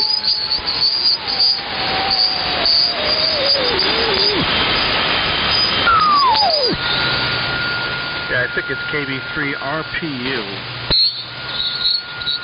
Something like that. This is W1RCA, W1 Radio, Charlie Alpha, Portable Victor Echo 2. Thanks for coming back to me. Name is Mark, M-A-R-K, Mark. QTH, Montreal, Canada. Back to you, KB3RPU from W1RCA, Portable Victor Echo 2. All right, W1RCA. Nice to hear you this morning, Mark. I copy your QTH as Montreal, Canada. Very, very good copy. I've got a very high noise level. I've got a lot of QRM here. I'm in central Pennsylvania. I'm in Altoona, Pennsylvania. The handle here is Scott. Sierra Charlie Oscar Tango Tangle. My name is Scott. And you've got a fairly decent copy. I mean, the band is not good tonight, but from Montreal, you're doing very well. All right, W1RCA, and I gotta love that call. I gotta love that RCA call. That is frickin' great. KB3RQU. Okay, Scott. KB3RPU from W1RCA. Okay, Scott. Very good. Yeah, you're about 20 over S9 from QSB. A lot of crud on the frequency, but we copy you okay, Scott. I didn't think I was going to raise anybody up on the frequency here, but I thought I'd give it a try. And glad to hear someone get back to me. Scott, I'm running here at Johnson Viking Valiant 1. About 125 watts output. The receiver's an AR88, RCA AR88 receiver. And the antenna's a dipole up about 55 feet. So I'll keep it short, Scott. Hopefully you still copy okay. KB3RPU. This is W1RCA portable. All right, Mark. Yeah, I caught most of that. The QRM's getting bad here on my end. I'm getting a lot of slop buckets are starting to merge in here. But I caught that you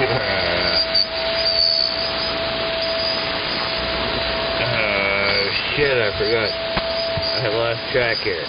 But no, your signal is very, very good in there. W1RCA, KB3RQU. Okay, Scott.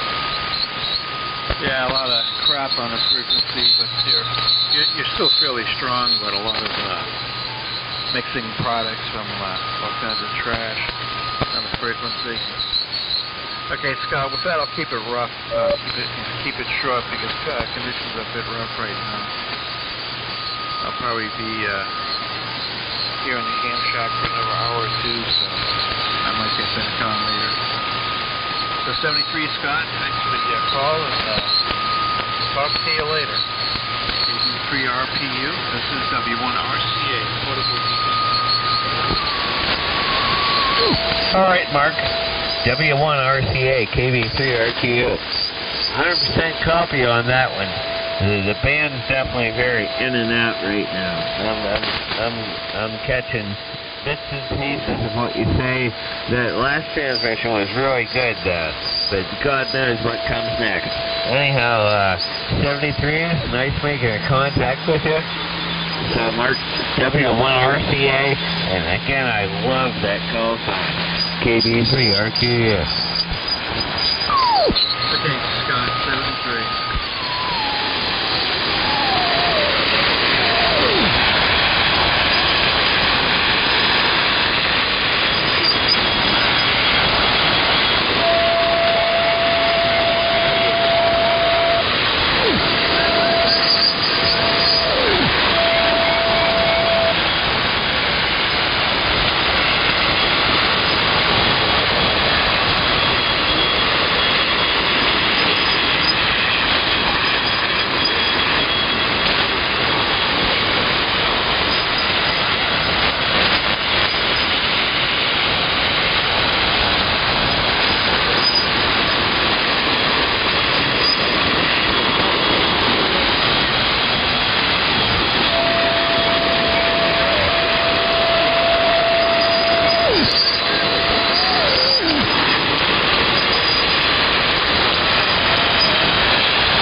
Yes, I don't know how much.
KB3 RQU.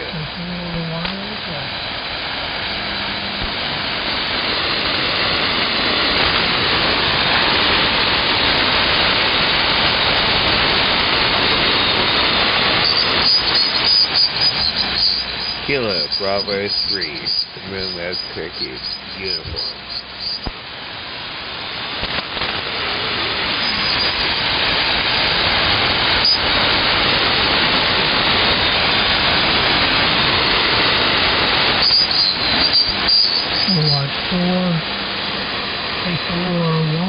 KB3 RQU calling. Kilo Bravo 3, Romeo Quebec uniform.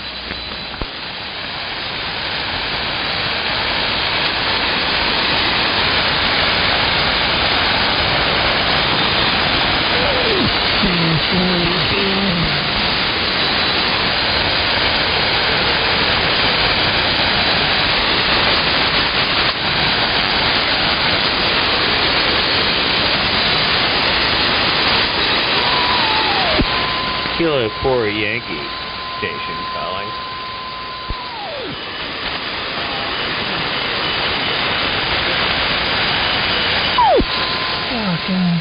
Here station calling.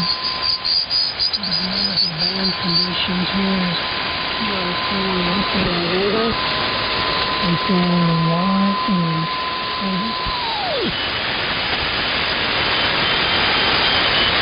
and Kilo Yankee 4 station calling. I kind of hear you. Give it one more try. The conditions are really tough. There's Kilo 4 Yankee November. A 4 Y clear. A 4 Y November. Alright, I heard Kilo 4 Yankee question mark Lima. I think there was something in there. Kilo 4 Yankee question mark Lima. Kilo 4 Yankee Norway. Kilo 4 Yankee Norway. Over.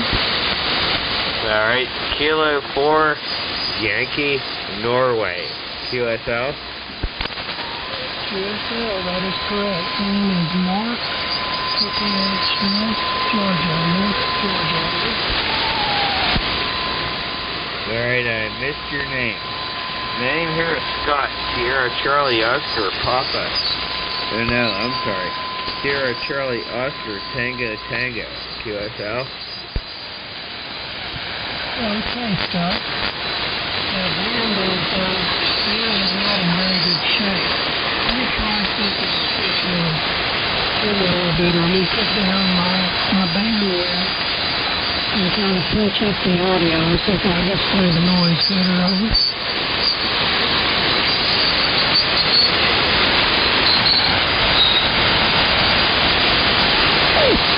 Hey, Scott.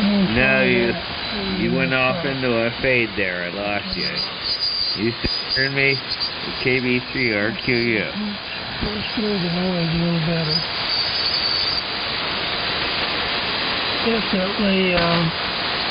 Definitely more dry. I can put that clean back a little bit. Okay, got any better sound? This is too far away.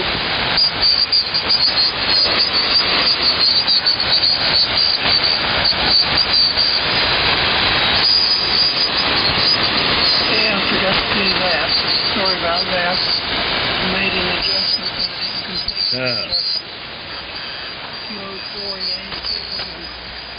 KB4. Question mark, question mark. I seem to have lost you there. KB3 RQU.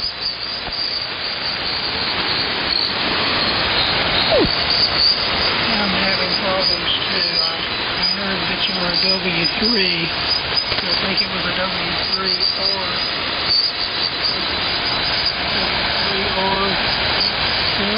Maybe. Not certain. Anyway, looks like it's going to be too noisy tonight. So sorry about that, old man. Maybe we can try it later. So, 4 Yankee November.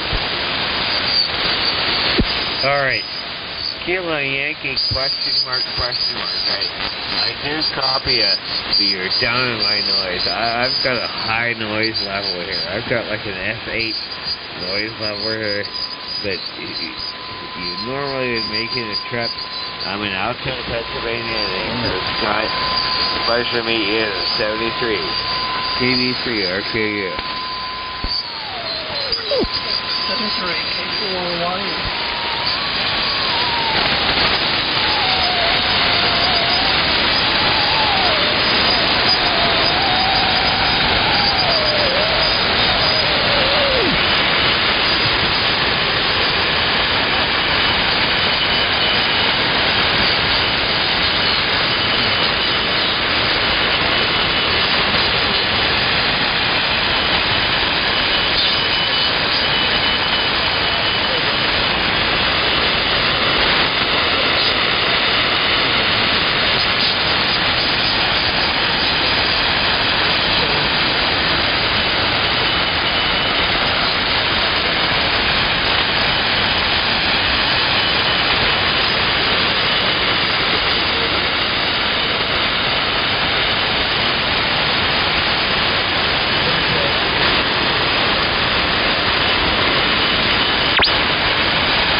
CQ.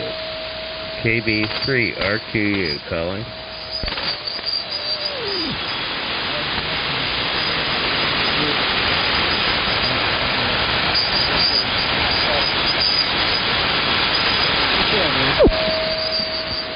CQ, CQ, CQ. KB3 RQU calling.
CQ-AM.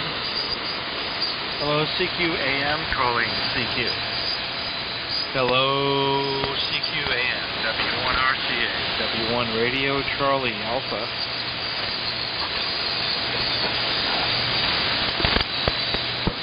W1RCA, W1RCA, calling CQ-AM, and standing by for any calls.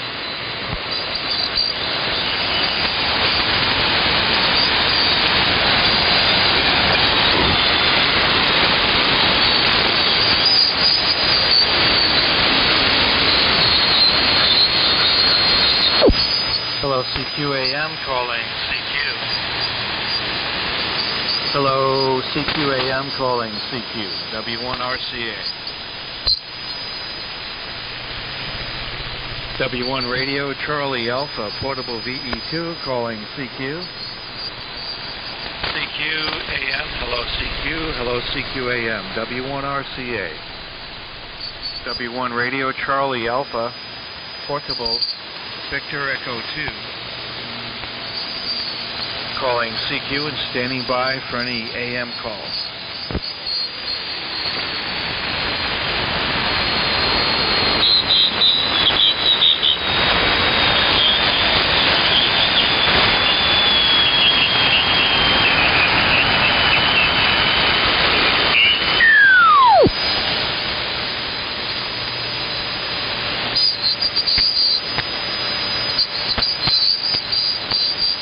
Hello, CQAM calling CQ.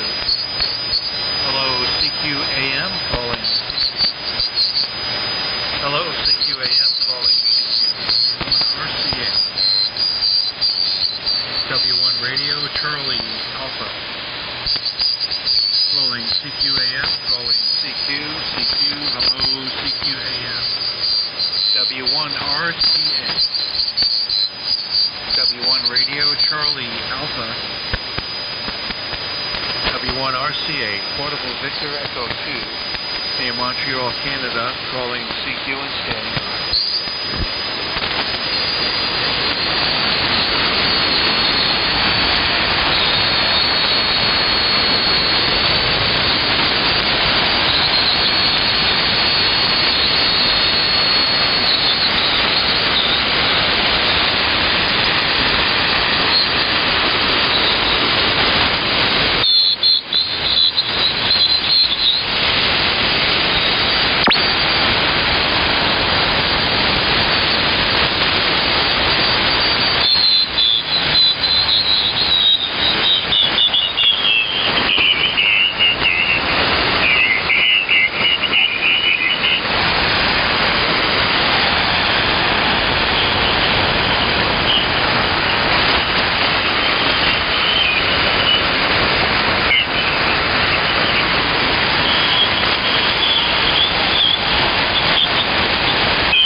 KB3 RQU. Kilo Bravo 3 75.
WB2 LFY, Orlando, Hawaii.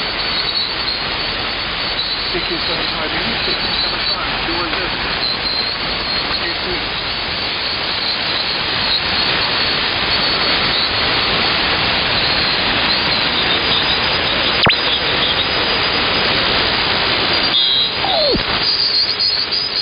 WB2 LFY for November 24Y in West Georgia.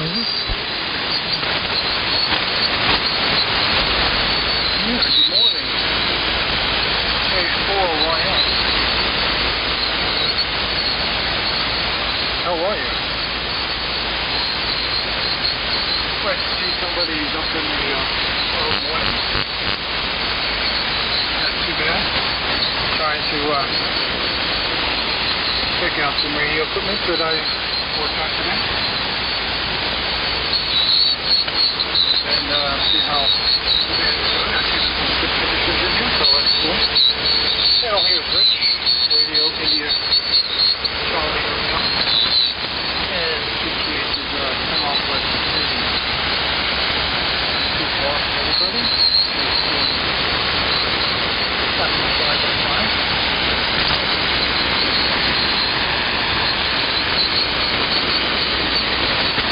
Equipment on here, just testing out. So I'm using Johnson by Casino.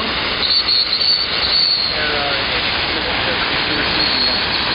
I hope that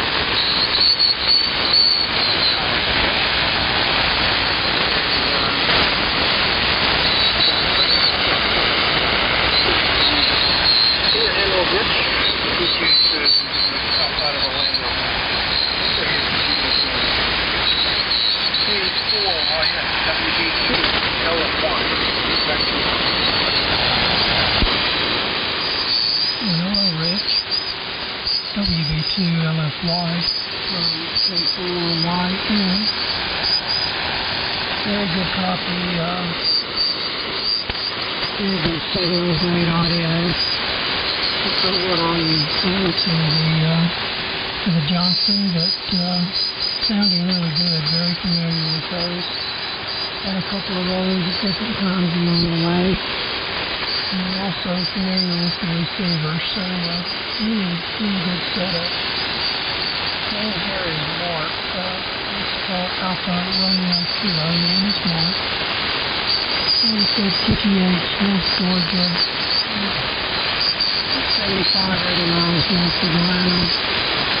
Really just almost into North Carolina, just on the edge of the Appalachian Mountains here. And now we're just sitting back listening to the band and come on. It's really nice sound on plotting the band, so good signal. Not really sure how this rig is. I've just been working on it for the last couple of days, getting it back up and ready to go on AM and that's 3000. Using a double bazooka antenna, 30 feet. And ACOM amplifier, that's about 125 watts of carrier. So, be interesting to see what you think. Little Charlie Wars, so apologize for that. Anyway, with that, I'll turn it back to you. Right, WV2 LFY from K4YN.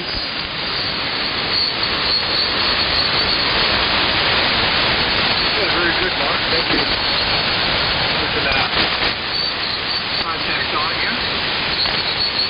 Just a little frequency here. See it back. 38.5. Plus or minus 1,000. Yeah, too bad your voice is a little low there. Here's the voice that is picking up stress there a little bit. It's about 5.5.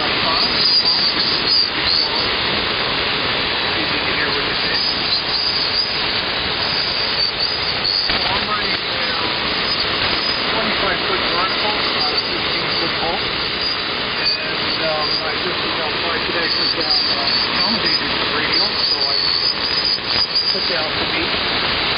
More radios up in the air, elevated radios. And I got some guys up in the air either today and put more groundwork to the ground and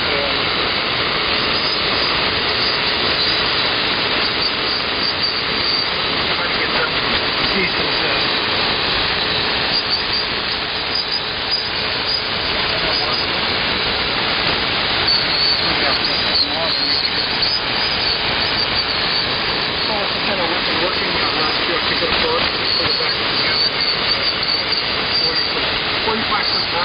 top-loaded antenna, and it seems to be okay. I did some repairs and polishing of the connectors that that make the antenna stand by itself. It's top-loaded, so some of the capacitor way at the top, and I was getting some marking in between the coils up there. We had what do you call it, bugs with the mold? Not a mold, but a kind of worm. It had like a hornet's nest up there. It actually stuck up in between the coils. And they were giving me some ideas to do more, and I took it down and cleaned it up. And then I put it in a hole and I threw a little wire to the water. Measurement, so my green units will stay out about 60 degrees down here today in Florida. Usually it's 90, the weather is very hot. But we were 60 degrees today. We had a cold front come through, so I ran outside and started putting some elevated ground wire, radios into the antenna and stuff. So I put like 8 more green radios into the try to get DSW line to the security. And that's what I wanted. I didn't want to be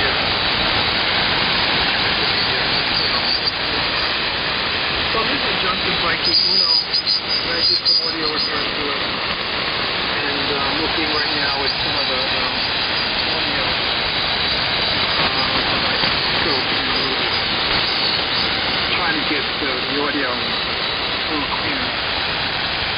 So, the Johnson bike is going into a column 30th one, 350 watts, full carry, and then modulating. So, then I'm going to let HQ 170, boat anchor. I have a lot of other stuff, but the boat anchor seems to do really good. I just tweaked it up since we've been home with our quarantine. I've been pulling all the radio equipment out and winding it one by one. Take the Johnson bike and get the column, with my HQ 170 and wind it to the front and good calibration. Okay, to it. And seems to be it's like you're at the car shop here, and my voice is a little ratty too from being outside all this. B2 on my end. What do you answer to transmit? WB2 LFY. WB2 LFY. Very good. Let me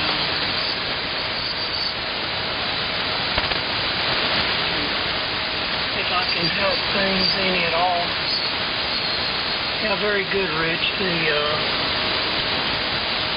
The Johnson Viking just has excellent audio. Really, really nice audio. It's doing a really good job. And your signal is holding up very well. I was watching the QRN, and you're still holding a good 10 over carrier, and it's going up to 30 over sometimes, so very, very good signal overall. Rig here is a Flex 3000, and using an ACOM 1000 amplifier. looks like about 140 watts of carrier, so certainly not as potent as your setup there, which explains you having such a good signal up here in North Georgia. But sounds like you've done a good job. As I said, everything is very good. Audio is extremely good. Good strong signal. You're able to compete with the QRM. So I think you would be happy. You would be happy with everything. I don't think this will be it for me. My voice is just about gone. I apologize for that, but just about gone. So I'll say 73. There may be someone else on the band. Who knows? You never know who's out there. Nice talking to you, Rich, and maybe we'll catch you at some other point down the line. WB2 still flying from K4YN, over. Yeah, okay, no, I understand that it's late and people are getting so tired. So 73, get you later. Thanks for the comment, and I'm just checking my antenna, so we're glad to get it all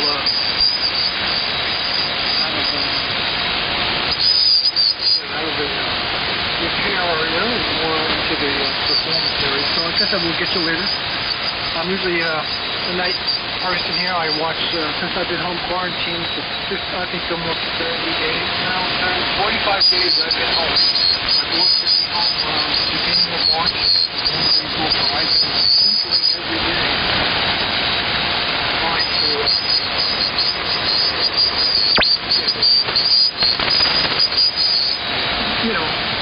as much as I can get done as I can.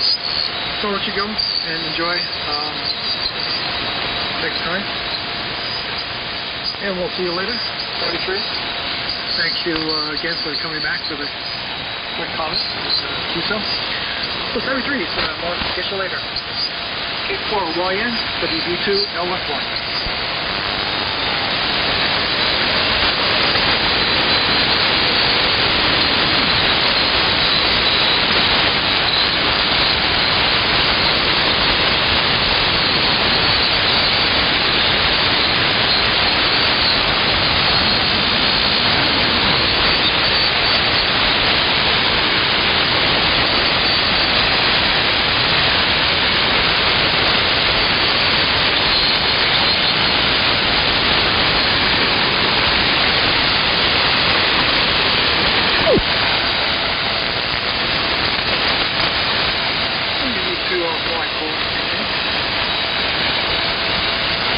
WB2 Flight Hold CQ75, AM Tom.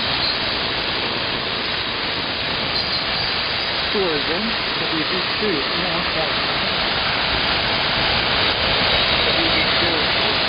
WB2 Flight, stage please.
Hello, CQ75, CQ75.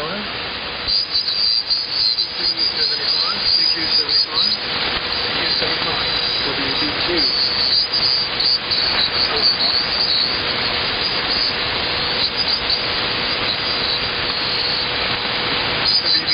Flight Hold CQ75. CQ 75 meters, CQ 75. Whiskey 110 2 yesterday. London Foxtrot yesterday on CQ 75, CQ 75, CQ 75. Okay.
CQ 75 meters, CQ 75, CQ 75.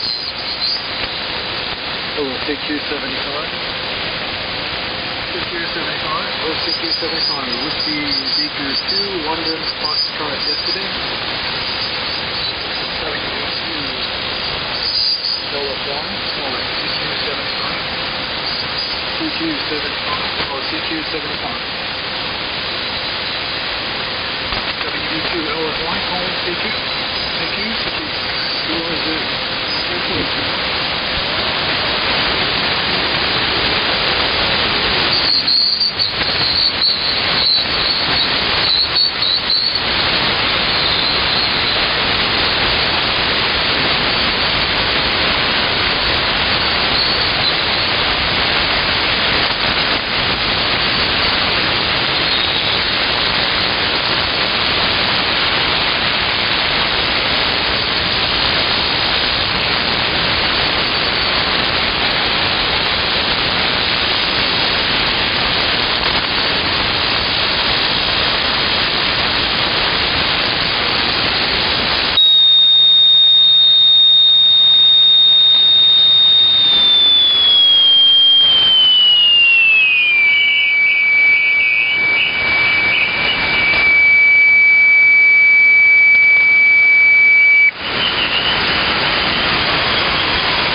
WB2,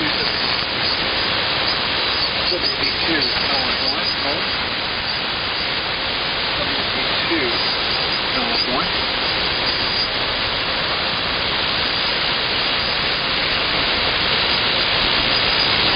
WB2, California, calling CQ75.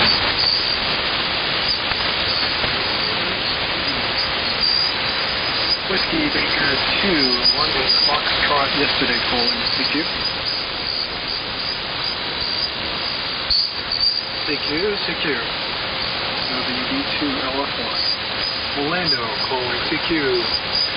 Okay, please.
Total 2374.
Zulu, November, India.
Alpha 2 Zulu, November, India. KA2 ZNI, listening 3885 AM radio.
Test. Testing 1, 2.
CQ75.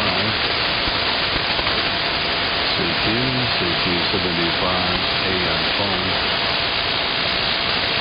Kilo Alpha 2 Zulu November India. Kilo Alpha 2 Zulu November India calling CQ. CQ75 AM phone. And we're listening on 3885 AM radio.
November 4, Hotel Tango Charlie, N4 HTC, calling CQ on 3885 AM.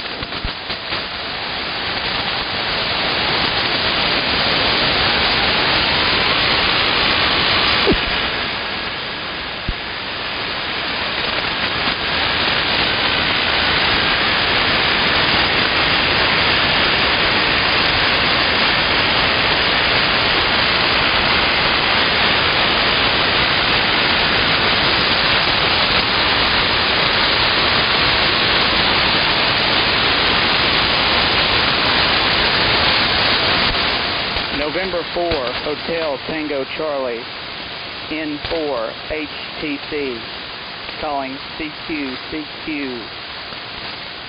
N4 HTC, calling CQ on 3885.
November 4, Hotel Tango Charlie, November 4, Hotel Tango Charlie, calling CQ on 3885, N4 HTC, CQ75.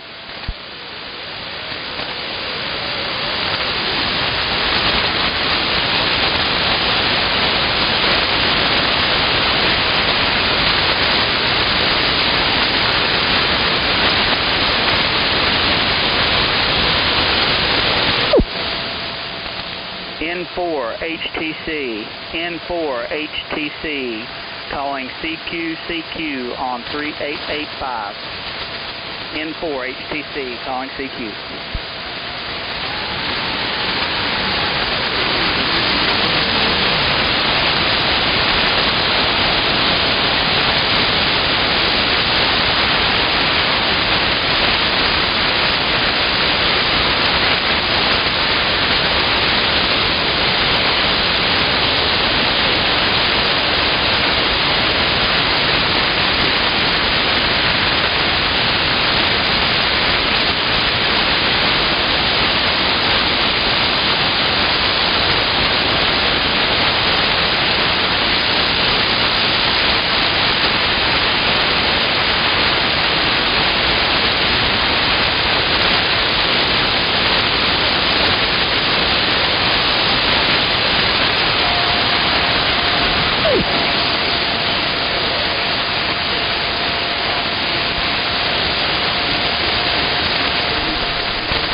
see if that's got it. 1, 2, 3, test.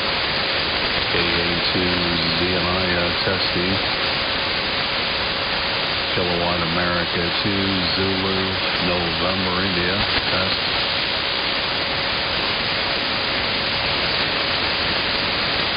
I don't think maybe we got it here. Gotta go pick up my stuff and I'll be back here. 1, 2, 3 test. KA2 ZNI, they're here for a short.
TC.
Located 150 miles west of Milwaukee, little city of Reedsburg, Wisconsin.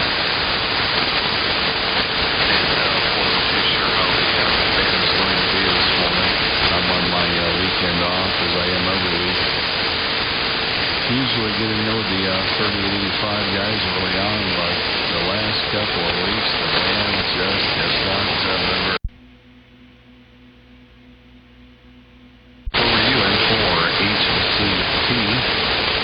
KA2 ZI. W3.